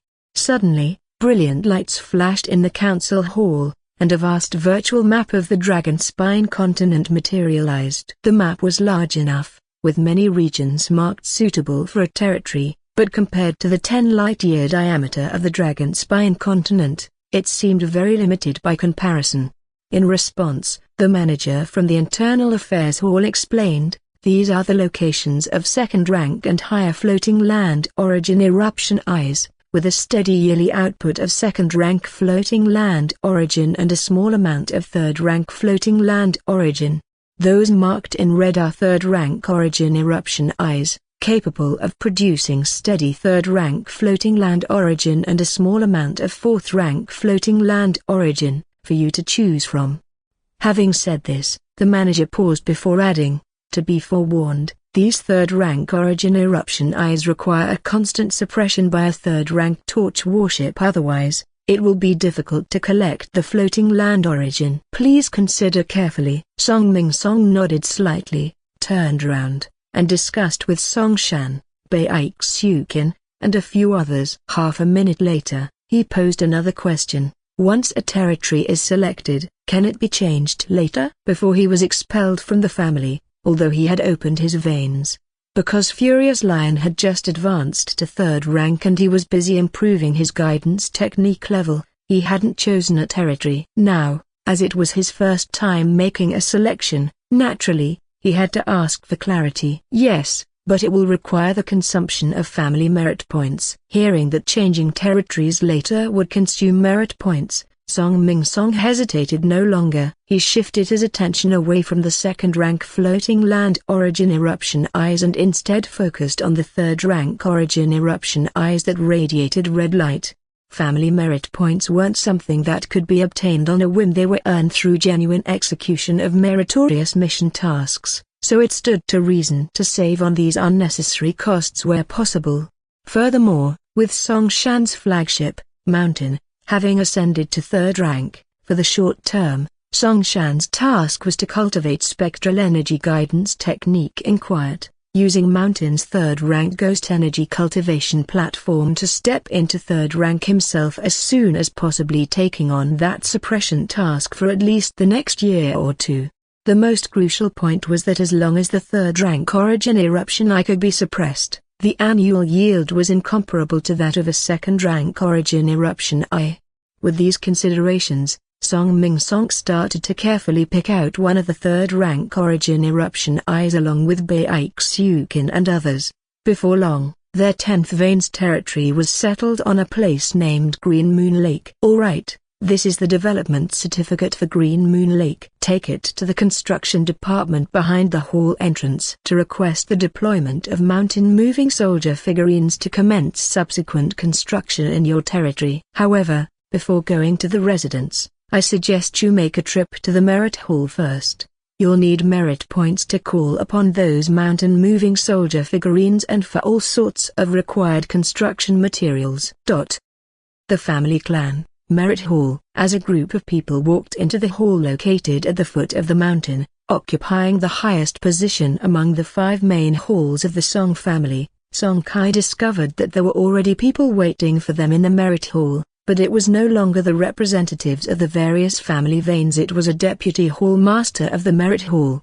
In the Song family's 5 main halls, each hall is managed by 1 hall master and 2 deputy hall masters. The one before them, named Song Ruan, came from the first direct lineage. As everyone entered the Merit Hall, they soon each received a special communication bracelet. This is a quantum communicator developed by our clan's technology department. It is capable of providing real-time communication throughout the Dragon Spine continent, and each person's merit points are recorded on this quantum communication bracelet, said Song Ruan calmly from above the hall. Upon hearing this, curious members of the clan like Song Yu began to activate their quantum communication bracelets. After completing the binding, they quickly saw their personal detailed information projected on the virtual interface of the bracelet's homepage. Name, Song Yu. Age, 30. Seed of Torch, Blue. Affiliation, 10th Direct Vein. Torch Warship, 1st Rank Spectral Airship, AO. Merit Points, none. Golden Merit Points, none. Seeing this, Song Kai also checked his own communication bracelet. Finding it identical to the others, he focused on their golden merit points section of the virtual interface for a few seconds, curious about what it actually was and how it differed from ordinary merit points. But before he had time to ponder further, the deputy hall master of the Merit Hall, Song Ruan above the hall, spoke again. Song Ming Song, Song Shan, recognized by the Prime Ancestor as the main contributors to our family's new control over the Moruo Secret Realm, you are now awarded 100,000 merit points and 10 golden merit points, he announced. Following the grandfather and uncle, it was not Song Hai or Bai Xukin, the 2nd-ranked torch ship captains, who were next, but Song Kai. Song Kai, as a secondary contributor, you are now awarded 50,000 merit points and 5 golden merit points. Bai Xukin, Song Hai, Song Jiao. Chen Lixia, you are now awarded 30,000 merit points and 3 golden merit points. Song Qi, Song Lin. The 4 of you are each awarded 30,000 merit points. As his words finished, the quantum communication bracelets of all those present chimed with notifications, reflecting changes in their merit points. Without giving them a moment to start a discussion, Song Ruan's gaze from above settled on Song Ming Song standing at the forefront. Realizing this, Song Ming Song quickly reacted. A flash of light in his hand revealed the miniaturized Moruo space escape mesh, and he once again summoned the furious lion from the outside world, bringing out the 4th-rank member of the Moruo royal family who had been sealed and remaining in a dormant state. With the appearance of these two, personnel from the Merit Hall swiftly took them away with care. Seeing this, Song Ming Song had no other thoughts in his mind. The Moruo secret realm itself was only a compensation for past mistakes, and the substantial merit points amassed by the family members were actually due to the Moruo space escape mesh and the 4th rank Moruo royal family member. A 4th rank unit with formidable combat power is certainly worth more than just these merit points, but the original grantor was the projection of the prime ancestor. They, as a family, were merely benefiting from the actions and planning. To gain such a significant amount of merit, he was already very satisfied. All right. If there's nothing else, you may leave for now. Get the branch residence in order quickly, as there is a mission that needs to be entrusted to you," he said. Atop the Grand Hall, Deputy Hall Master Song Ruan gently waved his hand, while also urging Song Ming Song with a few words. Song Ming Song nodded and turned to leave, but he asked one final question before departing. "Deputy Hall Master, may I inquire if it is now possible to enter the Immortal Puppet Secret Realm?" Song Ruan waved his hand again. "There, Immortal Puppet Secret Realm, is currently undergoing time acceleration. It'll take about half a month or so. After the acceleration is over, you can take these youngsters there." Upon hearing this, Song Ming Song's eyes lit up. "Time acceleration in the Secret Realm? May I ask what kind of time span is being accelerated?" To this question, Song Ruan didn't hold back and gave a direct answer. 10,000 years. Hearing these two words, Song Ming Song's face instantly beamed with joy. First, he bowed gratefully towards the figure above, then led the people behind him out of the Grand Hall. Above the Dragon Ridge continent sky, the Furious Lion sped at full throttle,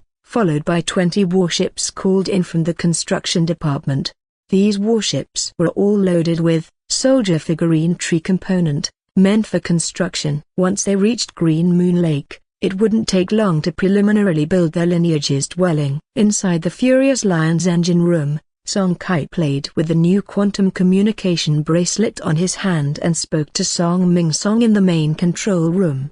"Grandfather, apart from the direct lineage, does our family also have side lineages?" Over more than 2,000 years, how could there possibly be only 10 direct lineages? And about that continental survey map we saw earlier, there are many third-rank origin eruption eyes that remain unclaimed and unpressed. They are simply allowing these eruption eyes to dissipate floating land origin. Could it be that the family lacks manpower? Listening to these two questions, Song Ming Song explained with a smile. The family only has direct lineages and legitimate lineages. All others are classified as members of side branches, with no side lineages as such. The reason there are only 10 direct lineages until now is simple. Our family has a clear rule that only torch ship captains of 3rd rank and above have the qualifications to open a lineage.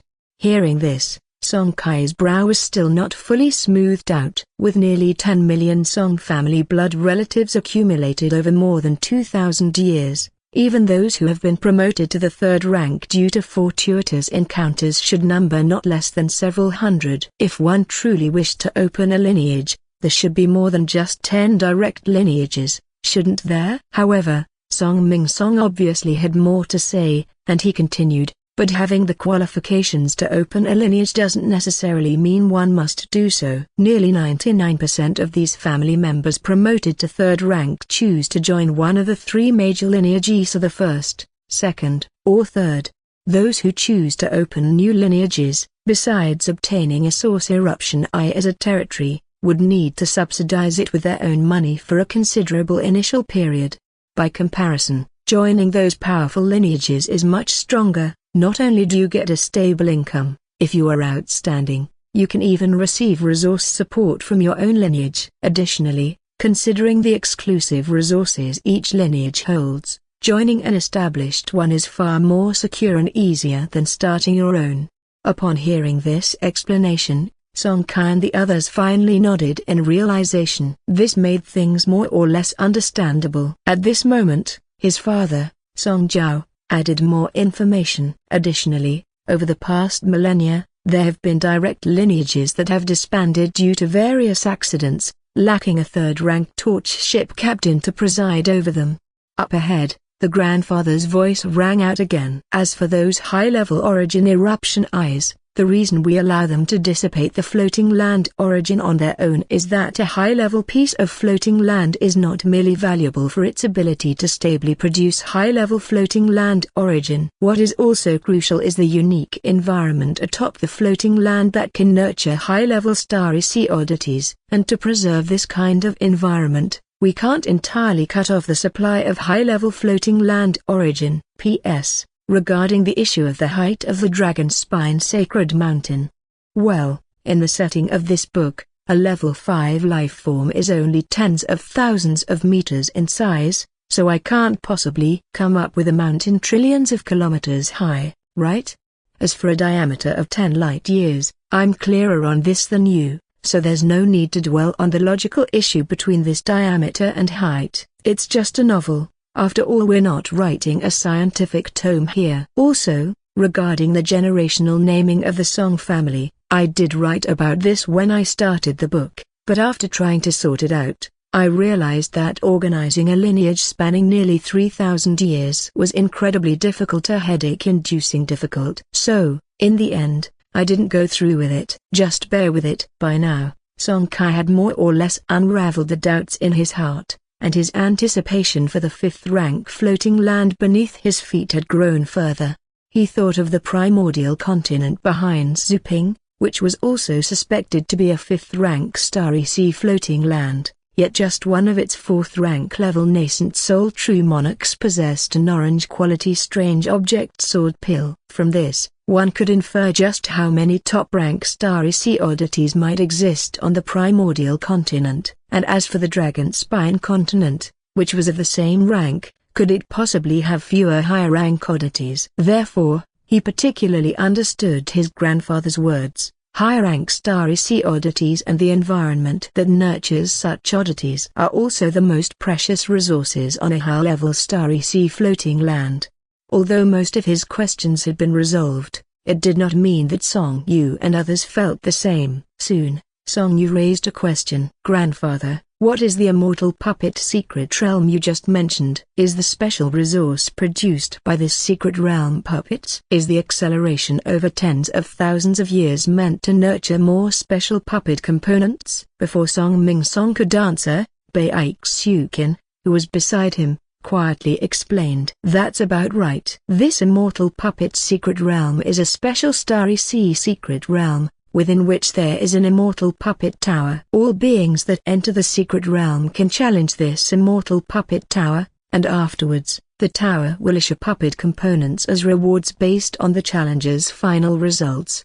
This immortal puppet tower originates from an ancient civilization called the Immortal Domain, and it is the creation of a force known as the Supreme Immortal Puppet Sect within that Immortal Domain civilization, capable of adjusting the difficulty of the challenge in the tower according to the age of cultivation of the challenger.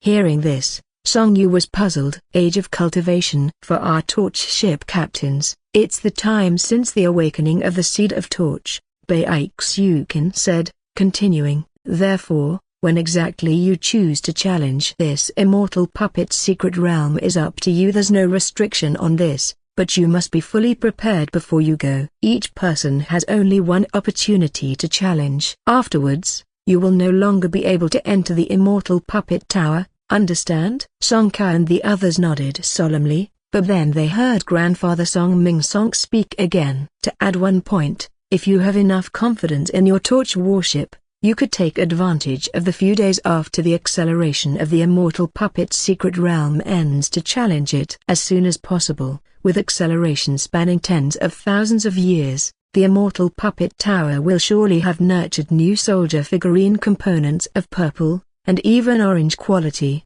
Many of our clansmen will surely challenge this secret realm in the near future, and if you don't go early, those high-rank soldier figurine components may very quickly be given out, and our family has many members, not to mention the advantages of ancestral lineages. There is no lack of hidden talents among our clansmen.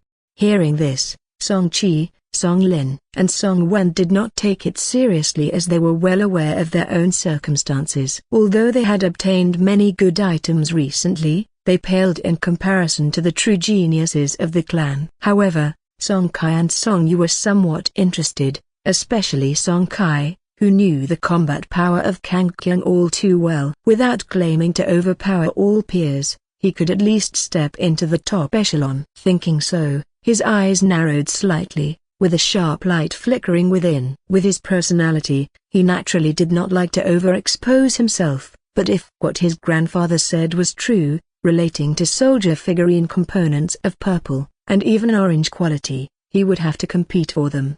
Being reserved did not mean he would forego the resources he urgently needed. When it was time to compete, he would not hesitate. Right now, Kang Kyung was in dire need of high-quality soldier figurine components, so he took his grandfather's words to heart and decided to challenge the immortal puppet tower at the first opportunity after the Secret Realm's acceleration ended.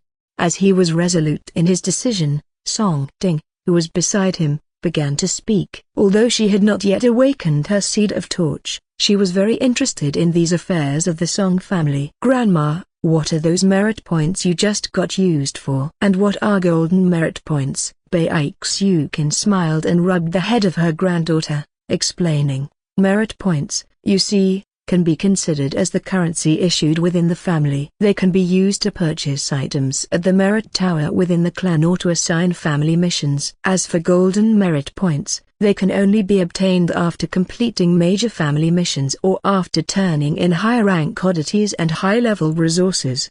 As for what they are specifically used for, let's put it this way, above the 30th floor of the merit tower, transactions can only be made with golden merit points."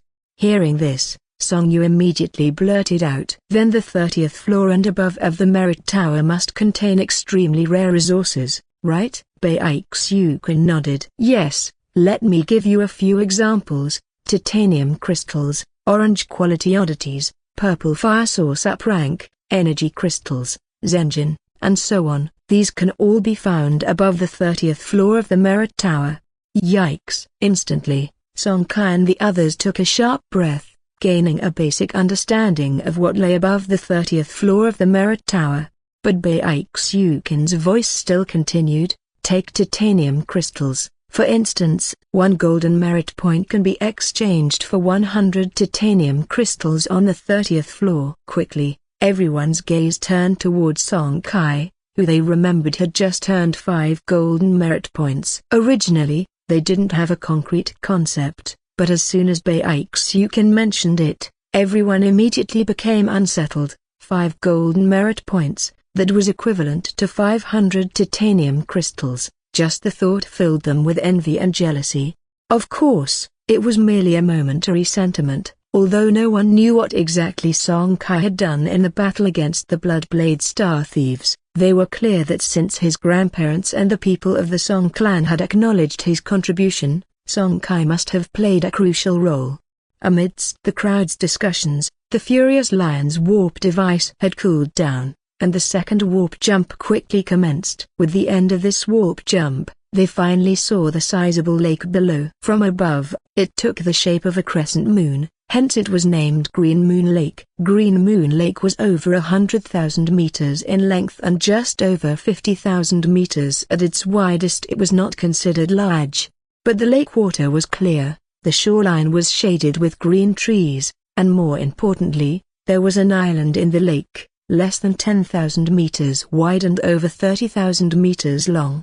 The environment was serene and refreshing at first sight. Choosing to settle here was indeed an excellent decision. As for the third-rank origin eruption it was located right above Lake Heart Island, which led Song Ming Song to officially designate it as their residence. The area of Lake Heart Island was not vast, and as time went by, they would undoubtedly have to expand around the shores. Yet for now, it was certainly enough. Following Song Ming Song's decision, the 20 warships of the construction department began to move. Giant movers, nearly 10 meters tall, suddenly appeared on Lake Heart Island below, starting the bustling construction work. The efficiency of the soldier figurines was incredibly astonishing. In just 2 days, a rather exquisite manor had been built on Lake Heart Island. And this morning, Lake Heart Island had been named Green Moon Island, and the manor upon it, Green Moon Manor. Green Moon Manor was officially established as their sect's residence. In the courtyard on the south side of the manor, Song Kai stood under a peach tree, this courtyard belonging to him personally. At that moment, his gaze steadied, as if he made some decision. A flash of ghost light at his brow, Kang Kaian was summoned forth, and then with a long cry, it shot towards the heavens. Just yesterday, Song Shishi, Song Ding, and Song Bo, among others, had already been sent to the school constructed by the clan. Also, after such a delay, the elders, along with Song Qi, Song Yu, and others, had all resumed their cultivation of the guidance technique. Now that everything had settled down and life was back on track, it was time to explore the Buluo civilization ruins, which he had longed for so fervently. In the sky above the Dragon Spine continent, amidst a violent spatial fluctuation, Kang Kaian suddenly disappeared, cast into an unknown star domain.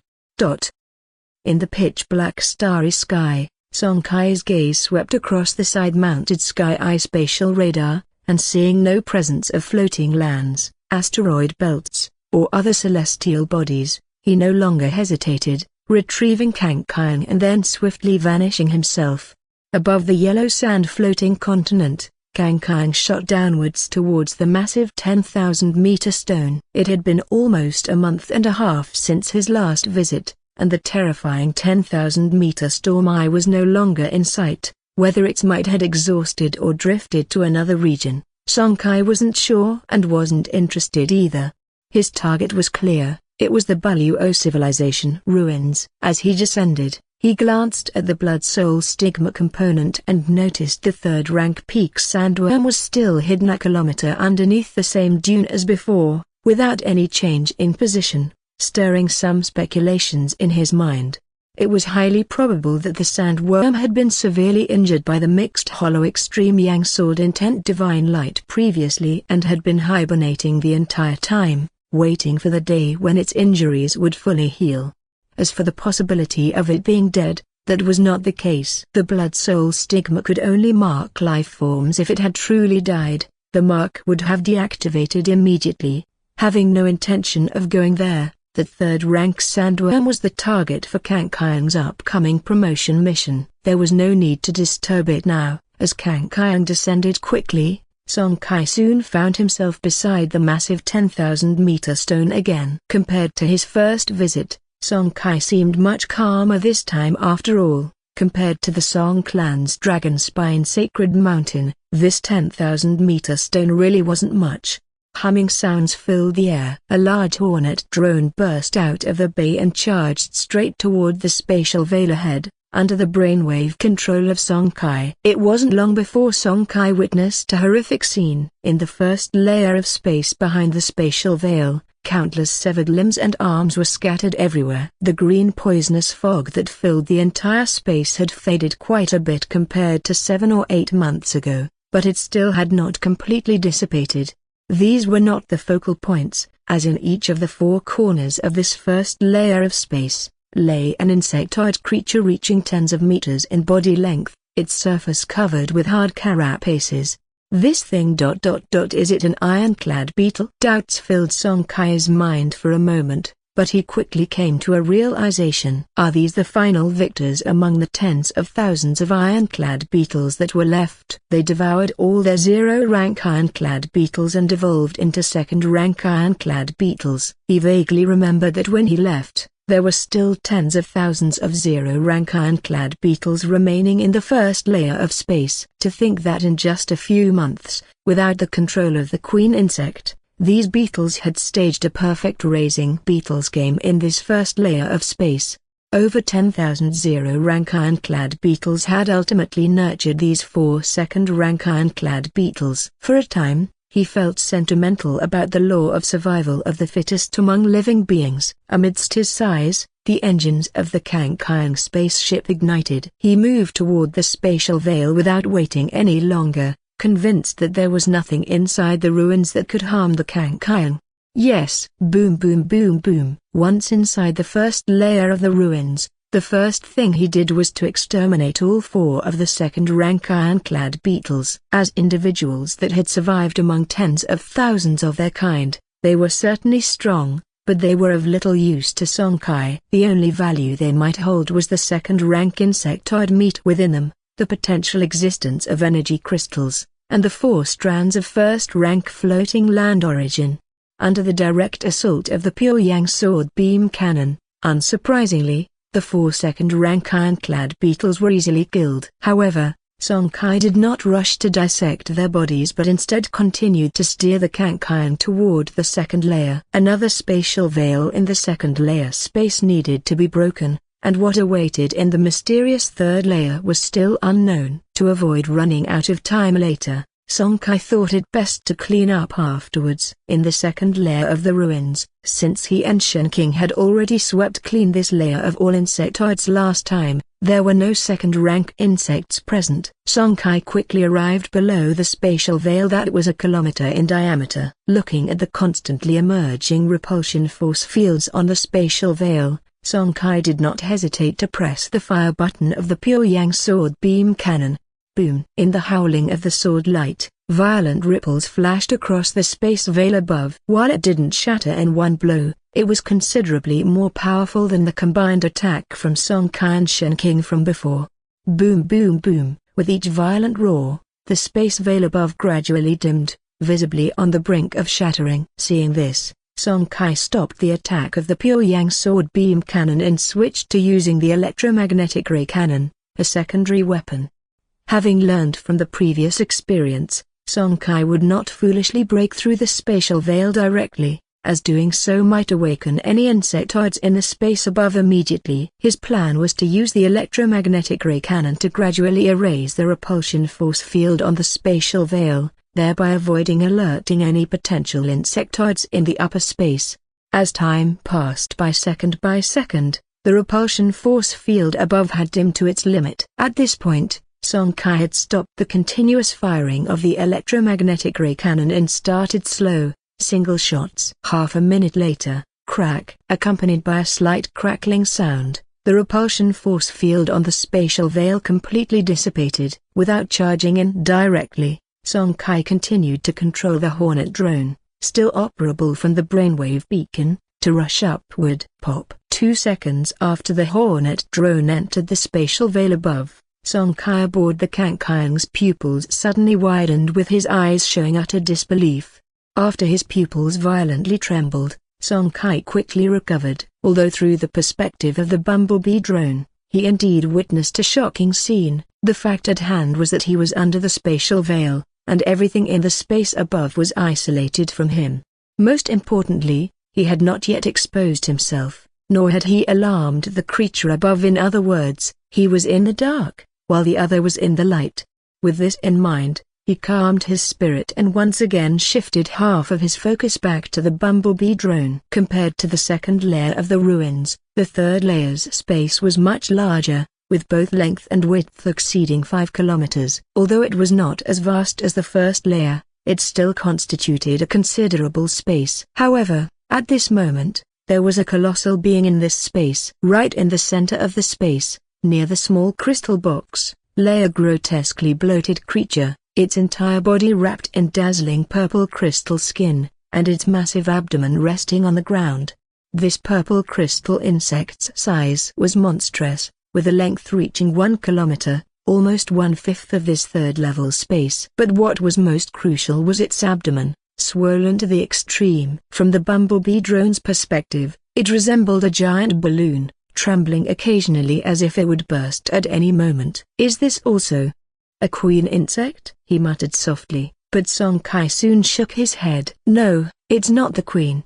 This is the broodmother." Arriving at this conclusion, Song Kai's heart gradually sank. The broodmother, a more terrifying existence than the queen insect. Moreover, given the current size of this broodmother, could it have been an even higher rank at some point? The broodmother had been thoroughly described in textbooks as a being in the insect race more fearsome than the queen insect by 10-fold, 100-fold. Generally speaking, only a very small fraction of queen insects have the potential to advance to broodmothers. After the promotion, not only do they have a higher growth limit, but their spiritual power is also much stronger, allowing for more precise control of their subordinate insect race and the ability to cultivate and breed a wider variety of insects than the queen. Furthermore, with the defensive strength of the broodmother's unique purple crystal skin being unparalleled. It could be said that among all beings of the same rank in the Starry Sea, the broodmother's combat power and difficulty to handle were absolutely top tier.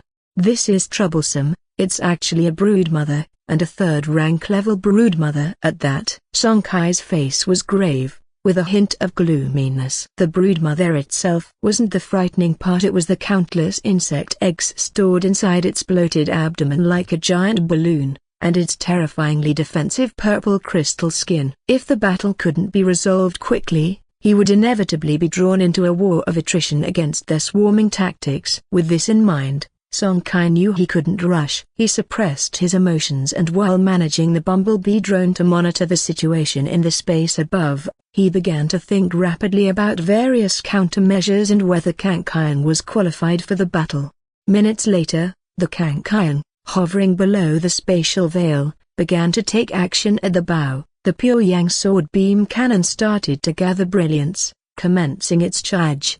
Sure enough, Song Kai's final decision was to take action. As for the reason, it was quite straightforward. He had the element of surprise, and if the first strike could inflict enough damage, with the combination of the third-rank dark matter energy shield generator and the third-rank electromagnetic ray cannon, he believed Kankian had the capacity to fight. Moreover, even if they ended up defeated, the now third-rank enhanced shadow capture antimatter overstate engine would ensure Kankian had enough maneuverability to make a full retreat.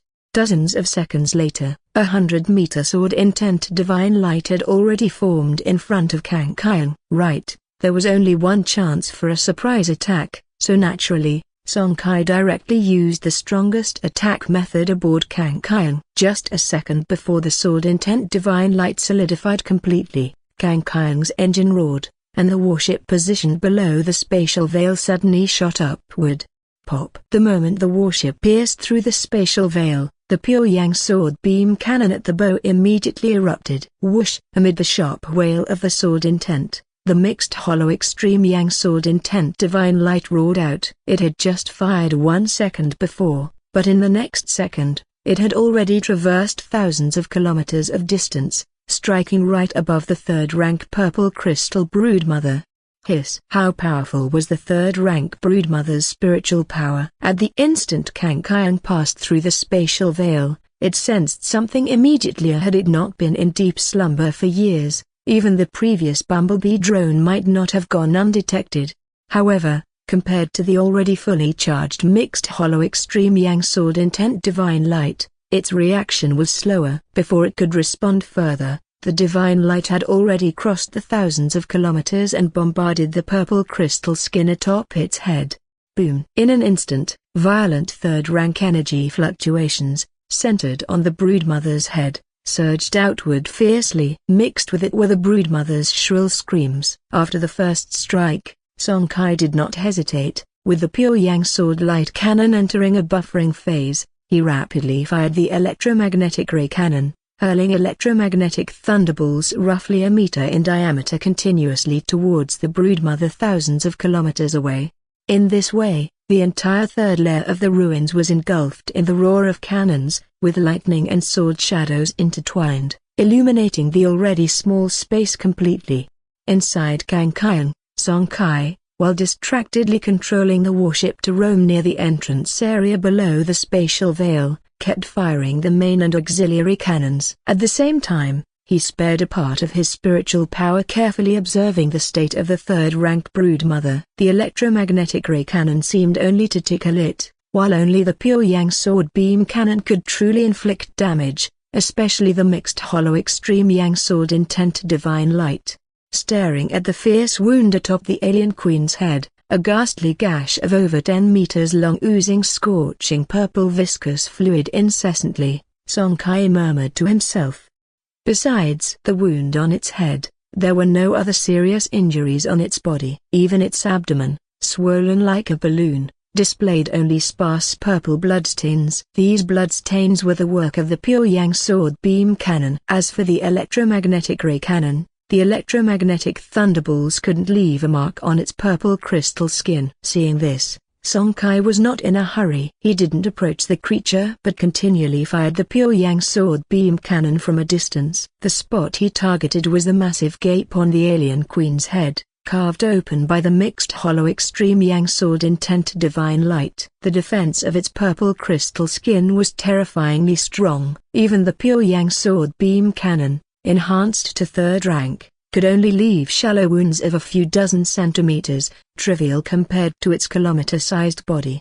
However, attacking the wound carved by the mixed hollow extreme yang sword intent divine light was different. There was no purple crystal skin protection within the wound, allowing the Pyongyang sword light to cut deep into its flesh with each strike. Song Kai believed that after several more rounds, the wound would undoubtedly continue to enlarge, and eventually, slaying this 3rd-rank alien queen would not be difficult. Hiss hiss hiss. Suddenly, seeming no longer able to withstand the torment, the alien queen roared out from thousands of meters away, and its bloated abdomen began to shudder violently.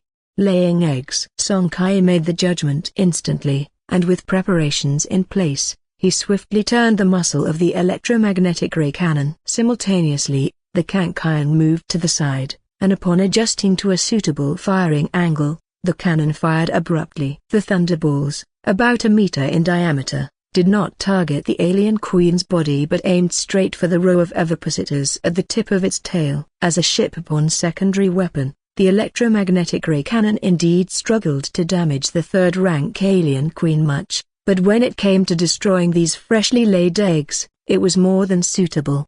The lightning arc splash feature allowed it to spread over and devastate many eggs at once. Gurgling gurgling gurgling. From the alien queen's abdomen came a bizarre noise followed by tens of thousands of eggs spurting out. Sizzling sizzling sizzling. Under the bombardment of the electromagnetic ray cannon, most of these surging eggs were incinerated before the hatchlings inside could emerge. Seeing this, Song Kai aboard the Kankaion smiled with satisfaction, pleased with the result. But his vigilance towards the alien queen did not lessen one bit. After all, it was a 3rd-rank life form, and considering the small size of this relic space, if it approached too close, the Kankaion might risk sinking.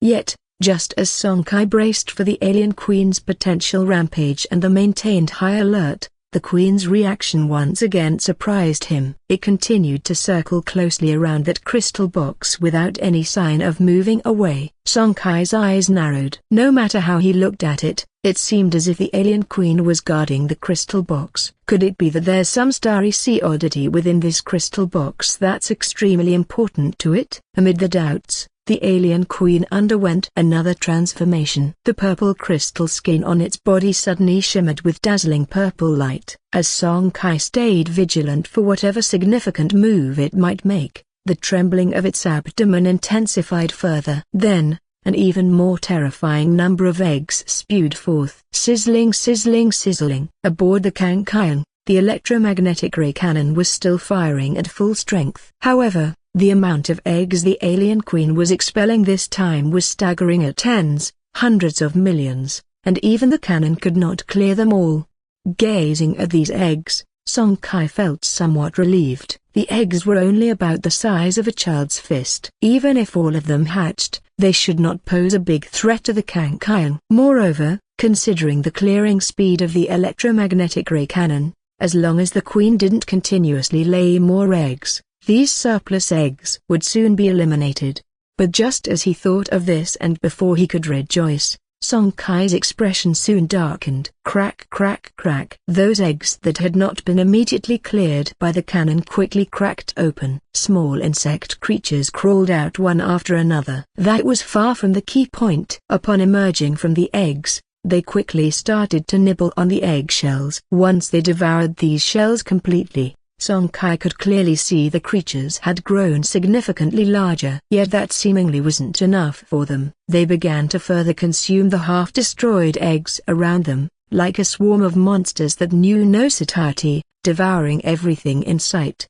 Seeing this, Song Kai intuitively felt something was wrong and turned his cannons towards these still few insect creatures, yet this was still only a temporary solution. As he left the spurting eggs alone, more and more small insects emerged from the shells. In just a short time, Tens of thousands of them had appeared by the alien queen's side. Looking at those insects that had hatched first, which were now few in number, their bodies had swollen to several meters in length, and the energy fluctuations they emitted had reached the peak of 0 rank.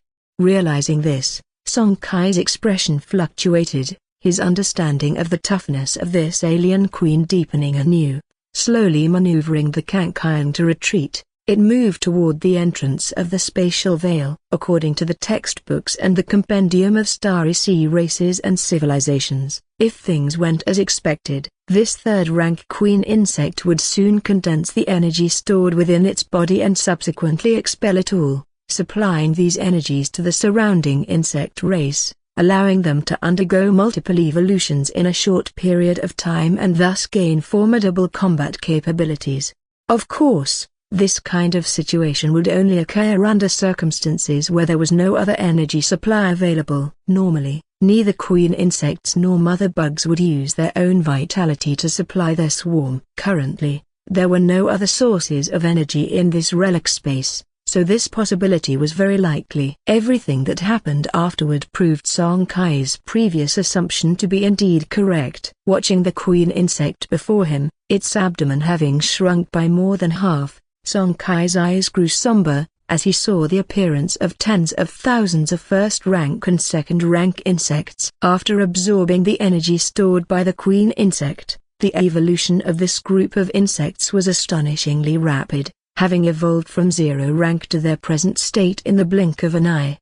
Of course, such forced evolution was at the expense of depleting the life force of these insects. After this battle, they would soon die. Although the evolution speed of the insect race was already astonishing, it had not reached such an extent otherwise, they would have dominated the entire shattered starry sea long ago. Sizzle. The electromagnetic ray cannon on the Kankian had been continuously firing since entering the third layer of the relic space, with the electromagnetic thunderbolts continuously bombarding the insect swarm a kilometer away. Every burst of lightning arc splash would result in the immediate death of a dozen first-rank insects, but compared to the number of insects present, it was clearly insufficient. Hiss. In the center of the insect swarm, the crystal purple mother bug suddenly let out a piercing hiss. Upon hearing this hiss, all the insects seemed to have heard a charge command, their compound eyes turning entirely blood red, fearlessly charging towards the Kankian a kilometer away.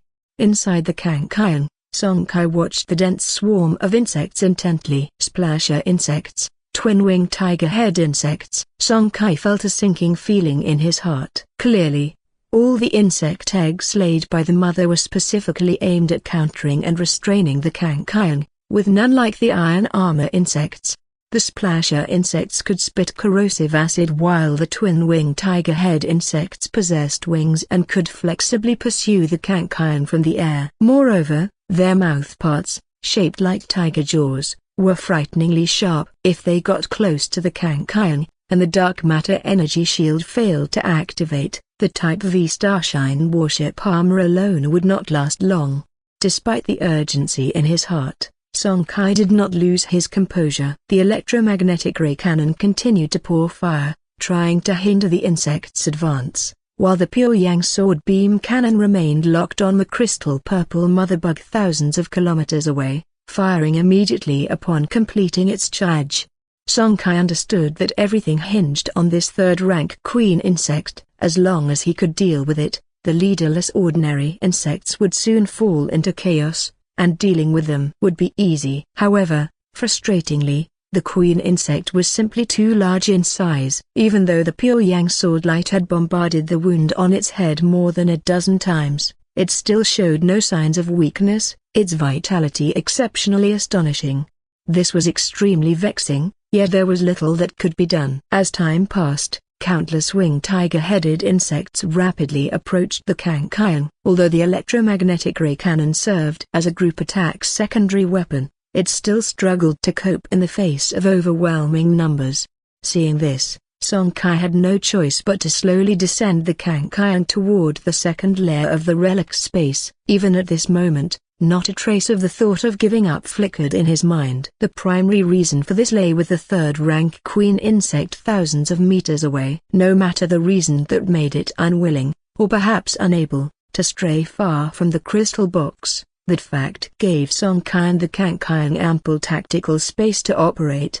If the queen insect had been free to move around within the relic space, Song Kai would not have had the slightest chance to strike at it, even without its swarm. This was different from the last time he dealt with the third-rank peak sand insect. Not to mention that its purple crystal skin was far more impressive than the steely skin of the third-rank sand insect. Just the confined space within the relic limited the Kankai's greatest advantage. The reason he could fight back and forth with the sand insect over a month ago was because the Kankai could maintain an absolute distance of kilometers, or even several kilometers, above the vault of heaven, and rely on the defense of the dark matter energy shield generator to bombard it in return. But within the relic space, the Kankai could not maintain that absolute distance from the queen insect. If that monstrous form so much as bumped into it, the Kankai might immediately be overwhelmed. Dispelling these thoughts, Song Kai stopped dwelling on them. In any case, it was a fact that the queen insect couldn't move away from the vicinity of the crystal box, and it was true that he had a sizable amount of operational space. That was enough. All the way down, the Kankai soon passed through the spatial veil below and returned to the second layer of the relic. Unsurprisingly, although the queen insect could not leave the vicinity of the crystal box, the damage and agony inflicted by the Kankai had long since enraged it. Therefore, under its command, tens of thousands of winged tiger-headed insects followed unhesitatingly into the second layer of space, intent on devouring the Kankai entirely. Seeing this, Song Kai's smile grew wider as he continued to steer the Kankai toward the first layer of space, while turning the cannons around, constantly bombarding the pursuing swarm of winged tiger-headed insects.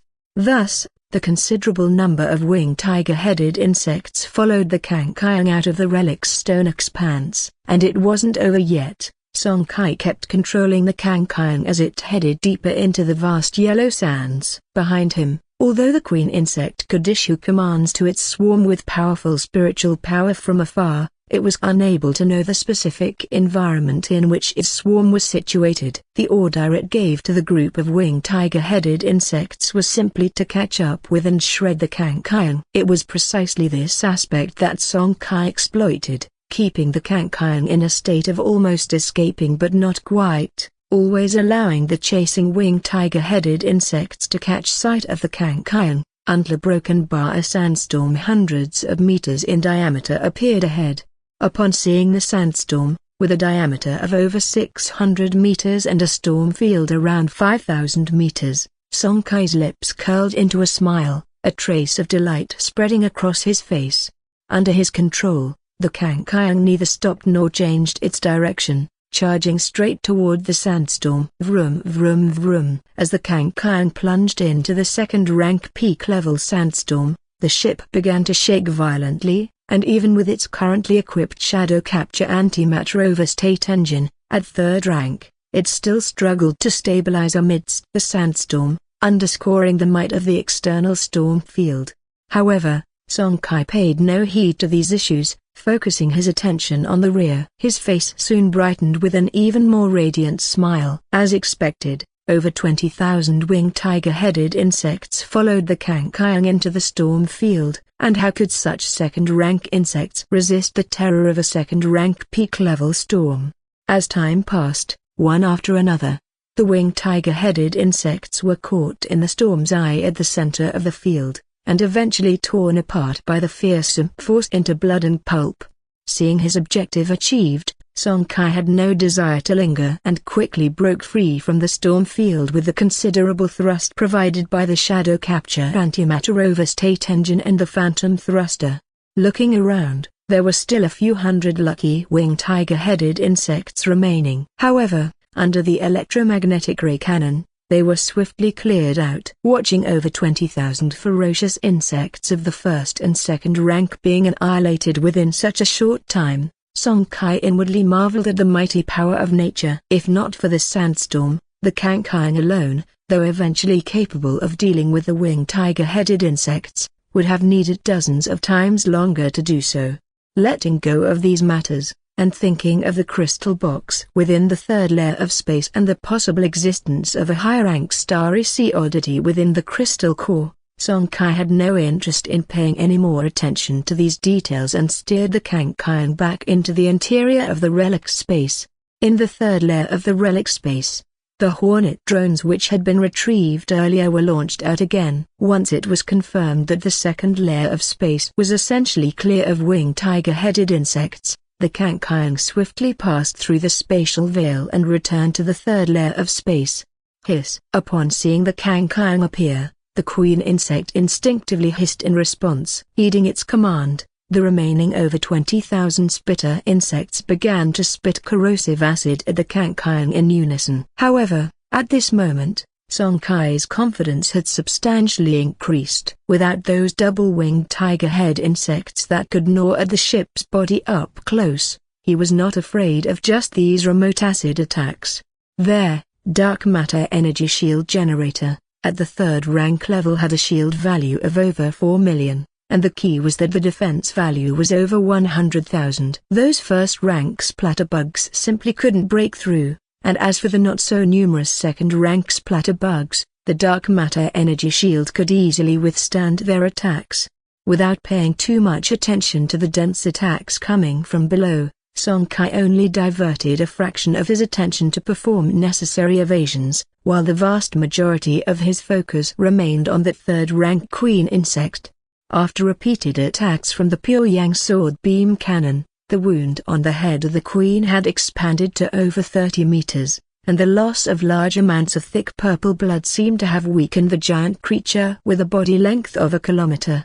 Its roar had significantly weakened compared to before, and even its head appeared powerlessly draped over the rocky ground. Seeing this, Song Kai's heart didn't waver the slightest bit. He still controlled the Kangkang to hover above the entrance between the second and third layers of space, tirelessly unleashing the Pyongyang sword beam cannon again and again.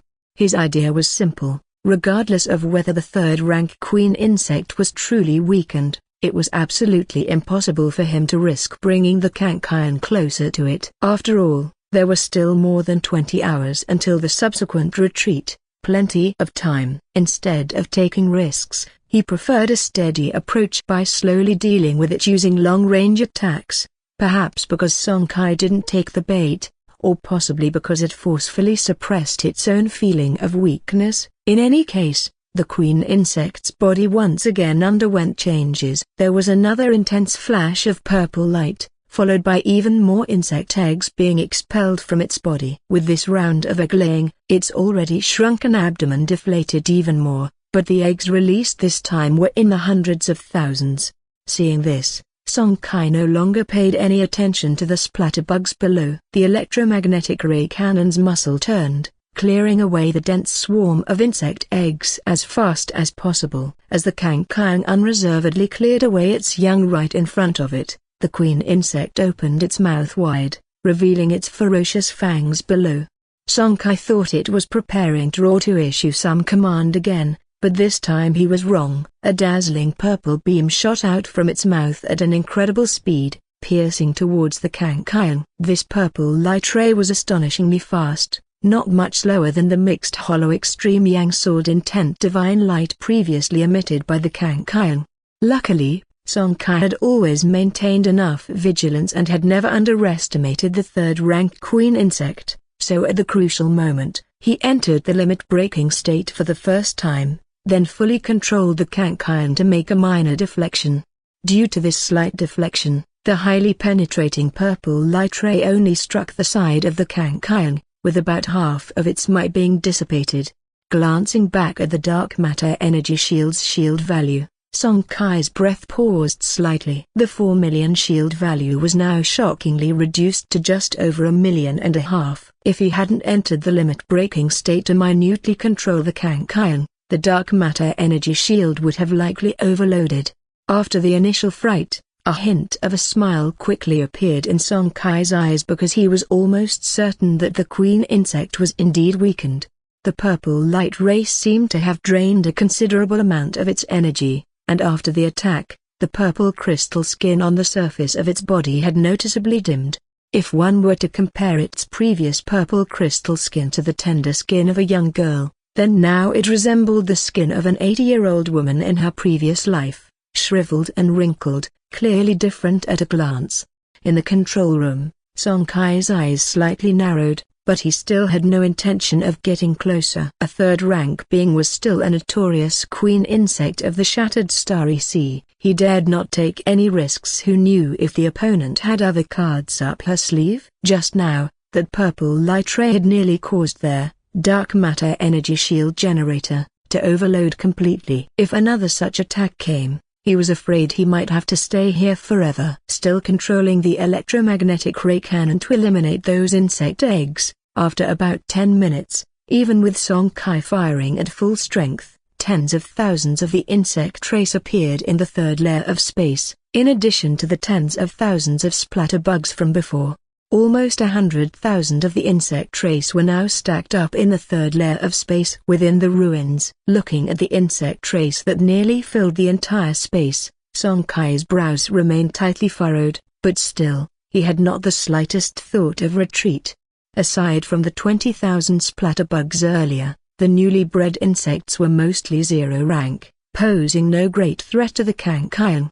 And if that queen insect were to release again the little energy left inside her body. Glancing at her now much deflated body, Song Kai smiled softly. If it happened again, even if the queen insect didn't immediately fall into a deep sleep, a state of severe weakness was inevitable, and that was precisely what he most wished to see. In the Kankian, Song Kai was curious about the queen insect's choice, but of course, the cannons on the Kankian never stopped firing. The secondary cannon attacking those zero-rank double-winged tiger-head insects, and the main cannon kept targeting the body of the queen insect. Like this, dozens of seconds later, the queen insect made a choice that somewhat surprised Song Kai. It actually chose to expel the little energy remaining inside its body. There are no other energy sources in this relic space. If my body's energy is drained, how will I support the massive energy consumption of my huge body in the future? Wait to die? Song Kai was filled with doubts, but the nearly 100,000 insects in front of him didn't give him much chance to think. As the energy expelled from the insect queen began to diffuse, these tens of thousands of insects initiated another revolution. Looking at the densely packed double-winged tiger-headed bugs filling the entire space above the third floor, Song Kai felt his scalp tingle. Steadying his spirit slightly, he repeated his old trick, piloting Kankian swiftly back to the second floor of the ruins. Unexpectedly, this time the double-winged tiger-headed bugs did not follow him down. The insect queen, being a third-rank life form, naturally possessed no small amount of intelligence. Having learned from the last encounter, it no longer commanded the double-winged tiger-headed bugs to pursue Kankian, but instead issued orders to defend the third level of space. Seeing that his method was ineffective, Song Kai's expression darkened completely. With tens of thousands of insects strictly guarding above, Kankian would face an even greater danger if it tried to ascend again. Yet if he were to give up now, how could he be content? Although there was the spatial anchor point from the ruin market, which meant he could return after a month if this attempt failed, the problem was that he had already cleared the repulsion field from the spatial veil above. The double-winged tiger-headed bugs could pass through at will. Combined with the queen's intelligence, it could very well command these bugs to go out in search of various resources over the next month and then bring them back for its recovery. Furthermore, whether the insect queen could ultimately leave this relic space was still an unknown factor. It had all been his speculation if the queen could indeed leave. Given its attitude towards the crystal box, it would surely take the crystal box away, or rather the contents within the box. If that happened, wouldn't all his hard work have been for nothing? Don't be fooled by the strong defense of the crystal box. If those countless insects were to attack, it surely wouldn't hold up. With these thoughts, Song Kai's eyes gradually firmed up. At the same time, his mind raced, contemplating a strategy for this situation. Hours later, the Kankian, which had been silently hovering in the second layer space of the ruins, showed new move. The front of the ship, began to gather sword-intent divine light again. Indeed, after 6 hours of buffering, the mixed hollow extreme yang sword-intent divine light had finally completed its buffer, and this was the countermeasure that Song Kai had decided upon after careful consideration. Since the insect queen had made up its mind to defend, what he could do was to kill it in the shortest time possible. After Kang Kyung broke into the third layer again. Without the queen's command, the nearly 100,000 insects would instinctively pursue Kang Kyung. Then, he could repeat his previous maneuver and exploit the sandstorm outside to eliminate tens of thousands of double-winged tiger-headed bugs. As for the remaining splatter bugs, with the dark matter energy shield rebuffered and the shield value refilled, it was enough to withstand until the electromagnetic ray cannon cleared them all out. 13 seconds later, the mixed hollow extreme yang sword-intent divine light was about to complete its final charge, and at that moment, the Hornet-class drones poised at the side burst out fiercely. Once they penetrated the spatial veil above, in just a second, Song Kai's brainwave beacon was completely invalidated. Obviously, the insects lurking above the veil had discovered the Hornet-class drones as soon as they flew up. However, far from being surprised, a captivating sharp light flashed in Song Kai's eyes, and simultaneously, the engines of Kang Kyung erupted, propelling the ship upwards through the space.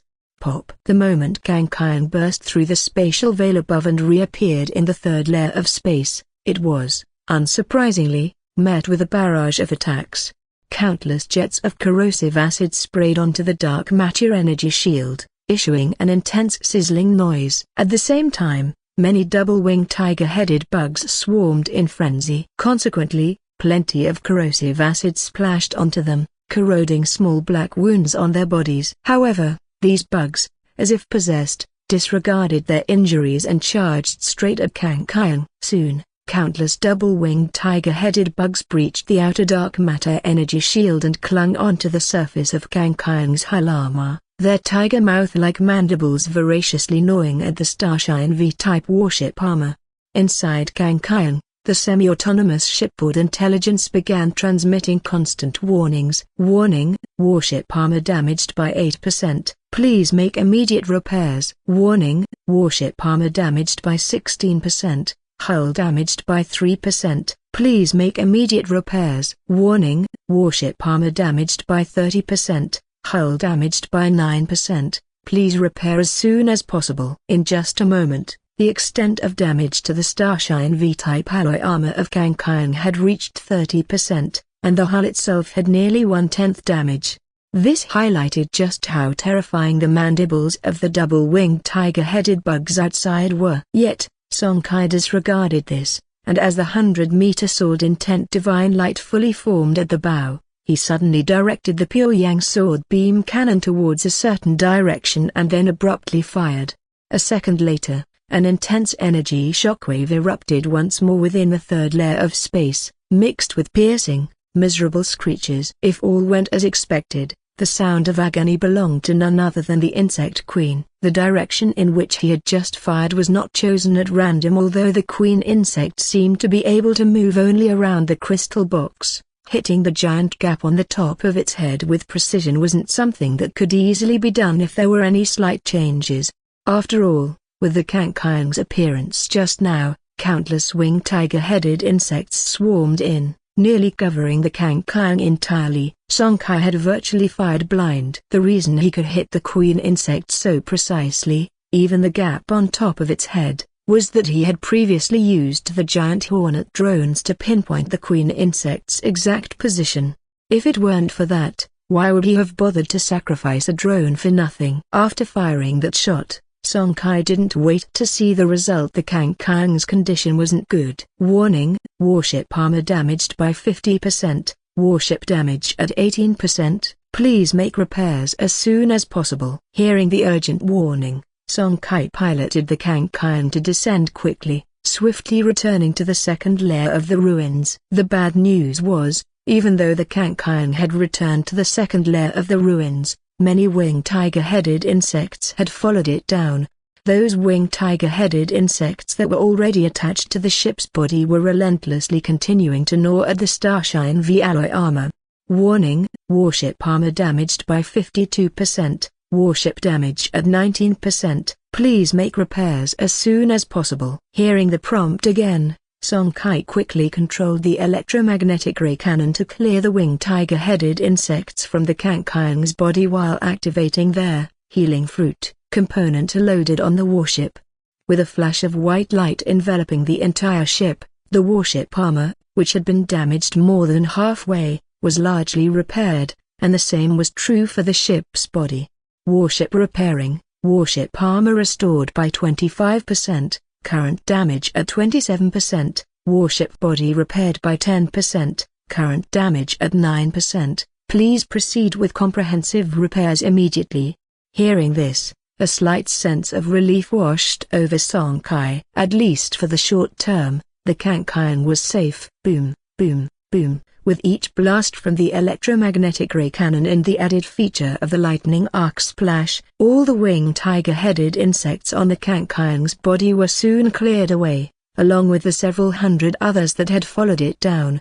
Just then, Song Kai's eyes snapped open, and his heart pounded fiercely several times. Just now, the Kankiang had received a strand of third-rank floating land origin. Yes, third-rank floating land origin. Not second rank. This meant not only that the queen insect above had died completely, but also that it had, like the previous queen insect in the second layer of the ruins, retained a rank that was not indicative of its peak strength. That third rank queen insect was obviously a fourth rank level being at some point in the past. At that thought, Song Kai felt a surge of excitement but quickly stopped and slapped his forehead with a tinge of regret. Although he had guessed when he first saw the queen insect that it had once been a higher-rank being, he wasn't certain. After all, it hadn't built a hibernation nest, making it impossible for him to judge. Had he known that the creature at its peak was truly a fourth rank, he would have enhanced the Kankiang's torch warship body to LV-19 and initiated the warship's promotion task. In that case, a queen insect of a creature at its peak of fourth rank level could have provided at least a 10% success rate for the Kankiang's promotion. Ah, what a pity. After a small sigh, Song Kai quickly regained his composure. Even though it was a small regret, he didn't take it too hard. With his current 12th, plus the Zutan Ruins market, achieving a promotion to second rank wouldn't be hard to accomplish, even if it wasn't guaranteed to be 100% successful.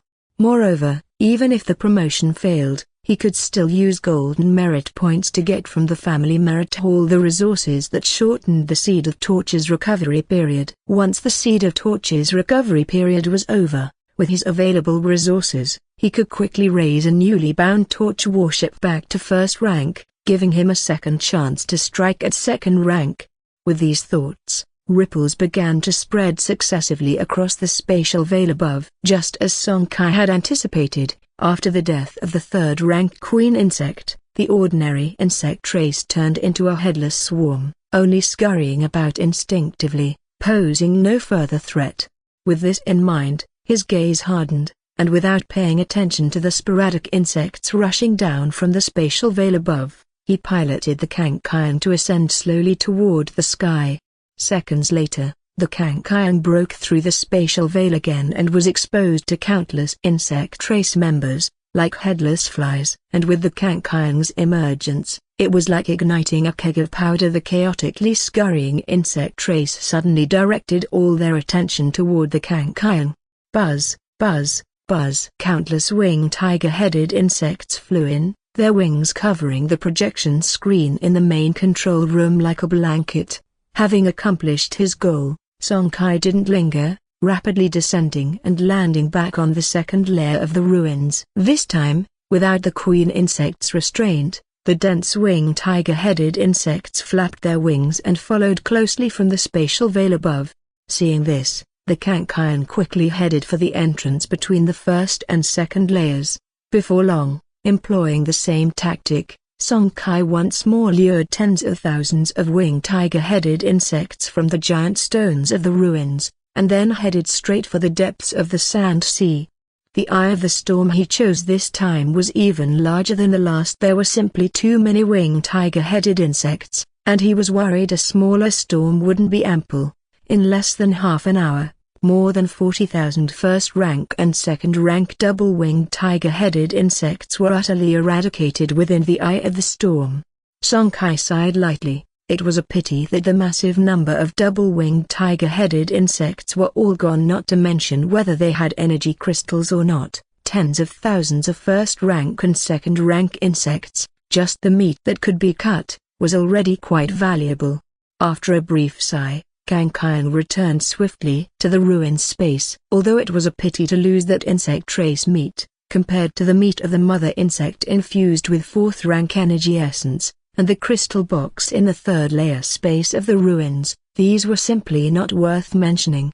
In the second layer space of the ruins, thousands of the insect trace had already appeared. What Kang Kyung had drawn out by poking into the third layer was not only the double-winged tiger-headed insects, there was no shortage of splatter insects either. For these splatter insects, Song Kai naturally killed them directly with the electromagnetic ray cannon. As for leaving them unchecked, don't be ridiculous. There are still over 30,000 splatter insects within the ruins, and more than 30,000 first-rank and second-rank insect corpses. What does that mean? Even if every corpse only produced 1 pound of meat, that's 30,000 pounds of insect meat. Even if the first-rank insect meat no longer had much effect on him, for Song Ting, Song Bo, Song Shishi, and others who had yet to awaken, it was an excellent aid for cultivation.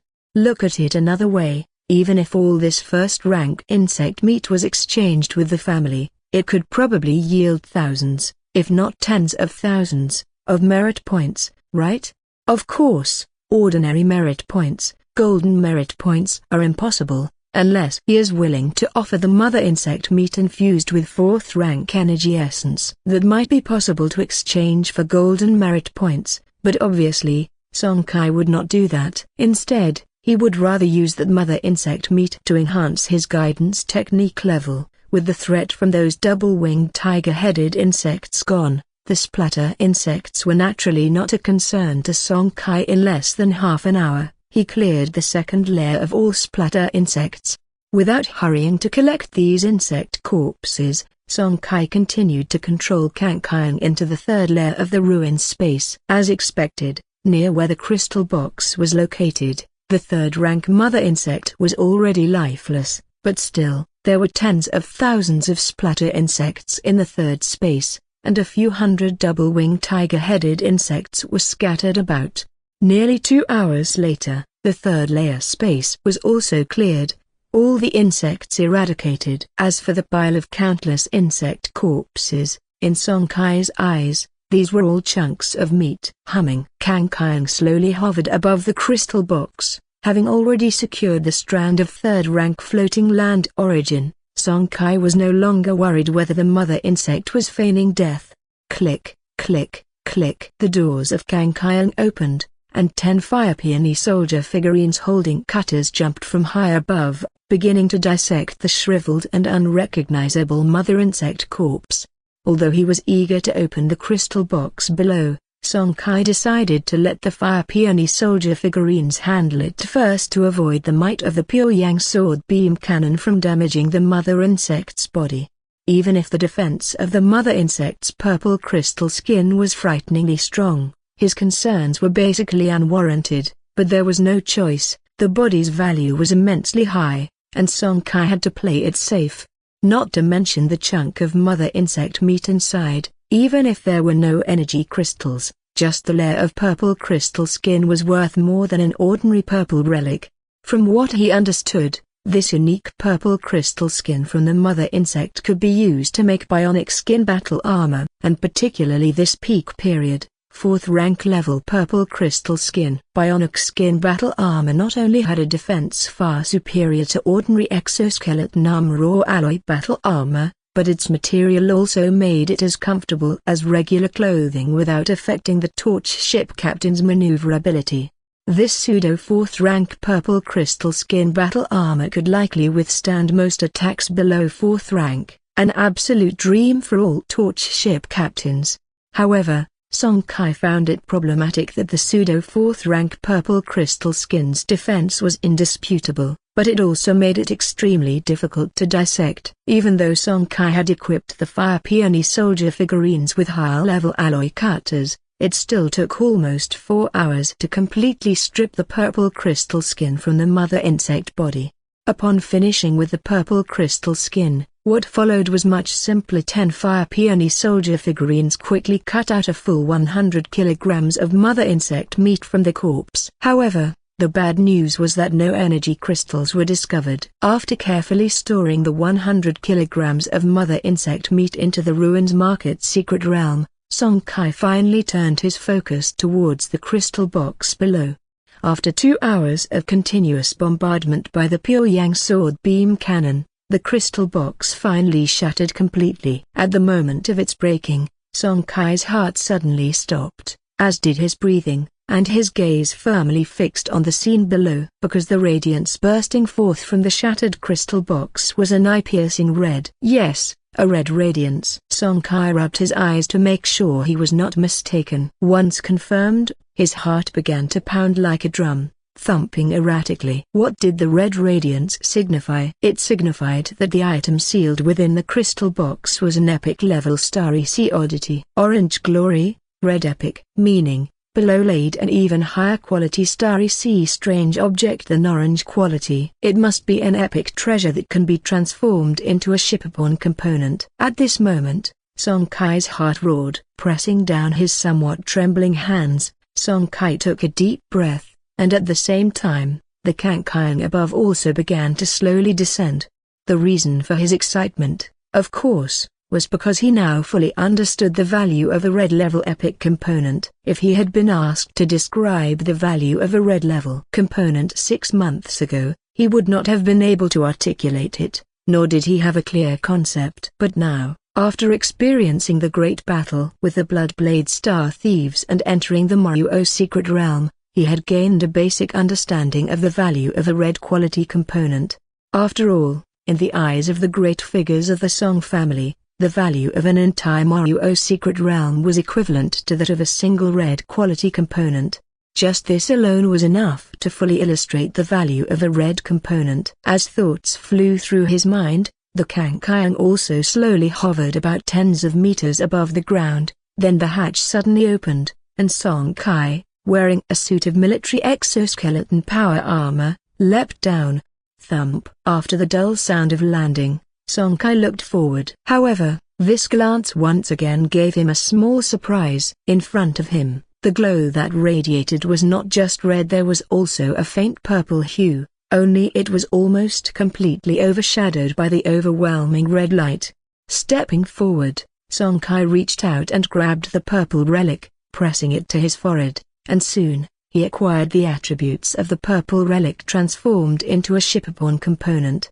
Brock's Ultra Base Main Cannon LV0. Quality, purple. Feature, main cannon power increased by 25%. Consumption, 300/shot. Spectral energy points. Power, 21. Charge, 10s. Buffer, 20s. Up rank requirement, 8 strands of floating land origin, 0 rank, 800 spectral energy points. This was a shipborne main cannon, not particularly attractive to Song Kai. With the Pyongyang sword beam cannon already on Kankyang, how could he fancy a regular purple main cannon? As for installing a second main cannon when Kankyang advanced to a third-rank cruiser, Song Kai only wanted to say that by then, probably only an orange main cannon would catch his eye. He quickly stored the main cannon into the ancestral torch and turned his eager gaze to the strange object emitting dazzling red light. After pressing it to his forehead for a few seconds, Song Kai's smile fully blossomed. This red-quality starry sea oddity was also capable of transforming into a shipborne component, which was of great significance to a torch ship captain.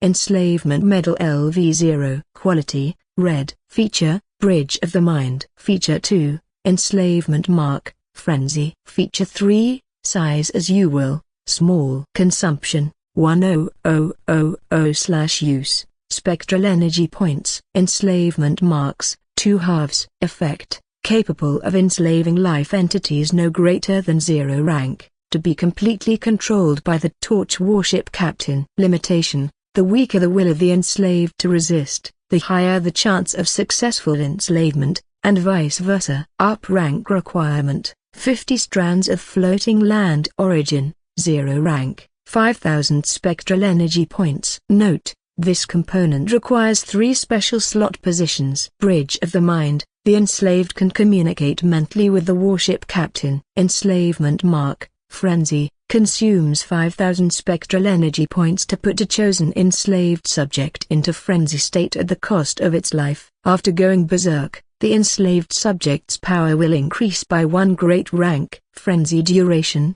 30 minutes, buffer time: 5 years. Power increase not to exceed the enhancement limit of this component. Size as you will: small. All enslaved creatures can manipulate their size at will, but their power will be proportionally weakened along with the reduction in size. Having comprehensively reviewed the attributes of this red component in front of him, Song Kai's eyes flickered rapidly, and laughter swirled in his eyes. Each of the 3 features had astonishing effects, and he could only say that it was worthy of being a red-level component. Firstly, the mental communication provided by the bridge of the mind was far more than a simple attribute introduction. It allowed long-distance communication, even interstellar mental exchanges, something that ordinary control components didn't possess. Secondly, the feature enslavement mark, frenzy, with a combat power increase by 1 great rank, was also far more formidable than one might imagine. It was not something that puppets summoned by warship puppet components could compare with. For all the puppet components of warships, even if they were enhanced to 4th rank or above, they were only considered as pseudo 4th rank units without the support of mecha units or Dharma aspect and other extraordinary systems, and they were far inferior to a true 4th rank. But this enslavement medal was different. With just 1 enslavement of a 3rd rank extraordinary unit from a different civilization, it could gain the true power of 4th rank, albeit briefly, through frenzy. In other words, once he enhanced this component to 3rd rank and enslaved a suitable 3rd rank unit from another civilization, he would essentially be carrying a true 4th rank power, albeit one-time use. Furthermore, the size as you will, small feature was an expansion to his selection range of units from different civilizations. For instance, one of the formidable creatures in the Starry Sea, the Giantsa, could be carried on the ship with this feature, regardless of how enormous they were.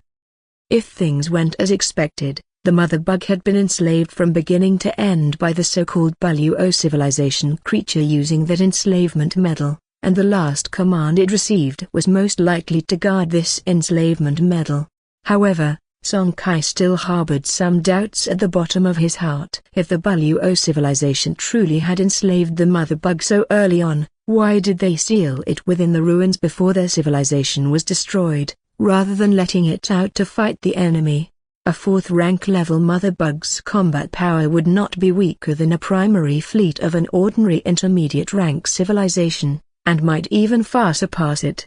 Shaking his head, Song Kai, unable to figure it out, was too lazy to think any more about it. Speaking of the Mother Bug, he let out a faint sigh. Had he known that the crystal box contained a red quality enslavement component, one capable of controlling a being of 4th rank level, a red epic level enslavement component, he would have figured out a way to keep the Mother Bug, as such a being was known in the Shattered Starry Sea to be a top-tier species of its rank.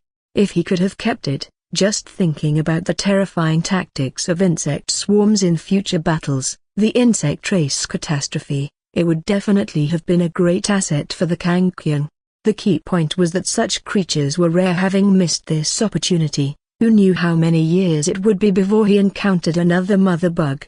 Of course, while it was somewhat regrettable, Song Kai did not take it too much to heart. Not to mention that he had not known this before. Even if he had known in advance, it would have been nearly impossible to bypass the Mother Bug and get his hands on the enslavement medal.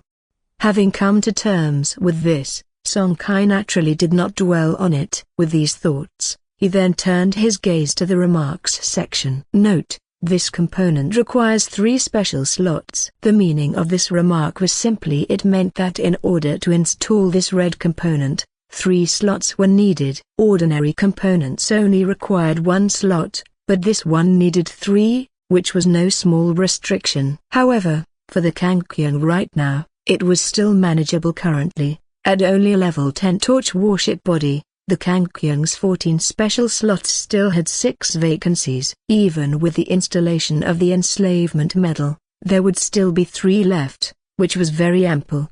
Besides, even if it became insufficient later, all that was needed was to enhance the torch warship body to level 15, by which time 6 more special slots would be available, so for the time being, Kangkyung would not have a problem in this aspect.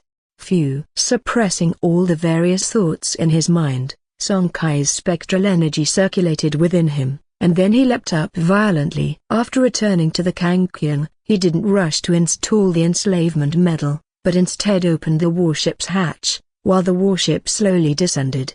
When it was just a few meters above the ground, the Kangkyung shot a traction beam downward. Immediately afterward, insect corpses of varying sizes were continuously pulled into the Kangkyung's hangar by the beam. Although a spectral airship-level torch warship's traction beam was far weaker compared with an escort ship's, they were still able to pull in insect corpses that were less than 10 meters in volume. Meanwhile, 10 Fire Peony soldier figurines were rapidly dissecting various insect corpses, extracting the essence meat from within them. With about 10 hours left until their return, and with over 40,000 insect corpses within the ruins, plus the fact that Kangkyung could only load 2 insect corpses per trip to the ruins market due to size constraints, there wasn't much time left, necessitating the use of all available hands. In the midst of Song Kai's back and forth trips between the ruins market and the space of the ruins, the number of insect corpses within the ruins space grew fewer and fewer. More than 9 hours later, the corpses in the 3rd level had been mostly accounted for, and Song Kai, along with the 10 Fire Peony soldier figurines, hurried to the 2nd level of the ruins. There were still tens of thousands of insect corpses here, but due to time constraints, Song Kai no longer paid attention to the first-rank insect corpses, and instead targeted the several hundred second-rank insect corpses. With the 10 Fire Peony soldier figurines, he began rapidly dissecting the second-rank splash insect bodies. Half an hour later, the dissection work was basically complete. The Kangkyung did not continue to load the remaining thousands of first-rank insect corpses. Instead, under Song Kai's control, it traveled directly to the 1st level of the ruins, where at each of the 4 corners, there was a second-rank ironclad insect corpse remaining. Song Kai moved swiftly. With the return happening in just over 10 minutes, he had to make the most of the time. The first ironclad beetle carcass yielded 5 pounds of second-order fine meat with no energy crystals. The second ironclad beetle carcass yielded 6 pounds of second-rank fine meat, also devoid of energy crystals. However, while dissecting the 3rd ironclad beetle carcass, he received a pleasant surprise. It provided not only 5 pounds of fine meat but also a low-level energy crystal. Upon seeing this, Song Kai was naturally thrilled. With this low-level energy crystal, and the 2,300-year-old Mooney tree sap, if he could collect the rest of the special resources needed for the torch warship to ascend to 2nd rank, the Kangkyung could initiate the upgrade mission and attempt to reach the 2nd rank.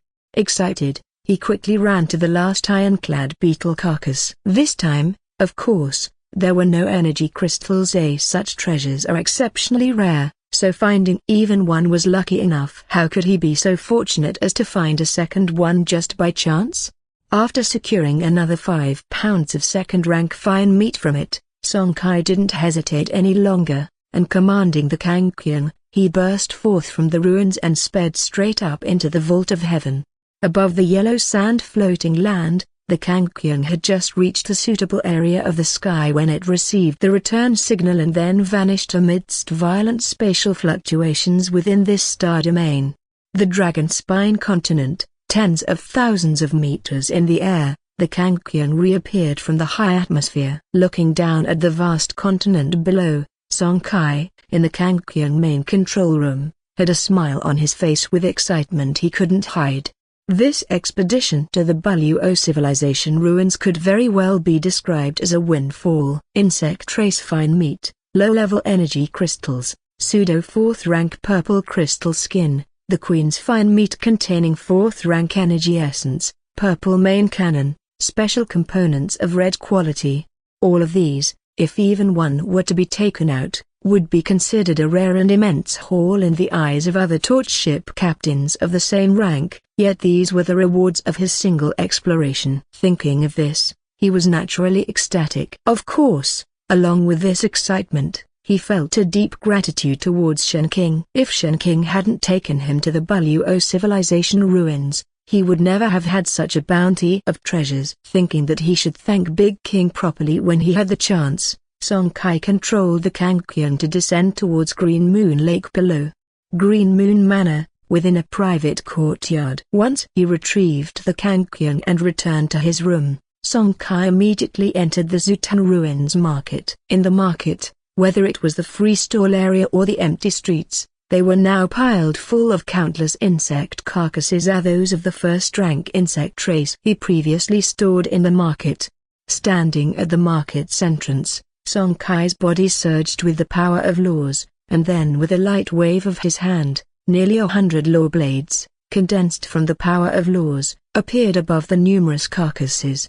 Swish, swish, swish. Under the precise cutting of these law blades, one after another, the insect carcasses were swiftly dissected, separating into pieces of fine meat, large and small. The larger pieces were around 2 pounds, while the smaller ones were less than a pound, but their sheer quantity was astounding. After half an hour, all the insect carcasses had been dealt with, and under Song Kai's control, they all began to disintegrate and dissipate, becoming a part of the Zutan Ruins market's energy.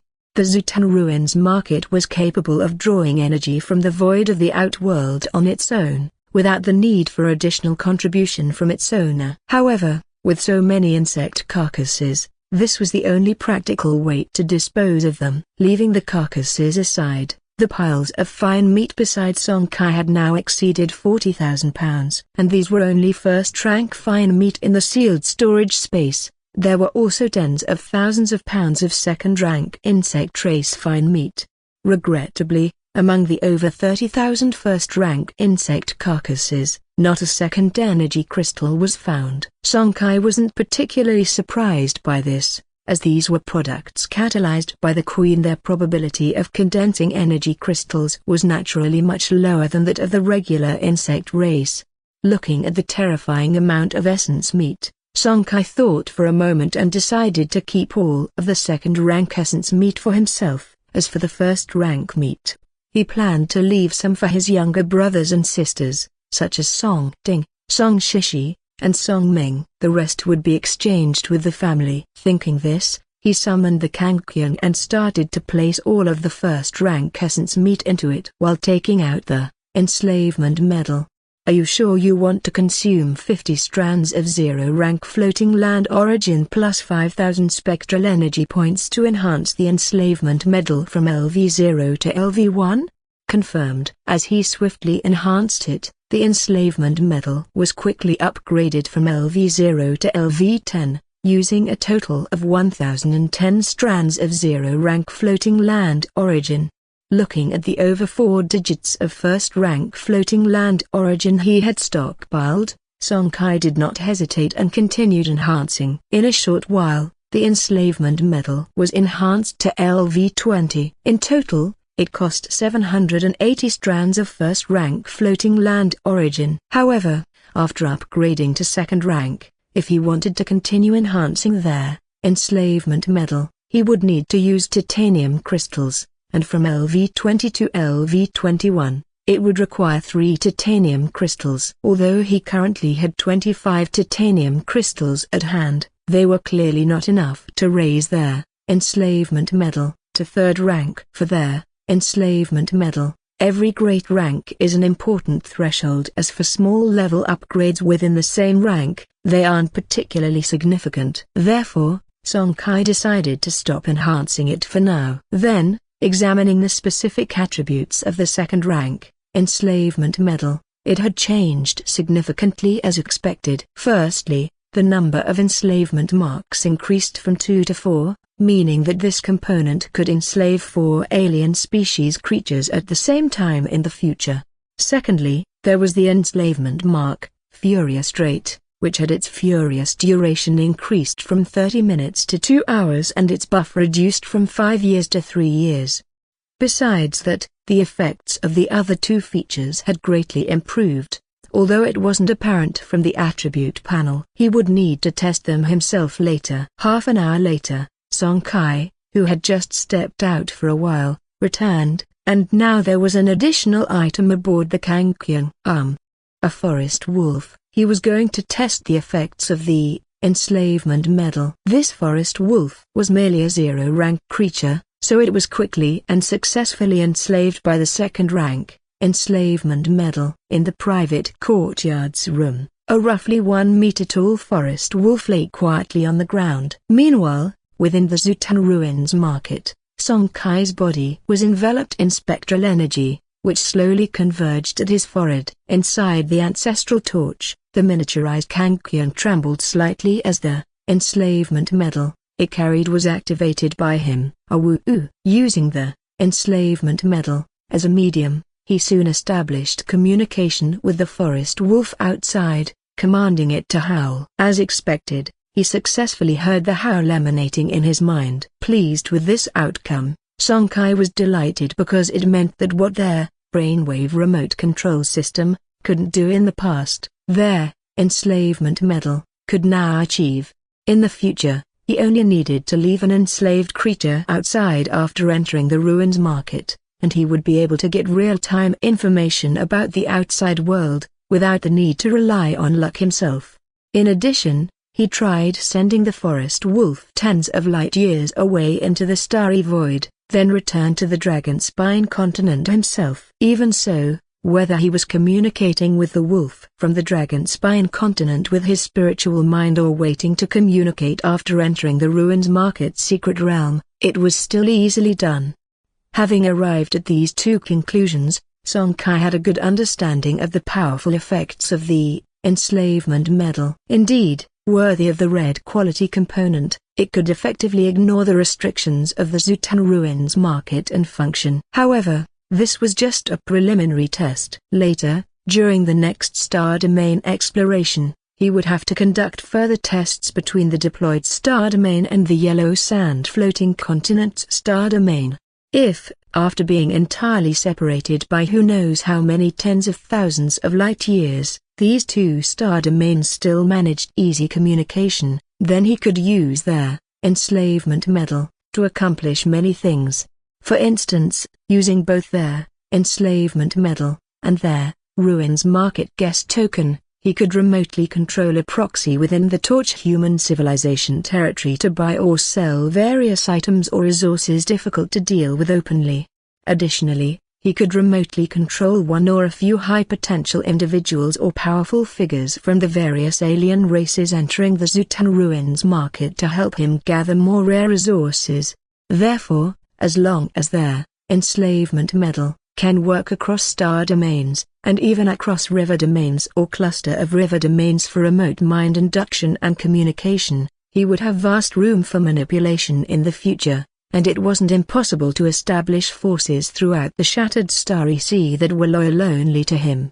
Suppressing his quickened heartbeat, back in the Zutan Ruins market, Song Kai summoned the Kangkyung again, staring intently at their enslavement medal. He clenched his fists tightly. It was certain that both the enslavement success rate of the enslavement medal and the distance at which remote mind induction was possible were directly proportional to its enhancement level. Therefore, he had to find a way to increase the enhancement level to maximize the component's potential impact in the future. Seems like I need to get more titanium crystals soon. With that thought, Song Kai's gaze shifted as he contemplated for a moment before exiting the Zutan Ruins market. At Green Moon Manor, Song Kai first visited the courtyards of his eldest uncle, second uncle, and fourth uncle respectively, leaving each of them about 1 or 2,000 catties of first-rank insect trace essence meat. As for that girl Song Ting, he also left her over 1,000 catties. He couldn't leave too much of this insect trace essence meat. After all, the energy within it would slowly dissipate over time. As for the tens of thousands of catties of second-rank essence meat from the Zutan Ruins market,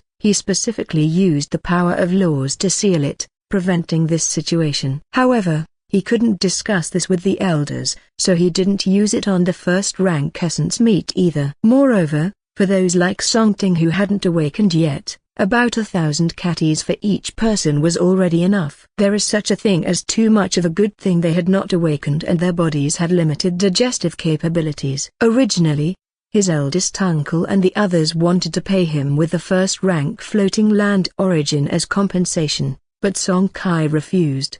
It wasn't that he liked to sacrifice his own interests to support his family members, but to him at this stage, things like first-rank floating land origin really weren't in shortage. If it were those rare resources, he would still collect the money he deserved. After resolving this matter, he then went to visit his grandparents' courtyard. His grandfather Song Ming Song was set to leave for a garrison mission in 2 days. The mission location was said to be over 2,000 light-years from the Dragon Spine continent, so there were things he needed to ask as soon as possible.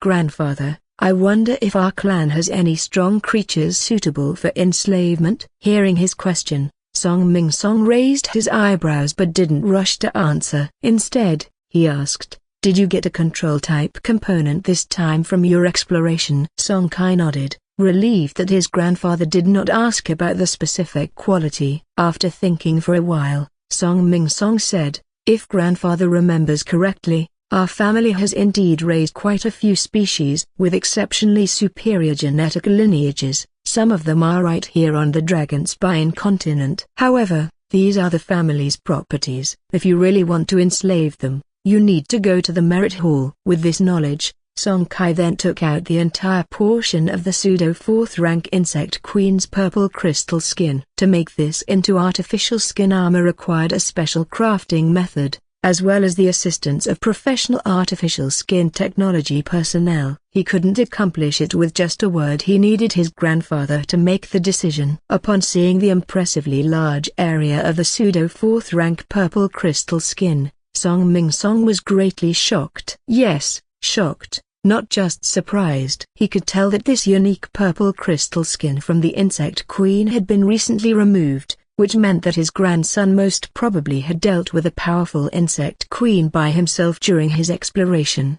Suppressing the excitement in his heart, Song Ming Song didn't ask further questions. Instead, he called out the furious lion warship. He hadn't planned on accompanying Song Kai to the Dragon Spine Sacred Mountain, but given the involvement of the pseudo-4th-rank insect queen's skin, which was no small matter, he decided to go there in person. Midway, Song Ming Song cut a portion of the purple crystal skin into a 1:9 ratio and took only the 100-meter section. He then said to Song Kai, "Just this portion alone can be crafted into more than 10 sets of artificial skin battle armor with pseudo-4th-rank defensive power. Each member of our family should prepare a set. Don't worry, your grandfather won't let you suffer a loss. Your eldest uncle, second uncle, and the rest will pay you the corresponding merit points." As he spoke, he handed the remaining more than 900 meters of purple crystal skin back to Song Kai, adding, "As for the rest, you can deal with it as you see fit. If you submit it to the family, you should be able to exchange it for about 10 golden merit points. Nonetheless, grandfather suggests that unless you're in a real hurry, try not to exchange it. Purple crystal artificial skin armor is an excellent thing for saving one's life. If you encounter someone in urgent need later on, it could be sold for an even higher price." "Got it." Song Kai nodded. Shortly after, one large and one small warship soared into the sky, warping towards the Dragon Spine Sacred Mountain. Before warping, Song Kai approached the enslavement medal, and with a thought, he unbound the forest wolf he had enslaved before. After a while, when he saw that their enslavement mark slot on the item's attribute panel changed back from 3/4 to 4/4, he nodded in satisfaction.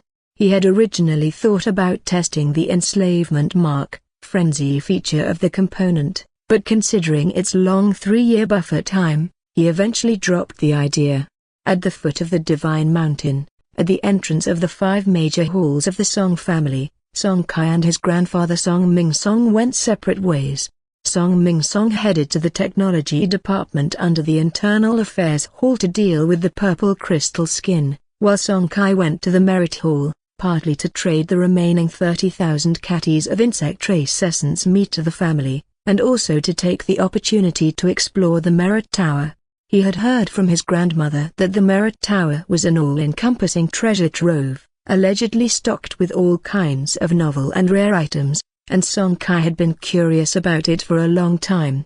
In addition, he had some merit points on him, so he thought about seeing if he could get his hands on some good stuff. Merit Hall, Merit Exchange Room. First rank insect trace essence meat. How much do you have? In the exchange room, the clan member responsible for the exchange asked. Song Kai, who didn't know what was considered a lot, didn't answer but instead asked a question. Does the amount have a direct connection with the actual exchange price? Of course, ordinary first-rank insect trace essence meat, if the quantity isn't much, 1 jin can be exchanged for 1 family merit point. If the quantity exceeds 10,000 jins, 1 jin can be exchanged for 1.2 family merit points. Hearing this, Song Kai immediately took out all of his first-rank essence meat that exceeded 30,000 jins. Half a minute later, this Merit Hall clan member finally finished counting a total of 37,200 jins, which can be exchanged for 44,640 merit points. Do you confirm the exchange? Song Kai quickly nodded. Before long, his quantum communication bracelet showed an increase of 44,640 ordinary merit points. Added to his previous amount, he now had 94,640 ordinary merit points, approaching the 100,000 mark. He was extremely satisfied with this. Ignoring the clan members' questions about second-rank insect trace essence meat, Song Kai quickly left the Merit Hall premises and made his way to the ancient tower thousands of meters tall behind it. Looking at the high-rise that exuded an ancient aura, Song Kai stepped into it. Inside the building, Song Kai found that the space within was far larger than it appeared from the outside. Just the first floor alone covered an area of more than 10,000 square meters. Looking upward, there were dozens, if not hundreds, of similarly sized floors. Having withdrawn his gaze, he started to look around on this floor. There were quite a few people, easily hundreds of them, all Song family clan members like Song Kai, here to purchase and exchange the resources they needed. Mercury crystals, gas mines, purple copper, phantom crystals, life cores, intermediate body tempering potions, white oddities, blue oddities. In just a short time, Song Kai saw all kinds of resources. However, more interesting to him than these resources were the counters on which they were displayed. They seemed to employ some special spatial folding technology. Although they didn't look large, Song Kai witnessed a clan member exchange for over 1,000 tons of some resource all at Onsia, yet the amount displayed behind the counter seemed as if it hadn't decreased at all. After wandering around, he quickly finished exploring the first floor, and not seeing any of the resources he urgently needed, Song Kai wasn't disappointed. Instead, he moved on to the second floor, then the third, and the fourth. It wasn't until he reached the 10th floor that he finally saw something he needed. Name: Advanced Body Tempering Potion. Exchange price: 500 merit points per bottle. Quantity for exchange: unlimited. Note: strictly forbidden to sell to the outside world. Violators will be severely punished. Without leniency, 500 merit points per bottle, so 10,000 merit points for 20 bottles. Mumbling to himself, Song Kai then directly purchased 20 bottles. This advanced body tempering potion would still have a great effect on him. He had a feeling that, used in conjunction with the body tempering liquid and insect trace essence meat, His guidance technique would soon be able to break through to LV11. The reason he only took 20 and didn't exchange too much was that Song Kai wanted to see if there were other items worth acquiring later on. It wouldn't be too late to exchange for the advanced body tempering potions if there was nothing else he wanted.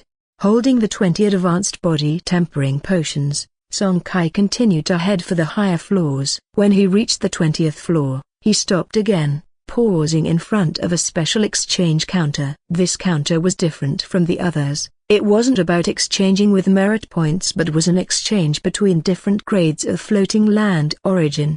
There were 3 exchange options available at this counter. 10 strands of 0 rank floating land origin for 1 strand of 1st rank floating land origin. 15 strands of 1st rank floating land origin for 1 strand of 2nd rank floating land origin. 20 strands of 2nd rank floating land origin for 1 strand of 3rd rank floating land origin. These 3 methods of exchange could be done in either direction, but essentially, members of the Song family would usually exchange lower rank floating land origins for higher rank ones, with very few opting to do the reverse. Because of this extreme imbalance, strict restrictions were in place for these exchanges. Only first rank Song family members, with spectral energy guidance technique LV10 or above, could initiate exchanges. Moreover, each person could only perform the first type of exchange up to 1,000 times per year. That is, one could exchange up to 10,000 strands of 0 rank floating land origin each year for 1,000 strands of 1st rank floating land origin. The second type could be performed up to 200 times per year. That is, one could use up to 3,000 strands of 1st rank floating land origin each year to exchange for 200 strands of 2nd rank floating land origin. The third type could be done up to 50 times per year. That is, one could use up to 1,000 strands of 2nd rank floating land origin each year to exchange for 50 strands of 3rd rank floating land origin. Song Kai understood these restrictions quite well. High-level floating land origin was already scarce in the Shattered Starry Sea. Coupled with the large number of Song family members, it naturally exacerbated the shortage of high-rank origins. In fact, not only the Dinghai Song family but also more than 99% of other major powers faced this issue. Moreover, the situation of the Song family was relatively good, as they could provide their clan members with an exchange of medium-high rank origins each year, while other powers fared even worse. After all, possessing the Dragon Spine continent, a level 5 Starry Sea floating land, they could independently cultivate numerous medium-high rank origins every year. Furthermore, the positive cycle formed by nurturing the Origins core with low-rank iterations each year meant that just the Dragon Spine continent alone provided a substantial amount of medium-high rank origins annually. They lived much more comfortably than many other powers. Without much thought, Song Kai immediately produced 10,000 strands of 0 rank floating land origin from the Ancestral Torch and exchanged them for 1,000 strands of 1st rank floating land origin. He then took out an additional 2,000 strands of 1st rank, and together with the other 1,000, he exchanged them for 200 strands of 2nd rank floating land origin. Looking at the hard-earned 2nd rank floating land origin in his hand, Song Kai carefully stored it in the Ancestral Torch. Previously, he had obtained 800 strands of 2nd rank floating land origin all at once from Zuping and a few hundred from that level 2 Starshine Civilization's floating land, which gave him a slight misperception regarding its rarity. The 200 strands of 2nd rank floating land origin that cost him 3,000 strands of 1st rank to exchange, which he could only do once a year, corrected his misperception and made him realize the scarcity and value of 2nd rank floating land origin. Thinking this, he took steps towards the next level once again. On the 29th floor of the Merit Tower, Song Kai stopped for the 3rd time. His gaze shifted once more to one of the counters there, or rather, it wandered among several counters. Name: top-tier body forging potion. Exchange price: 10,000 merit points for 1 vial. Exchange quantity: each person can exchange for a maximum of 3 vials per year. Note: The sale of this potion is strictly forbidden, and due to its powerful effects, it is advised for use only by individuals with spectral energy guidance technique LV20 and above.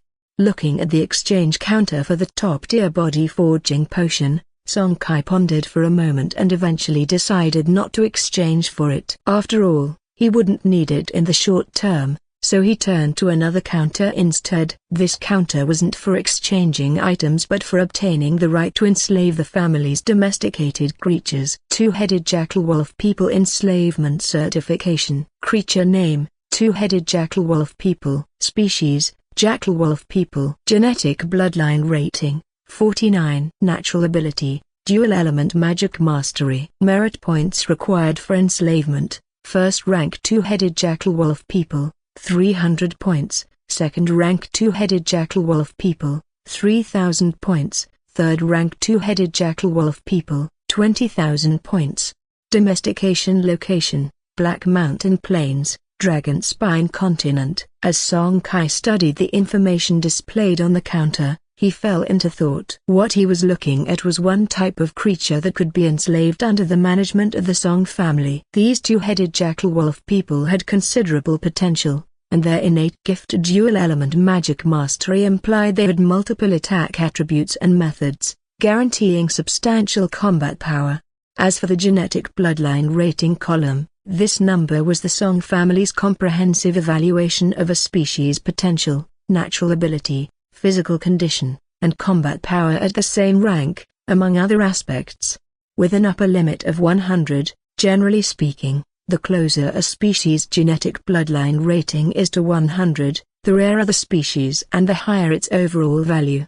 Through his dedicated research, Song Kai had also learned some basic information. Typically, the genetic bloodline rating for common stellar sea creatures ranges between 5 and 30, which is the norm for creatures from the stellar sea. Excluding the presence of torch warships, Torchlight humanity alone had a rating of 20. Between 31 and 50, these are some of the relatively more excellent creatures in the Starry Sea. Between 51 and 70, the creatures in this interval can be considered gifted and talented, able to rule as a dominant species on some medium and small-sized floating lands. Between 71 and 80, if genetic bloodline ratings can reach this level, basically, as long as one does not die young, there is a great potential for progressing to the 4th rank, and they can be called higher-level species in the Starry Sea, peerless geniuses. 81 to 90, creatures or species of this level can fully be said to be born from the essence of the shattered Starry Sea. Within the Song family, they are referred to as children of the Starry Sea, who, barring early death, will definitely reach the 4th rank, and even the 5th or 6th rank is highly probable. And the last, 91 to 100, the Song family uses just one sentence to describe creatures of this level, the peak species of the Starry Sea. By such comparison, the genetic bloodline of this two-headed jackal wolf people falling into the 2nd tier is considered relatively excellent, much more powerful than those over 90% of ordinary creatures. However, Song Kai was not satisfied and quickly shifted his gaze. One must know, the bug mother killed previously in the ruins of the Buluo civilization had a genetic bloodline rating of 90 points within the Song family's internal ranking chart, which is the strongest batch just below peak creatures. With such a precedent, how could Song Kai be satisfied with just a 2nd-tier two-headed jackal wolf people? He quickly turned his attention to the next creature. Komoim giant serpent enslavement certificate. Species name, Komoim giant serpent. Race, Komoim giant serpent. Genetic bloodline rating, 65. Natural ability, Komoim scales, Komoim giant serpents devouring. Enslavement merit points required. First rank Komoim giant serpent, 1,000 points. Second rank Komoim giant serpent, 10,000 points. Third rank Komoim giant serpent, 100,000 points. Breeding location, Dragon Spine Continent Hidden Valley Great Rift. Seeing this Komoim giant serpent, Song Kai's eyes flickered with interest. Compared to the two-headed jackal wolf people, the Komoim giant serpent was clearly more formidable. Ranked in the 3rd tier, Not only did it have higher potential for progression, but its combat power at the same rank was also far superior, making it an excellent choice. While contemplating, Song Kai did not rush to decide but continued to look at other species. The Song family, as a nearly 3,000-year-old legacy family of the Chenxing Principality, commanded and controlled a vast array of creature species, not just one or two. Quickly, his gaze swept over various enslavable creatures. Silver Moon Giant Wolf Enslavement Certificate, Tri-Lion Enslavement Certificate, Silver Blood Lion Griffin Enslavement Certificate. However, as he went along, Song Kai was still unable to make a decision. It wasn't that these enslavable creatures weren't adequate, they were basically among the better ranks within the third tier, with very strong combat power. But Song Kai's idea was simple. He wanted to enslave a creature that could be ranked in the fourth tier, because if he chose these third-tier species, it would be better to wait for the next expedition to the alien star domain and enslave the sandworms on the yellow sand floating land. In his family's genetic bloodline ranking chart, he had seen the existence of those sandworms, and their ratings were not low. Their genetic bloodline value was 62. And although not as high as those mentioned above, they also ranked in the third tier. Most crucially, it wouldn't require spending any of his merit points. Why not go for it? The creatures mentioned above required tens of thousands of merit points for even a second rank level, and for the third rank level, it would take 6 figures, which is why Song Kai had hesitated to choose. Just as he was indecisive, suddenly, a new enslavement certificate for a creature appeared before him, and it was this certificate that sparked great interest in Song Kai. Thorn Flying Dragon Enslavement Certificate. Species name, Thorned Flying Dragon. Race, Thorned Flying Dragon. Genetic bloodline rating, 80. Natural ability, Thorns of Scales, Fiery Dragon Breath, Thorn Storm. Enslavement merit points required, second rank Thorned Flying Dragon, 80,000 common plus 3 gold points. Third rank Thorned Flying Dragon, 300,000 common plus 5 gold points. Breeding location, Flying Dragon Floating Land. Without a doubt, the tier of this Thorned Flying Dragon was clearly higher than the previous Komoi and Giant Serpent, Tri-Lion, and Silver Blood Griffins. Even as the lowest among dragon species, being a flying dragon species, its genetic bloodline far surpassed the third tier, ranking into the fourth tier of the Song family's genetic bloodline spectrum, just a step away from the fifth tier. The Thorns of Scales, Fiery Dragon Breath, and Thorn Storm were all extremely powerful natural abilities. Therefore, Song Kai was inevitably tempted. But soon he shook his head. This Thorned Flying Dragon was indeed a good enslavement choice, but the key issue was that its price was not cheap. A second rank required 80,000 merit points plus 3 golden merit, while a third rank cost a staggering 300,000 plus 5 golden merit, which was astonishing to Song Kai. Although the merit points he currently had were sufficient to exchange for a second rank Thorned Flying Dragon, let's not mention that the place for rearing this creature was not located on the Dragon Spine continent of the Song family's main base, but somewhere on that flying dragon floating land.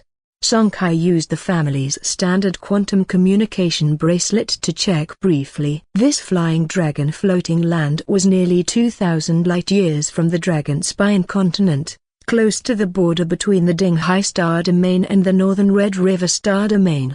If he wanted to travel there quickly, he would have to use the family's mid-range teleportation stargate above the continent. What's more, Song Kai had also set his eyes on another item in these 29 floors, a special component of blue quality. Space Beacon Emitter LV0. Quality, blue. Consumption, 1000/usage. Spectral energy points. Pathfinder marks available, 1-1. Effect, fires a Pathfinder mark towards the designated coordinates that lasts for 2 months. Subsequent activations in the alien star domain can actively trigger this mark, allowing the flagship to precisely deploy at these coordinates. After one use, this mark will directly expire. Charge, 20s buffer time, 3 years. Up rank requirement, 4 strands of floating land origin, 0 rank.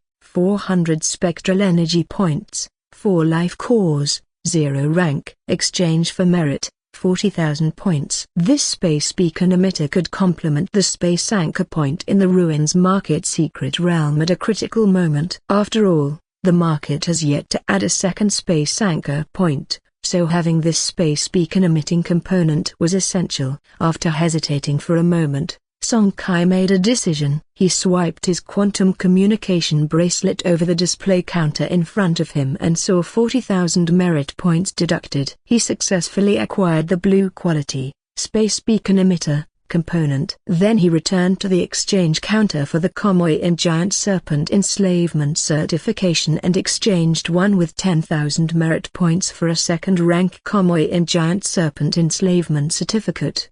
Why not exchange for a third-rank two-headed jackal wolf people for 20,000 merit points? Sorry, his enslavement medal was only enhanced to the second rank, and the success rate of enslaving third-rank creatures was not great. After exchanging these things, Song Kai glanced down at his quantum communication bracelet and saw that he had just over 30,000 merit points left. He did not continue exchanging for other items but instead strode towards the 30th floor of the Merit Tower. The 30th floor of the Merit Tower, although trading can only be done with golden merit points, does not restrict the entry of regular clan members. Regardless of whether they possess golden merit points, they can enter above the 30th floor. This also led to the current bustling scene on the 30th floor, or rather, it was always like this, not just now. Compared to the ordinary floors below, this floor had even more people, nearly 1,000, and this was just the 30th floor. Above were the 31st, 32nd floors. About this, Song Kai roughly guessed the intention of the upper echelons of the Song family. It was nothing more than to show the lower clansmen various rare items, thereby increasing the clansmen's enthusiasm for missions, as well as the likelihood of relinquishing those rare resources in their hands that they would not use in the short term, and so on. Ignoring these, Song Kai passed through the crowd and began wandering around the 30th floor, just as before. As expected, the first exchange counter that caught his eye was for the titanium crystal. Name: Titanium Crystal. Exchange price: 1 golden merit, 100 pieces. Exchange limit: a single person can exchange up to 500 pieces every 3 years. Note: the sale of titanium crystals to outsiders is strictly prohibited. Violators will be severely punished. Staring at this exchange counter, Song Kai's gaze flickered as he hesitated whether to make a move or not. Currently, he had 5 golden merit, which was just enough to exchange his entire 3-year quota. After some thought, Song Kai eventually decided against the idea of exchanging for the titanium crystal. There were 2 reasons for this. First, golden merit points were hard to come by. As far as Song Kai knew, they could only be earned by completing quests associated with 4th-rank life forms. Alternatively, one could hand in purple quality or higher shipborne components, or extremely rare resources, such as void crystals, titanium crystals, medium high-rank life crystals, space-based special resources, time-based special resources, and so on. The stringent requirements for either of the aforementioned methods further proved how rare golden merit points were. Second, at the Zutan Ruins market there was a steady income of titanium crystals every month. Although each time it was only 50 pieces, the consistent, long-term yield meant that his annual income of titanium crystals would still be quite significant, as long as he wasn't in a hurry. With his decision made, he didn't linger at the counter any longer and continued to stroll around the 30th floor. After about 15 minutes, having nearly finished touring the 30th floor, Song Kai felt a bit dazzled by the abundance of good items. He saw no fewer than 10 pieces of purple quality shipborne components alone, with the regular purple components priced at about 5 golden merit points each. Among these was an ordinary purple quality fire source up rank called Essence Lotus Heavenly Fire, capable of upgrading a colorless seed of torch to a white quality. However, it wasn't cheap, priced at 10 golden merit points. Naturally, Song Kai had no interest in it. 2 minutes later, he reached the 31st floor. On this floor, he saw an orange-quality shipborne main cannon with attributes that were not much different from a Pyongyang sword beam cannon, and it also had an active feature that facilitated major bursts. But it was priced at 105 golden merit points, which made Song Kai's eyes widen. Subsequently, he visited several more floors in succession. He saw a number of orange-quality shipborne components and even more purple components, as well as 2 pieces of purple-quality fire sources that could rival orange oddities. In the end, he arrived at a rough conclusion. Above the 30th floor of the Merit Tower, purple-quality shipborne components were generally valued at 5 to 10 golden merit points. Purple components capable of matching the orange-quality components were uniformly priced at 40 golden merit points for exchange, and the orange glory-quality shipborne components were priced at around 80 to 120 golden merit points for exchange. Having grasped this, Song Kai continued upward. At the 49th floor of the Merit Tower, Song Kai stopped. On this floor, he saw a type of component that he had always been very eager to acquire. Obsidian Ship Armor LV0. Quality, purple. Feature, Obsidian Guard. Consumption, 7/2. Spectral Energy Points. Defense, 17. No need for charge and buffer. Up rank requirement, 7 strands of 0 rank floating land origin, 700 spectral energy points. Obsidian 1 kg. Obsidian Guard consumes 2000 spectral energy points to instantly generate an obsidian shield on the outer layer of the warship, lasting 2 minutes with a 48-hour cooldown. Indeed, ship armor with active shield features like this was precisely what Song Kai had been searching for. The woman from the Chenxing multifunctional shop had a piece of ship armor named Shadow Inkstone Armor, and that component had been on Song Kai's mind for a while. However, until the woman left, he never found the right opportunity to ask for an exchange, as his main focus was, after all, on that strand of Senbai bone flame. Now, seeing this obsidian ship armor, which was by no means inferior to the Shadow Inkstone armor, Song Kai was naturally very eager. Its obsidian guard feature was undoubtedly no worse than the Inkstone shield feature, and equally instantaneous, making it very suitable for the Kankian when there was no time to fully activate the dark matter energy shield generator for self-preservation.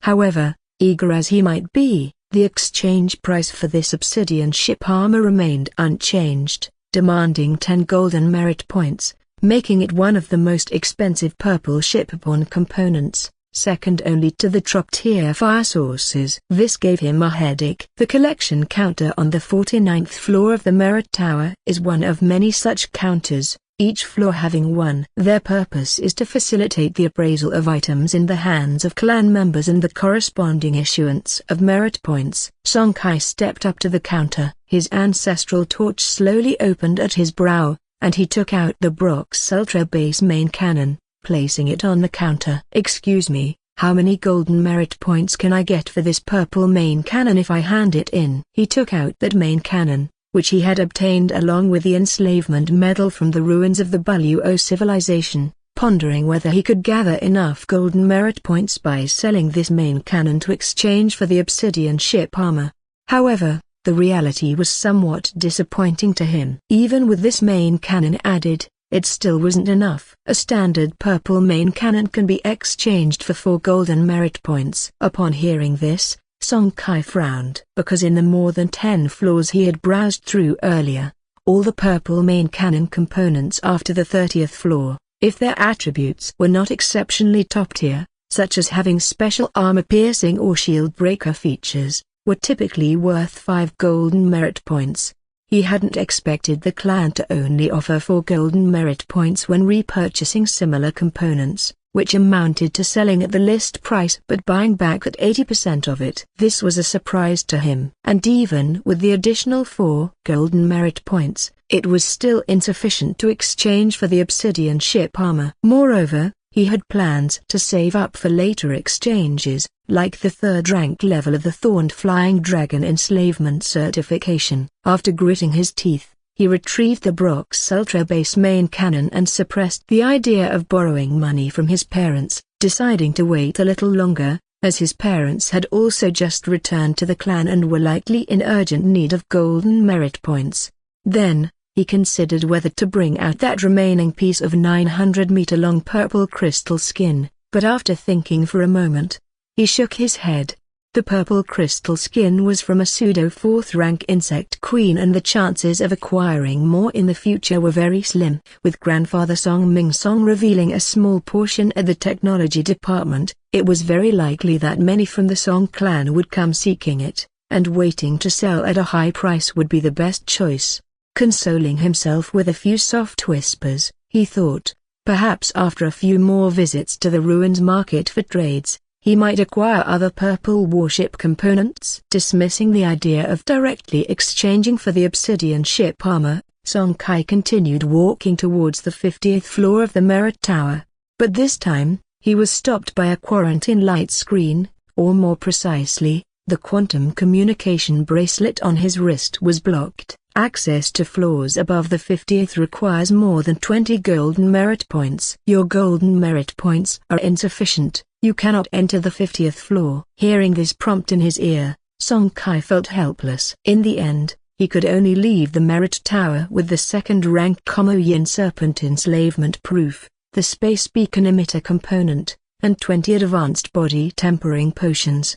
After finding grandfather Song Ming-song, Song Kai explained the situation and indicated that he still had to make another trip to the Sub-Valley Great Rift. The two then parted ways. As for the synthetic skin battle armor, it would still take a few days to complete. Once finished, someone from the technology department would deliver it to Green Moon Manor. Dragon Spine Continent, Sub-Valley Great Rift. This was an enormous rift with an average width exceeding 100,000 meters and stretching over hundreds of thousands of kilometers. From the vault of heaven above, it appeared like a long dragon lying eternally asleep beneath the surface of the earth. As the Kankiang slowly descended, it soon entered the interior of the rift, which was astonishingly deep, with the deepest point also surpassing 100,000 meters, and was home to numerous creatures living at the bottom of the rift. At that moment, Kankiang successfully landed on a platform halfway up the cliff of the rift. The platform was over a kilometer wide and tens of kilometers long, and atop it stood a medium-sized man-made building of the Song family's base station to ensure the normal breeding of the Komoyin serpent population within this rift. As soon as Kankiang docked at the edge of the platform in the warship docking area, before Song Kai could leave the warship, a series of violent roars suddenly came from above the distant rift. Glancing sideways at the Sky Eye Patrol radar, two figures of different sizes were rapidly approaching. The two figures, one only about 100 meters long and leading the way, while the other, whose body extended beyond 1,000 meters, was chasing closely behind the first one. With just a glance, Song Kai conjured up a basic outline in his mind. The likely scenario was an escort ship of second rank tangling with a third-rank Komoyin serpent. And indeed, as he had surmised, he soon saw an escort ship shrouded in a purple energy shield speeding past from above the rift ahead of the platform. His eyes flickering after scanning the results from Kankiang's semi-automated shipborne intelligence, Song Kai noted that the strength of the energy shield around the escort ship that just flew past was at the third-rank peak. While pondering, the platform below the base soon started to tremble violently as well. Looking down through the protective shield of the platform, he saw a terrifyingly huge serpent longer than a kilometer, radiating a strong third-tier life pressure as it slithered past, chasing after the escort ship in front. In Kankiang, Song Kai's pupils slightly constricted. If the ship's detection results were correct, then this Komoyin serpent that had just passed by was a third-rank peak creature. What's more critical was that Song Kai observed numerous wounds on its body, likely inflicted by the escort ship just before. A second-rank warship engaging head-on with a third-rank peak Komoyin serpent, he muttered to himself and disembarked from Kankiang. Clutching the enslavement proof, he headed towards the interior of the base building. As he made his way, he encountered many clan members, all holding slavery proofs like himself. Being able to rank in the third tier of the genetic lineages, The Komoin serpent was extremely popular within the Song family. That was Song Danny-u just now, wasn't it? Truly a genius that has recently emerged from the 7th direct vein. I heard he's just over 40 years old. Daring to face a third-rank peak Komoin serpent head-on. TSK. I heard he is also a seed of torch of purple quality, just not sure if he has the potential to challenge for a spot in the family hierarchy.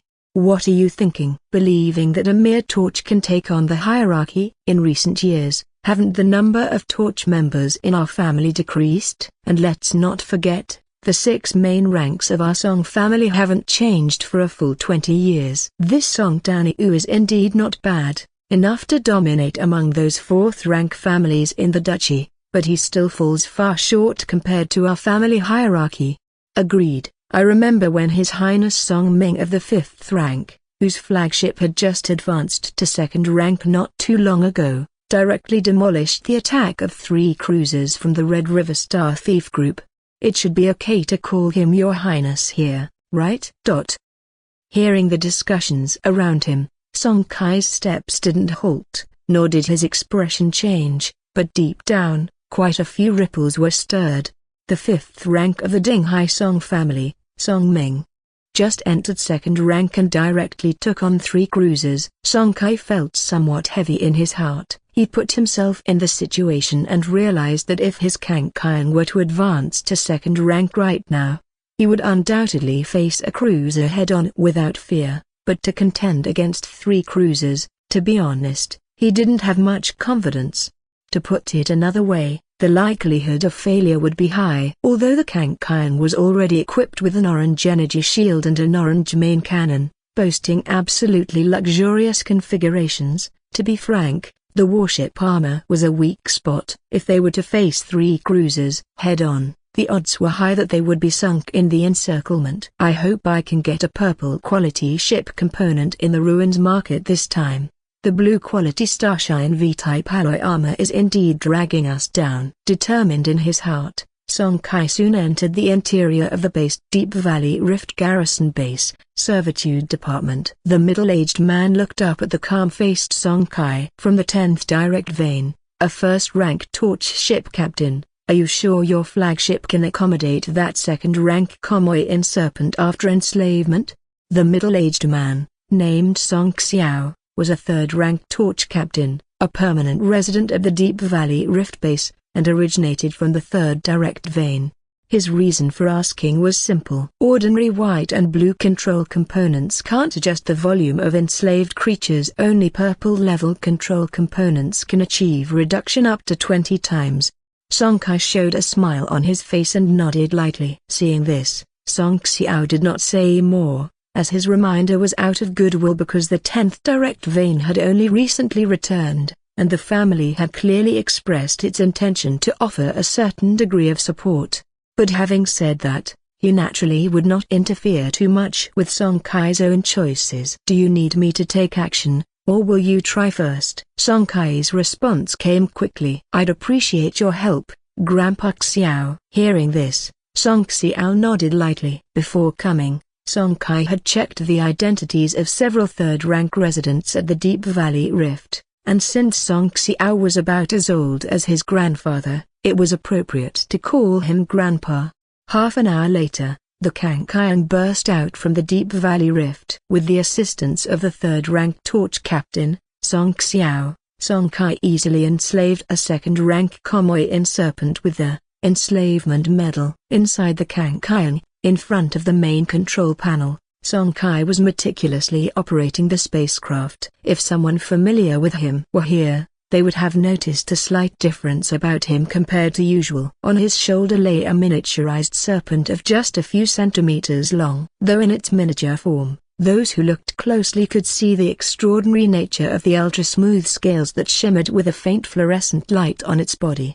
The delicacy combined with a sense of thickness gave the impression of an incredibly strong defense at first glance. Indeed, this mini black serpent was the 2nd-rank Komoin colossal snake in its most reduced size. Of course, it had reached this minuscule size only after Song Kai brought it inside the Kankian. Earlier, in front of Song Xiao, Song Kai had used mind induction to shrink the snake to just 10 meters long. In this way, he could dispel any suspicions from Song Xiao as much as possible. After all, the ability to scale a slave creature's size was something only purple quality control components could achieve. If he exposed their enslavement medal's capability to perform transformations to the extent of 100-fold or even 1,000-fold, it would certainly raise unnecessary suspicion. Song Kai naturally wouldn't make such a low-level mistake. Petting the little creature's head, Song Kai didn't harbor too many other thoughts in his mind. Well, this second-rank Como-in colossal snake was destined to be just a transitional enslaved creature for him, certainly to be replaced later on. Therefore, there was no need to invest too much emotion in it. Continuing on his swift journey, Song Kai waited for several more hours on the Vault of Heaven. There was no other way. The Purple River translocation device was only a blue component, and its current enhancement level was only LV20. After each use, it needed a substantial amount of time to buffer. It was only after the Purple River translocation device finished buffering that he reactivated the component and returned to Green Moon Manor. In his personal courtyard, after retracting the Kankiang into the ancestral torch, he entered his room and his figure promptly vanished. Ruins Market Secret Realm, he summoned the Kankiang once more, installed the newly acquired space beacon emitter component, and then swiftly enhanced it directly to LV20. After enhancing the space beacon emitter to LV20, it still had only one Pathfinder mark, but the duration of that mark had increased from 2 months to 7 months, and the buffer time had decreased from 3 years to 2 years. Having enhanced the space beacon emitter component, Song Kai glanced over the Kankiang's attributes, or more accurately, the specific attributes of the special components category. With the enslavement medal and their space beacon emitter components installed, the Kankiang now had only 2 of its 14 special slots remaining.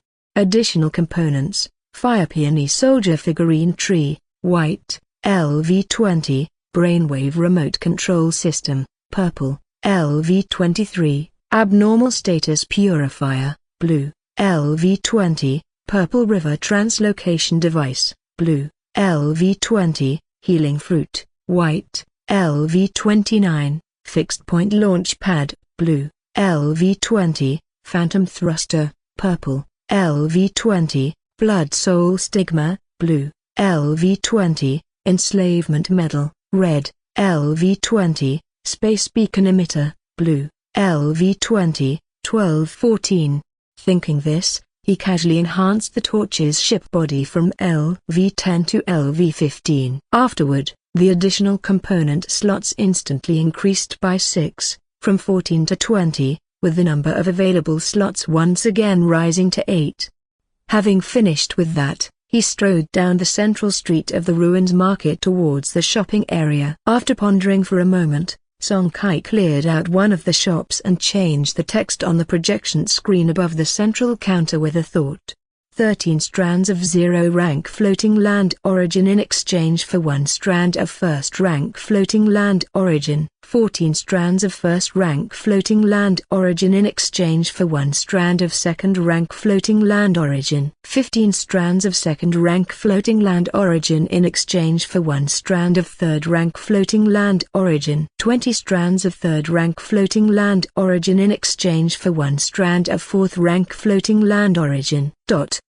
50 strands of 8th-rank floating land origin in exchange for 1 strand of 9th-rank floating land origin. Indeed, this shop was the one he would use in the future specifically for exchanging low-level floating land origins for higher-level ones, and the exchange ratio had once again been raised significantly. He believed many alien species entering the Ruins Market would actively engage in exchange transactions in the future. In reality, his primary goal was to exchange the 1st, 2nd, and 3rd-rank floating land origins. As for the 4th rank and above, that it was just listed to take a look, it was mainly to elevate the status of the Ruins Market. But seriously, It was quite unrealistic to expect a first-rank alien species to bring out a fourth-rank or higher floating land origin. After carefully inspecting the various items in the other shops, he finally went into the dedicated purchasing shop. Seeing that all the acquisition information for titanium crystals, energy crystals, 10,000 years volcanic magma iron essence, 10,000 years volcanic magma iron mother, and purple quality or higher fire seed strange objects was all there without omission, Song Kai proceeded toward the ultra-long-distance space gate random deployment platform.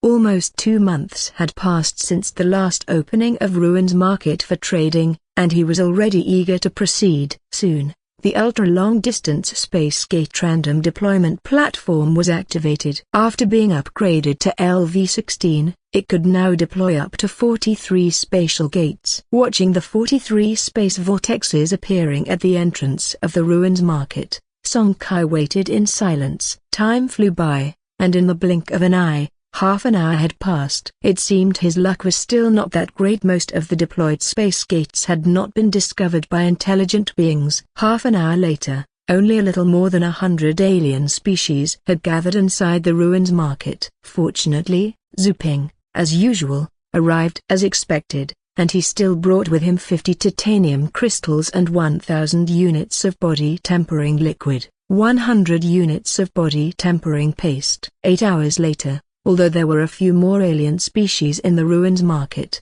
the number was still far less than usual, only just over 400. Regarding this, Song Kai had already adjusted his mindset and accepted the fact that the spatial gates he had deployed this time were extremely unlucky. Upon reflection, this was actually within the realm of reason. The shattered starry sea was vast, and although there were many starry sea floating lands, they were insignificant compared to the vastness of the starry sea. Not to mention, not all starry sea floating lands were inhabited by intelligent life forms. The proportion of life-bearing floating lands was not high. However, compared to the bad luck with the deployment of spatial gates, there was plenty of good news from the market shop district. Especially the new floating land origin exchange shop he had recently set up. Compared to the collection stands that he used to put at the end of every market transaction, this exchange shop was clearly more popular. Even though there were fewer alien species entering this time than before, and the market transaction time was less than half, the floating land origins exchanged in the shop had already surpassed the last time. Song Kai calculated up to now, he had exchanged out over 10,000 strands of zero-rank floating land origin and acquired over 1,000 strands of first-rank floating land origin. He had exchanged nearly 900 strands of first-rank floating land origin for 65 strands of second-rank floating land origin. Although no alien species had yet come forward with third-rank floating land origin, Song Kai was extremely satisfied. At the moment, he was in urgent need of second-rank floating land origin and titanium crystal. He had 150 strands of third-rank floating land origin on hand, so he wasn't in too much of a hurry for it. Just when Song Kai thought that the market transaction would end in this rather lackluster fashion, a sudden twist occurred halfway through. In the free stall area, Song Kai, who was constantly roaming between the stalls, slightly raised his eyebrows and then shifted his gaze in the direction of the second floor of the inn.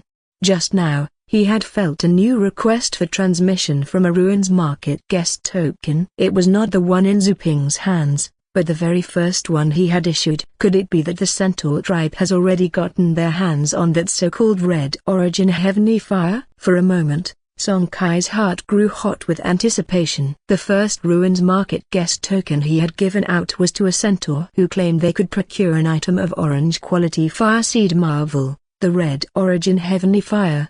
He had also made it clear that they could only activate the Ruins Market guest token once before securing the Red Origin Heavenly Fire. If they failed, he would take back the token after one use. So, half a year later, their sudden activation of this Ruins Market guest token likely meant they had obtained the Red Origin Heavenly Fire.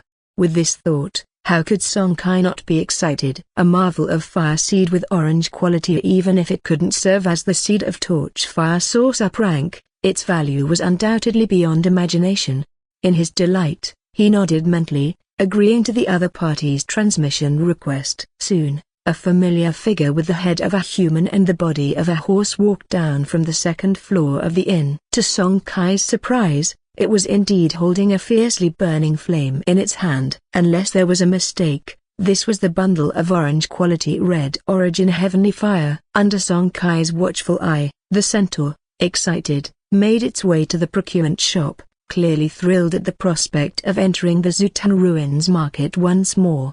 In the procurement shop, the centaur scanned the many new procurement messages inside the shop, which were more numerous than half a year ago. It wanted to see if there were any corresponding resources for its tribe. Soon, it made its way to the projection screen in the center of the shop. Raising its right hand high, it presented the fiery fire seed, supported by a special jade disc, in front of the projection screen. I have not failed your expectations, my lord. My tribe, the Eastern Green, has successfully obtained this red origin heavenly fire. Please, Lord, inspect it. As its words fell, an eager Song Kai activated the power of laws from the secret realm and swiftly enveloped the incredibly fiery fire seed.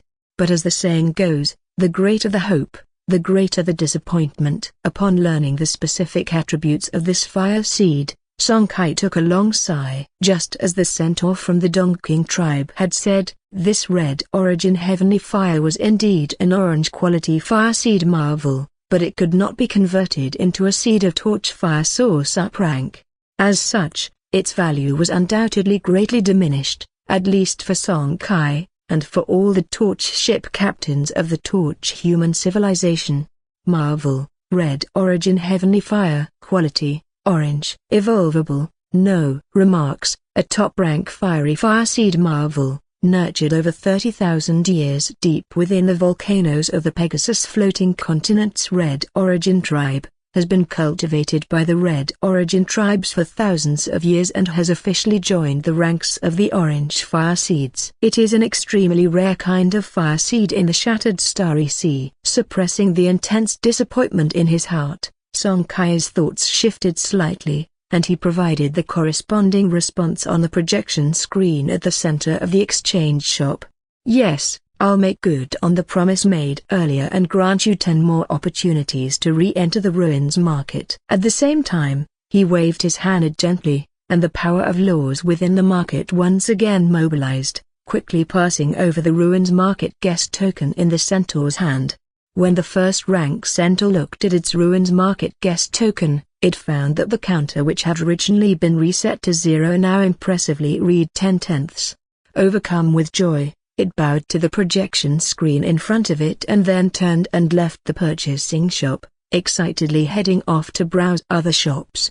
It was acutely aware of the significance that all the various items sold in the market held for its tribe behind, the Dongqing tribe. Merely half a year ago, a significant purchase had enabled the Dongqing tribe to see a rapid increase in strength over the subsequent 6 months. Thus, with the entire tribe's trust on its shoulders this time, it was under tight time constraints, with many items to buy. The only thing that caused it some discomfort was that, unlike the spatial gates dispatched by the market itself, the ruins market guest token did not allow for unlimited entries and exits. Each activation basically meant one had to wait until the trading session was over before leaving, because leaving halfway through would make it impossible to re-enter, and one would have to wait for the next monthly market session. That meant creatures that entered the market with a ruins market guest token could only bring back 1 trip's worth of goods, thus barring the purchase of many large and high-quality items. If only there were some kind of spatial storage device. Muttering to itself, the first-rank peak centaur headed straight for the genetic potion shop. Regarding this, Song Kai naturally did not pay much more attention. With another wave of his hand, the portion of the orange quality red origin heavenly fire in his hand disappeared, and when it appeared again, it was now displayed in the oddity exchange shop, alongside the orange quality Terra Primeval Stone, conspicuously hanging at the most eye-catching spot of the exchange shop. Also, below the red origin heavenly fire merchandise stand, he specifically added a note. This fire seed is to be exchanged preferentially for other marvels of the same quality fire seed. There was no helping it. Compared to other orange quality marvels, Song Kai naturally preferred the same quality fire source up ranks with higher value within the Torch human civilization territory. Time passed quickly, and with only 1 hour left before the end of this trading session, seeing that nearly 700 alien species were present in the market, Song Kai's gaze became firm, and he decided to act on an idea that had been brewing for nearly 2 months. Above the vault of heaven of the ruins market secret realm, the power of laws suddenly began to converge rapidly. This spectacle naturally caught the attention of all alien species below immediately. As these alien species were puzzled, the text formed by the power of laws materialized above the market. Since all the text was formed by the power of laws, all alien species understood the meaning at a glance. Upon clearly seeing the text of the laws, the reaction of all alien species was almost unanimous. Their pupils dilated, and their eyes were full of excitement. Looking towards the sky, at the very top line of text, there were only 5 characters. Ruins Market Guest Token. Below these 5 characters was naturally the detailed description of the Ruins Market Guest Token, the very reason why all alien species' eyes were filled with excitement. The ability to allow them to re-enter this Ruins Market secret realm subsequently, perhaps even multiple times, instantly sparked the deep desires and greed in the hearts of the alien races, who had fully experienced the terrifying value of the market.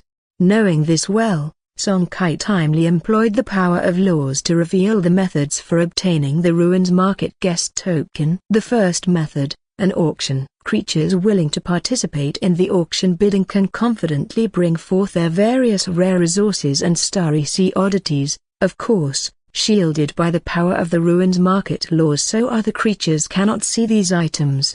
As long as the items offered are recognized, the Ruins Market will grant a corresponding number of subsequent uses for the Ruins Market Guest Token based on the item's value. If the creature offering the item is satisfied with this number, then it can obtain a Ruins Market Guest Token with the corresponding number of uses.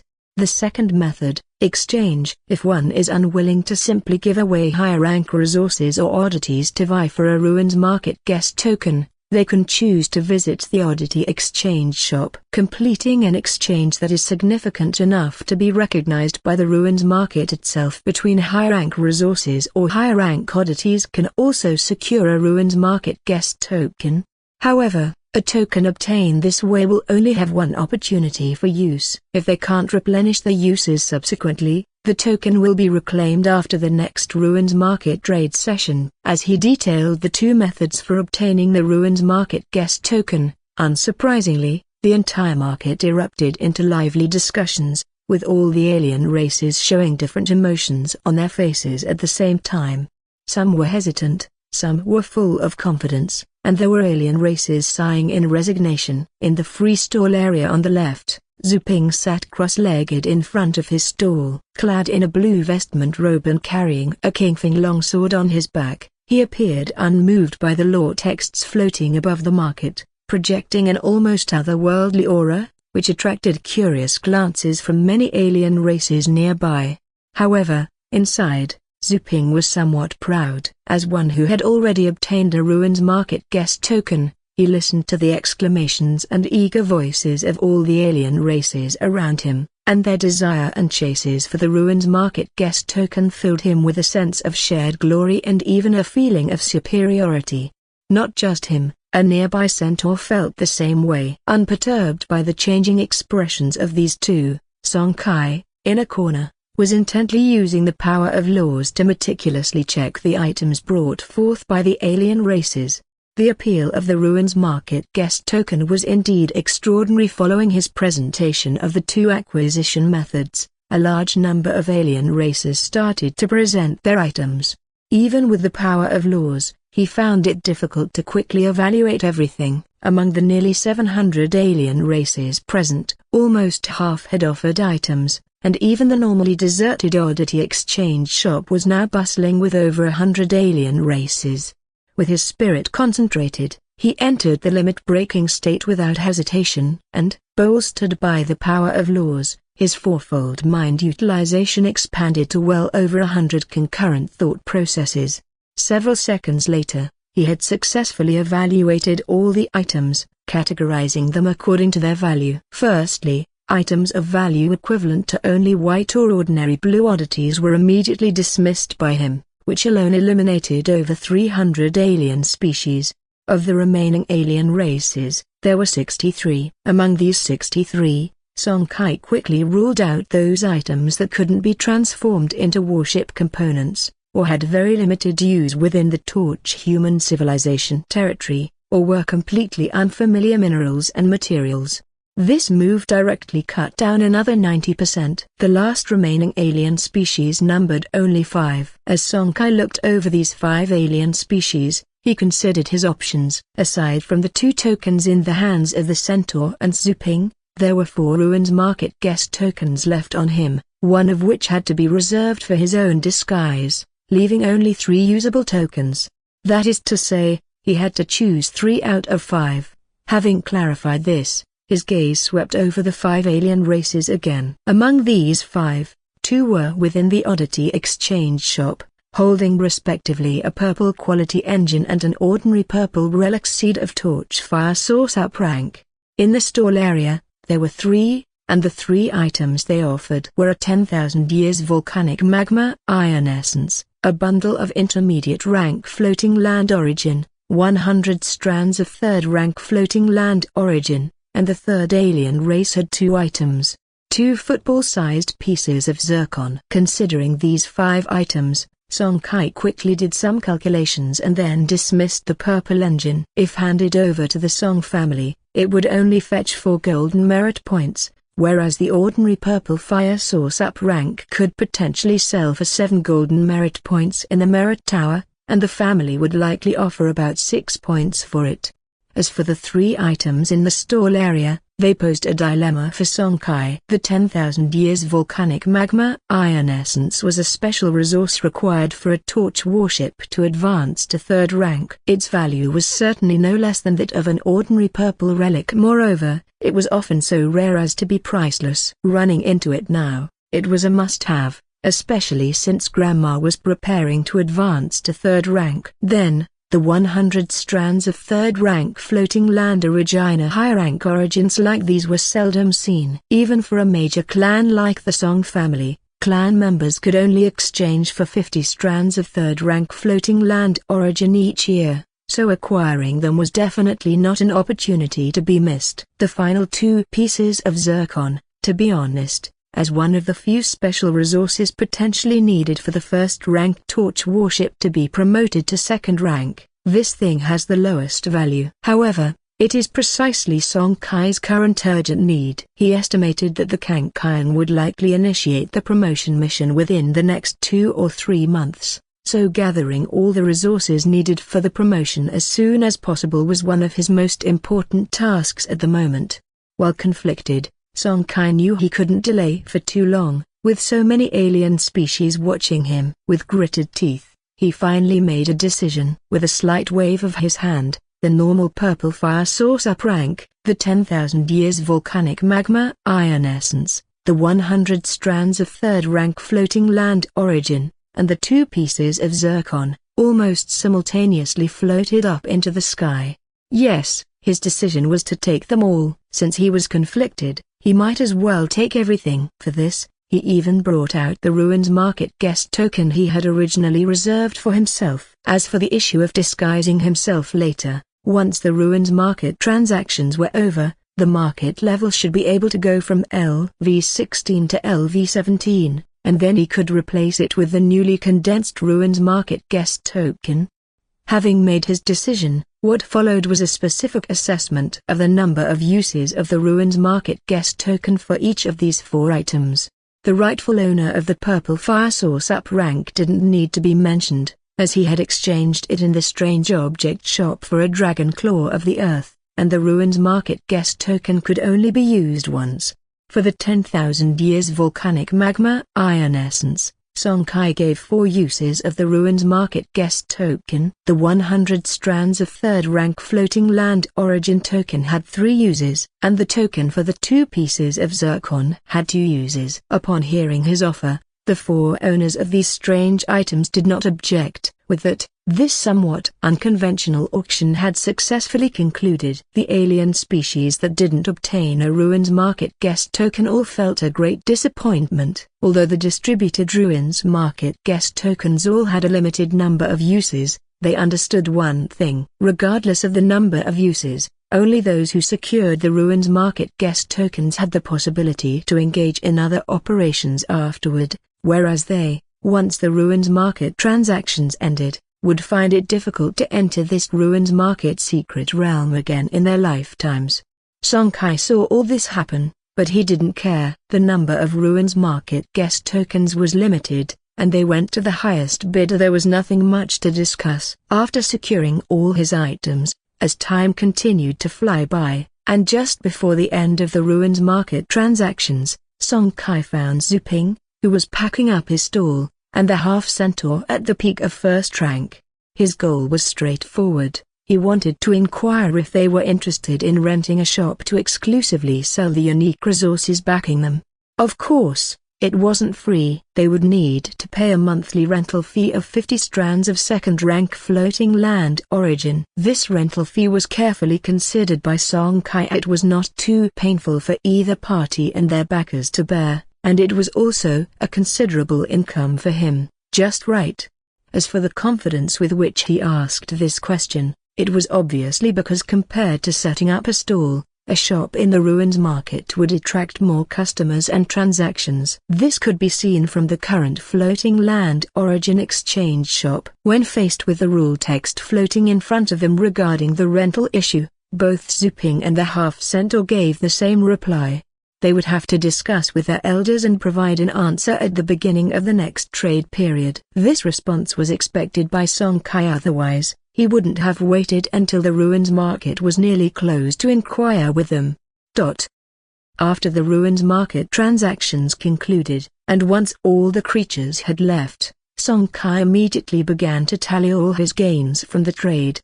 First of all, was naturally the normal purple fire source up rank, the 10,000 years volcanic magma iron essence, the 100 strands of 3rd rank Floating Land Origin, and the 2 soccer ball-sized pieces of zircon. Then there was the strand of orange quality red Origin Heavenly Fire. Next were the 50 titanium crystals, 1,000 bottles of body tempering liquid, and 100 boxes of body tempering paste brought by Zhu Ping. Finally, there was the Floating Land Origin, Life Core, and the difference in resources. Due to the exchange shop for Floating Land Origin, the amount of 2nd rank Floating Land Origin he had obtained this time was considerable, a total of 180 strands, and nearly 3,000 strands of 1st rank Floating Land Origin. The amount of 0 rank Floating Land Origin was lesser this time, since there were fewer alien races and consequently lower income from transaction taxes, coupled with the exchange for thousands of strands of 1st rank Floating Land Origin, leading to a total of just under 20,000 strands. Nevertheless, the stockpile of 0 rank Floating Land Origin that he now possessed still exceeded 250,000 strands, which was no small sum. After tallying his profits, Song Kai couldn't wait to exit the Ruins Market. With a strand of ordinary purple fire source up rank and the Brox Ultra base main cannon in hand, he would be able to exchange them at the family merit hall for the obsidian ship armor. This was the reason for his rush. Considering that the immortal puppet's secret realm was soon to end in the next few days, if he could make up for the shortfall in the warship armor before that, he would be more confident in achieving a good result in the subsequent challenges at the immortal Puppet Tower. Before heading to the family merit hall, Song Kai visited his grandparents' courtyard once again. Grandpa has gone on a mission. Upon hearing his grandmother's words, Song Kai raised his eyebrows, then quickly returned to normal. After all, he had already heard about it before. It was not entirely unexpected. With that in mind, he took out the 10,000 years volcanic magma iron essence as well as the ordinary strand of purple fire source up rank. The purple fire source up rank was traded with the Earth Dragon Claw previously provided by his grandfather. Although he had also added a chance to use the Ruins Market guest token, it was normally something that had to be offered to the family. Grandma, this purple fire source up rank was obtained by trading Grandpa's Earth Dragon Claw at this Ruins Market. The 10,000 years volcanic magma iron essence was a lucky find by your grandson. With the Skyzither's imminent ascent to 3rd rank, I offer this item to wish you success in your advancement, he said. Oh my dear grandchild. Baeksukin's face lit up with a smile as she gently pinched Song Kai's cheek.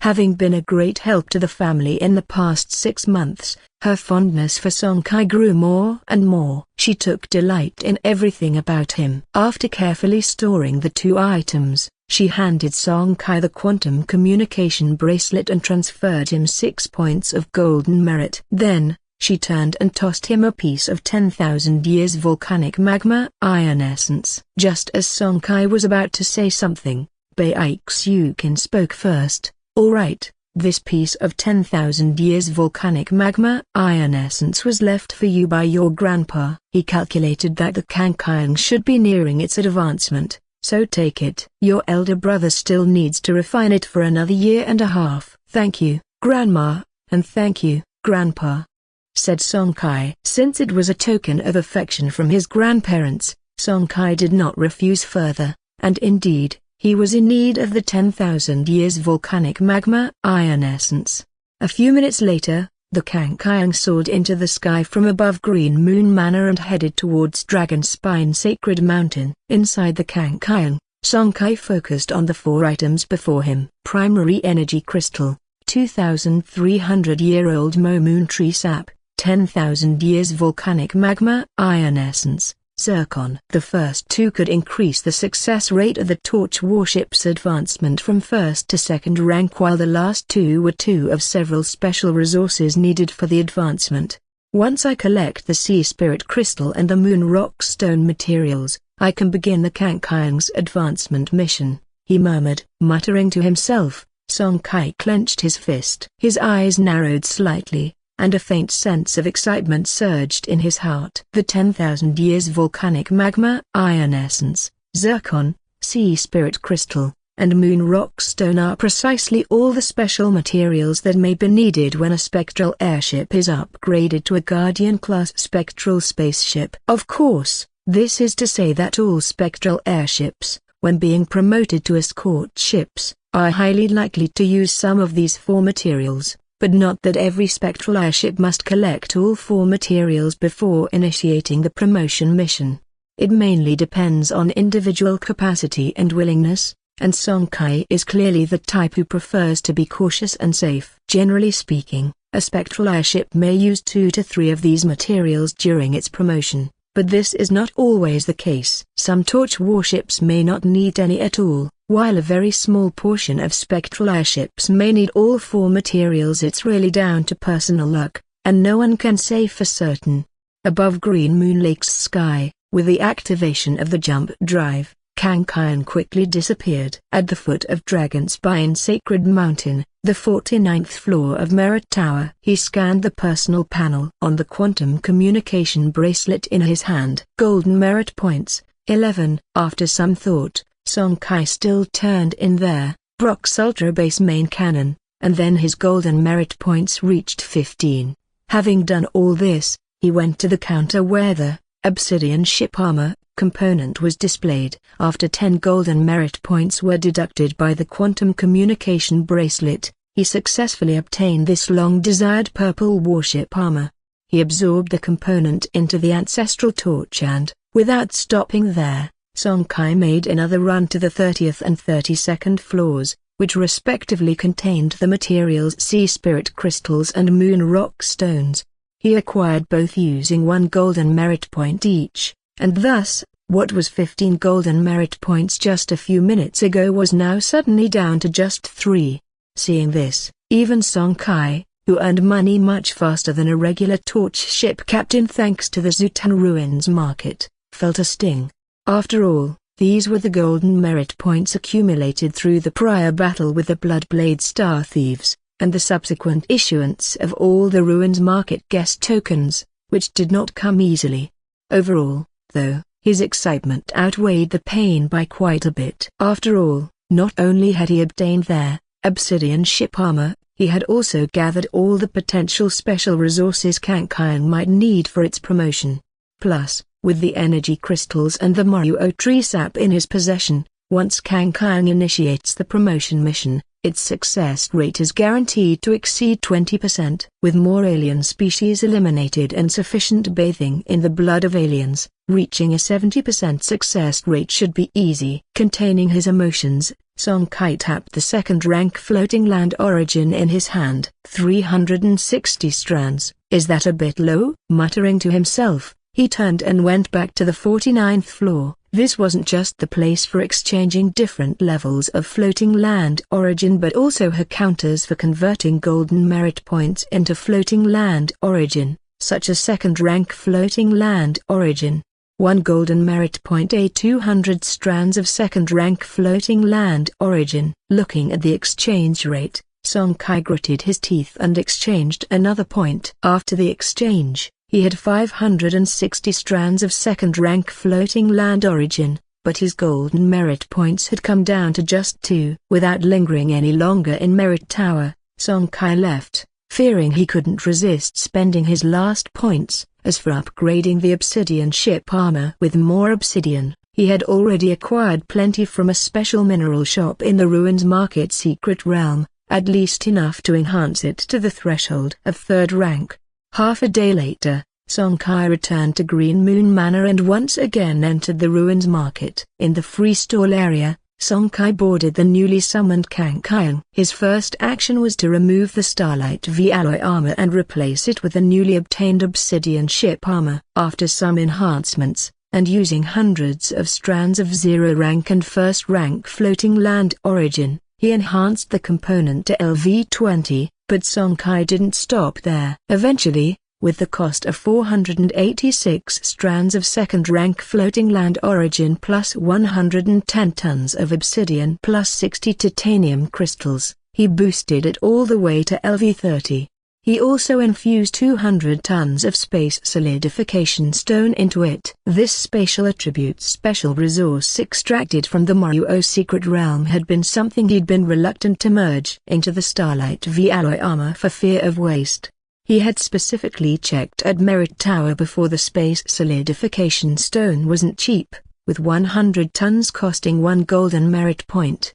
Now it was different. This obsidian ship armor was a purple component and also a top-rank purple warship armor with an active defense feature. It would surely be used until Kankaion reached 3rd rank, so infusing it with a space solidification stone was justified. After strengthening it to 3rd rank, not surprisingly, the attributes of obsidian ship armor, sword, obsidian ship armor LV30, quality, purple, feature, obsidian protection, consumption, 50/second, spectral energy points. Defense, 204,000. Requires no charge or buffer. Upgrade requirement, 10 strands of floating land origin, 3rd rank, 30,000 spectral energy points, 25 tons of obsidian, 16 titanium crystals. Obsidian protection, consumes 10,000 spectral energy points to instantaneously generate an obsidian shield on the surface of the ship, lasting 20 minutes with a cooldown of 24 hours. In addition to these specific attributes, Kankaion also has a hidden attribute, which is the resistance to spatial power provided by the space solidification stone. After infusing 200 tons of it, Kankaion could eventually attempt to leave the inner parts of the Ruins Market and test the actual effects in the external void space. However, after enhancing the obsidian ship armor, Song Kai was left with only 74 strands of second-rank floating land origin and 15 titanium crystals. After thinking it over, he spent another 57 strands of second-rank floating land origin plus 6 titanium crystals to enhance the phantom thruster to LV23, slightly increasing Kankaion's maneuverability and agility. After collecting the remaining 17 strands of second-rank floating land origin and 9 titanium crystals, This round of enhancements officially came to an end. Taking the Kangkayang back into the ancestral torch, Song Kai turned his figure and walked toward the All Attributes cultivation room on the side of the ruins market. After the trade in the marketplace ended, with the upgrade of the Zutan Ruins market to level 17, the All Attributes cultivation room, ultra-long-distance space gate random deployment platform, and spectral energy protective array were also elevated to level 17. At level 17, the All Attributes cultivation room provided an increasingly astonishing boost to the cultivation of the spectral energy guidance technique. With a sufficient quantity of second-rank insect trace flesh, insect queen flesh infused with 4th-rank energy essence, advanced body tempering potion, and body tempering liquid, Song Kai had decided to spend the next period of time diligently cultivating the guidance technique. Inside the All Attributes cultivation room, Song Kai first evenly applied the body tempering liquid over his body. Then, he took out a 20-pound piece of processed second-rank insect trace flesh and swallowed it down with an advanced body tempering potion. Once he assumed the correct posture for the guidance technique cultivation, a relentless heat began to rise within his belly. This heat followed the circuit of spectral energy, brazenly surging throughout his limbs and bones. Just like that, 7 days flashed by. That day, within the All Attributes cultivation room, Song Kai's body suddenly started to surge with intense spectral energy, and before long, a forceful energy pressure emanated from within the room.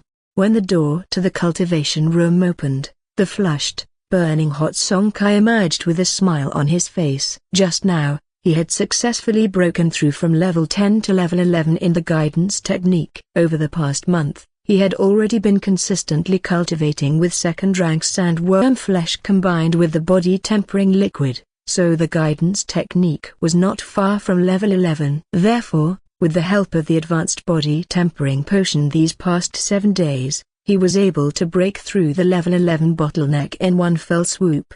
In those 7 days, he had consumed less than 300 pounds of second-rank insect trace flesh. The stock in the storage room still exceeded 10,000 pounds. Theoretically, he should take this opportunity to continue full-speed cultivation, especially since he still had several dozen pounds of insect queen flesh containing 4th-rank energy essence, which would have allowed his guidance technique to break through several more levels without issue.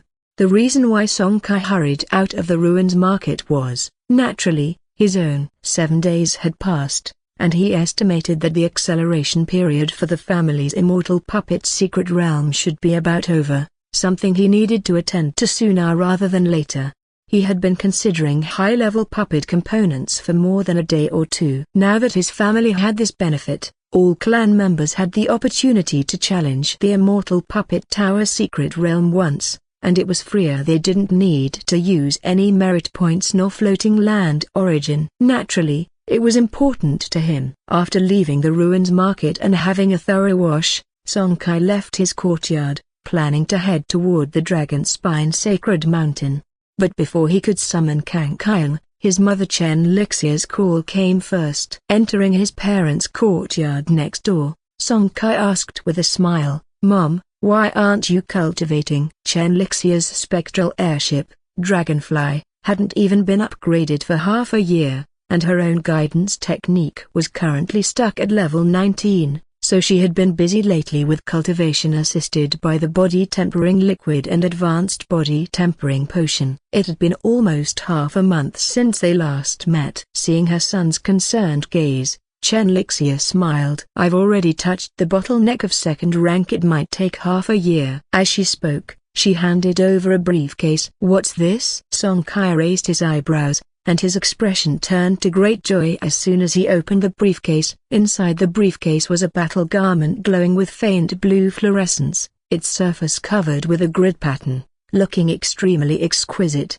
Bionic skin battle armor. "It's arrived so soon?" Amazed at the speed of the family's technology department, Song Kai quickly picked up the battle garment, which felt exceptionally smooth and had none of the bulkiness typically associated with exoskeleton armors or alloy armors. It was more like a garment that could be worn close to the body. The more he looked at it, the more he liked it. "Mom, you should have one too, right? How does it feel?" Hearing this, Chen Lixia said softly, "Thank you, my child. Your dad and I have already put them on, and so have your grandparents and your uncle." This bionic skin battle armor has a constant temperature effect, just wear it close to the skin on the inside. Song Kai nodded in understanding. Previously, he had only heard his grandfather mention it briefly, and the moment he heard battle armor, he subconsciously thought it was the kind that should be worn on the outside, not realizing it was actually the kind of inner armor worn close to the skin. But this was better, it was more convenient. After greeting his mother, Song Kai summoned the Kangkyung and shot straight towards the vault of heaven. Before making the jump, he had put on the purple crystal bionic skin battle armor, which had pseudo 4th rank defense. As soon as he put it on, Song Kai felt an extreme coolness spread from all over his body, but after a while, the coolness dissipated, and the armor adapted perfectly to his body temperature, exceedingly comfortable. Then, when he put on his outer clothes, the bionic skin battle armor was completely concealed, providing enough defense while also having excellent concealment, simply perfect. Above Green Moon Lake, Song Kai didn't rush to make the jump, but instead moved around in the cabin to personally experience the difference after putting on a bionic skin battle armor compared to before. After all, he had just asked his mother, and the acceleration of the immortal puppet secret realm wouldn't be completed until the afternoon. There was no rush. It's almost no different from before. The flexibility of the body is completely unaffected. No wonder Grandpa said this purple crystal bionic skin battle armor would attract a lot of our clan members' attention.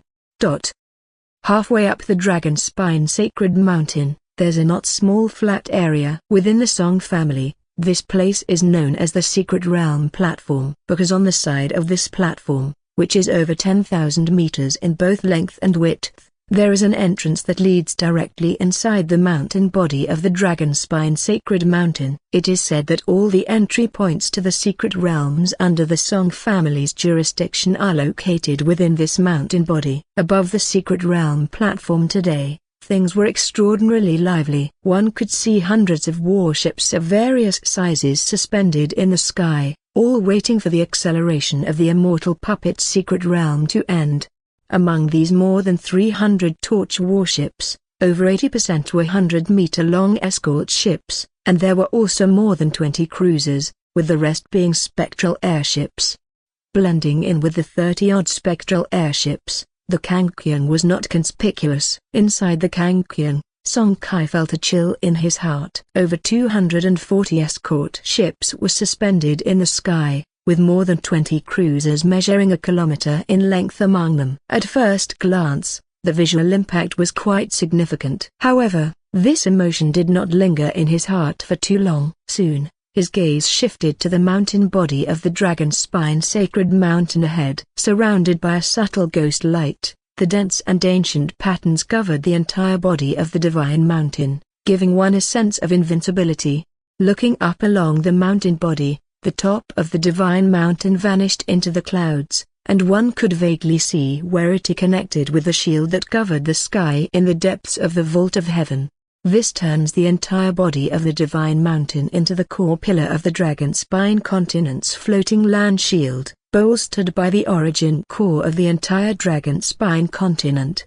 Even if a 5th-rank powerhouse were to attack head-on, as long as the floating land shield isn't broken, as long as the Dragon Spine continent's origin core isn't destroyed, the Dragon Spine Sacred Mountain will absolutely not fall. Moreover, with the support of this Dragon Spine Sacred Mountain, our Song family ancestors will even have the ability to fight beyond their level.